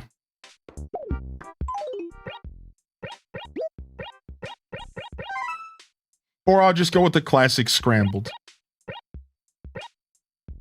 which is like super easy. Right, yeah, exactly. I'll go with a classic scrambled or something. Can anyone help me with some flower seeds that I need in ACNH? I can join the Discord if the question is better asked there. So I do encourage you to join the Discord because we do have a little Animal Crossing community. But you're always welcome to ask in chat. 7 months in, 4 to go. H day love too. Yeah, you're always welcome to ask in chat, dude. Not a problem at all. Not a problem at all. Thanks for asking. You have to let us know what flower seeds you're looking for. Maybe somebody can help you out. I might even be able to help you out myself.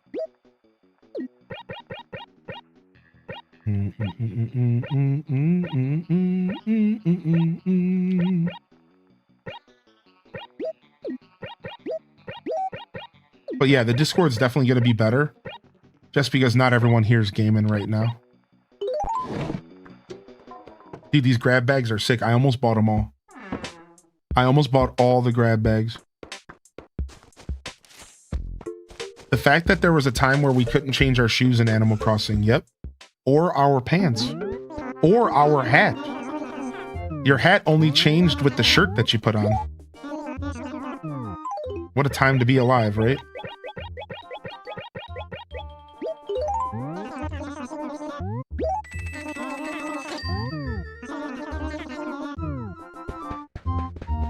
Dang it, I almost have enough for all of the last 3 bags. I'm buying all of them. Oh, that's cool, Atomic. I didn't know that. I make a mean scrambled egg. I got my recipe from Alton Brown. Oh yeah, by the way, I watched Alton Brown's new show on YouTube last night.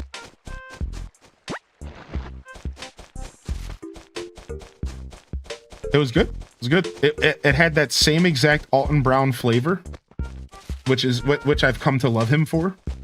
And the production was super good. The editing was super good.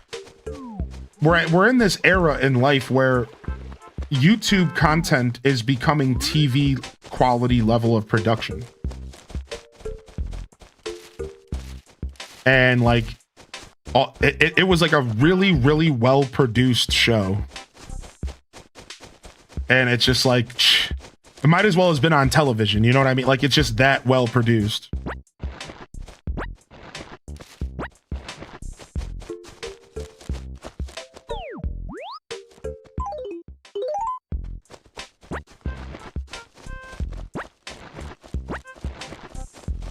I would argue YouTube is where all the quality content is being made. Sure.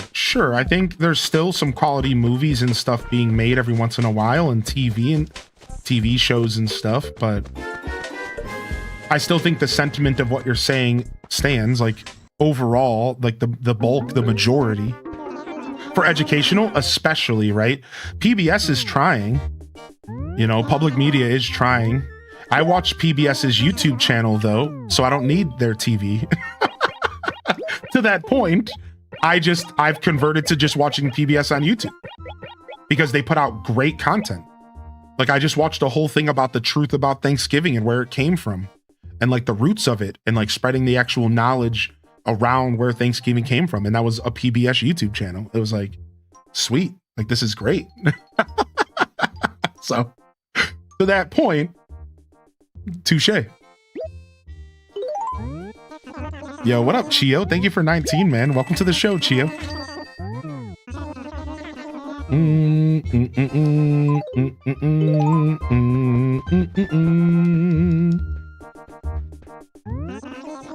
I haven't heard Alton Brown's name in years. Dad and I would watch Good Eats all the time.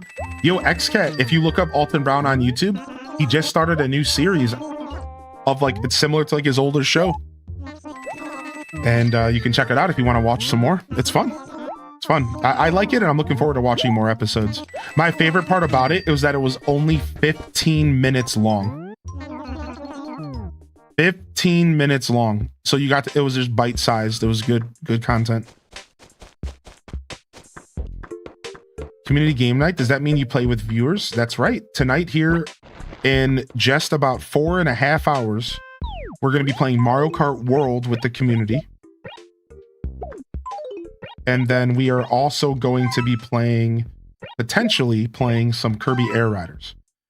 I'm just going to focus on Mario Kart World, and if I'm feeling up to it as the night goes on, we'll game switch. Ooh, some buttermilk Eggos.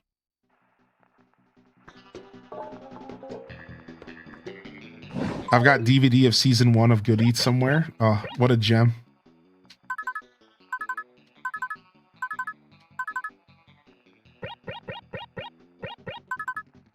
I need to shake off the dust. I'm dusting out here. I'm hoping I shake it out over the track tonight.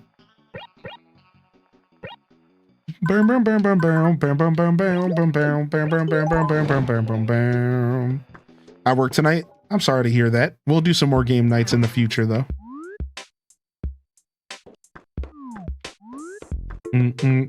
Yeah, Good Eats was the best cooking show because of the science. Good Eats was the best cooking show because it was scientific. That's crazy, Cozy. No way. I didn't. What? That's so cool.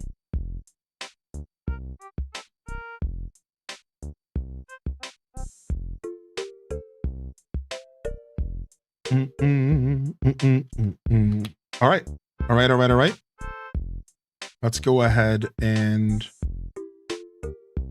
bum bum bum bum bum bum bum bum bum bum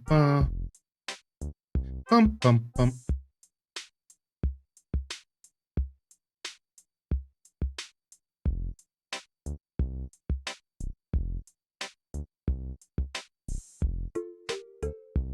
Bum, bum, bum, bum. Bum, bum, bum, bum. Bum, bum, bum.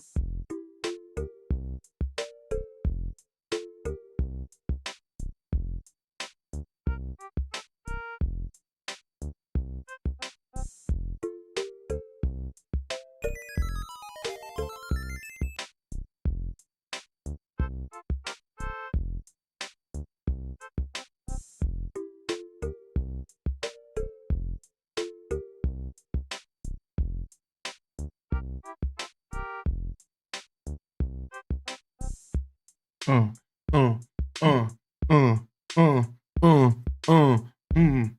Doom, doo, doo, doo, doo, doo, doo. Doo, doo, doo, doo, doo, doo, doo.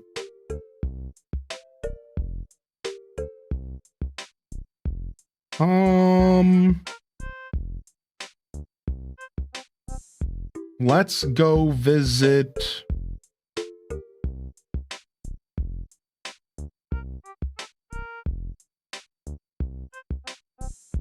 I usually never think this hard about it. Bum, bum, bum, bum.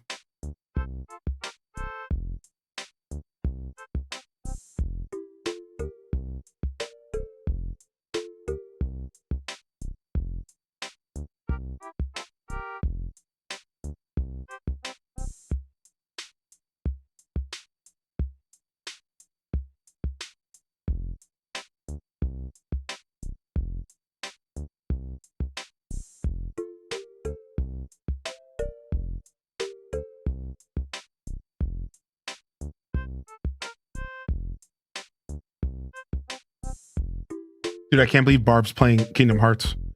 What the heck, dude? Love seeing everyone's food pics yesterday. It was fun, dude. Going through the Discord food while eating my food so that I wasn't getting hungry because I had food in front of me to eat was probably the best way to ever look at food pics. In fact, I want to look at food pics while having a plate of food in front of me again next time because that was just such a treat. All right, let's see here. Let's take a risk this morning. Are y'all down to take a risk this morning? Let's go take a risk and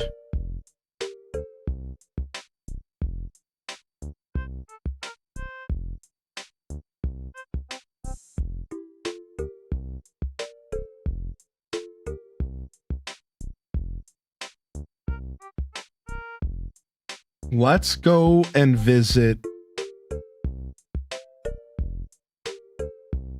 this person playing Animal Crossing that I've never met before.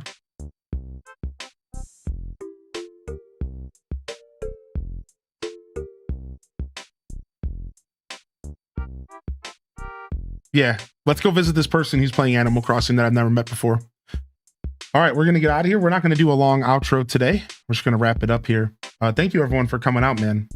I'll be back later. A little bit of an untraditional outro today.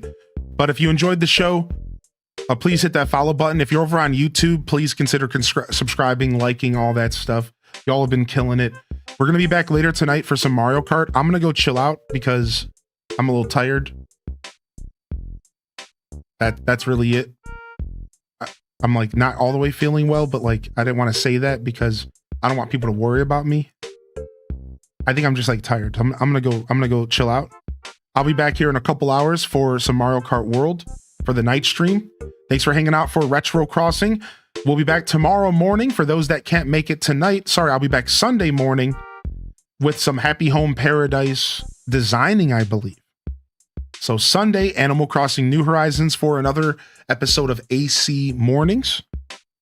That'll be the next morning show. So I will not be here tomorrow morning, but I will be here in just a couple hours for the night stream. So again, one more time, if I don't see you here tonight, have a wonderful Saturday. Thank you so much for supporting me, and I'll see y'all on Sunday. All right. And then we'll be back tonight for Mario Kart. And I think we're going to go visit this. They're ending their stream. I spent all that time looking for this person.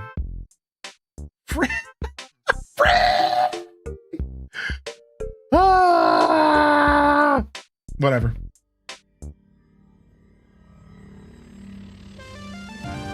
Nah, we're just gonna wrap it. No raid. We're fading. I'll be back in a couple hours. Thank you everyone for coming out. Beautiful show. Beautiful morning. Lots of yaps. Felt like a Monday in here. That's the third day this week that felt like a Monday. Is this whole week just a Monday? I don't know what's happening, but it was a great episode. Lots of yaps, but a beautiful, beautiful episode of Animal Crossing GameCube. I freaking love this game. Somebody requested recently that we check it out, and I'm so happy we sat down and played some more here today. So thank you, everyone. I appreciate y'all being here. Again, we'll be back in a couple hours. I'll see y'all on the Discord if you want to chat. Check out the socials. You know the deal. You know the spiel. This is Highly in Descent signing off from another wonderful Pyro Gaming Group production. If I don't see y'all here later, I'll see you when I see you, fam. You know the deal. You know the spiel. Until next time, this is Highly in Descent signing off. Peace. Wrap it up and on to the next episode. Peace.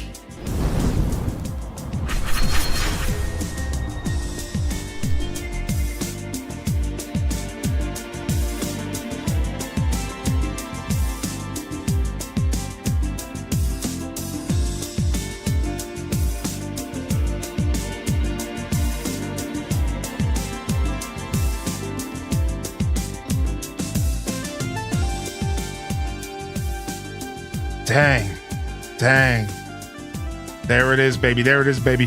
Seriously, man, beautiful show. Absolutely beautiful broadcast yesterday as well. It's been a great week of streams. Thanks for coming and hanging out with us here today. I hope you all have a great weekend.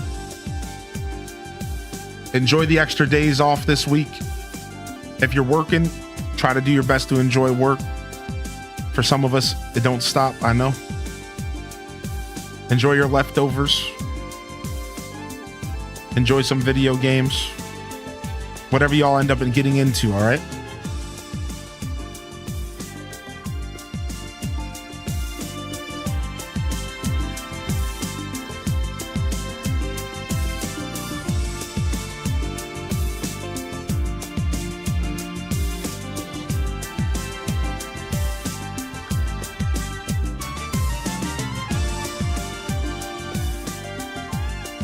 Love y'all, appreciate y'all. Honored to be part of your daily routines. Certainly honored to have you as a part of mine, fam.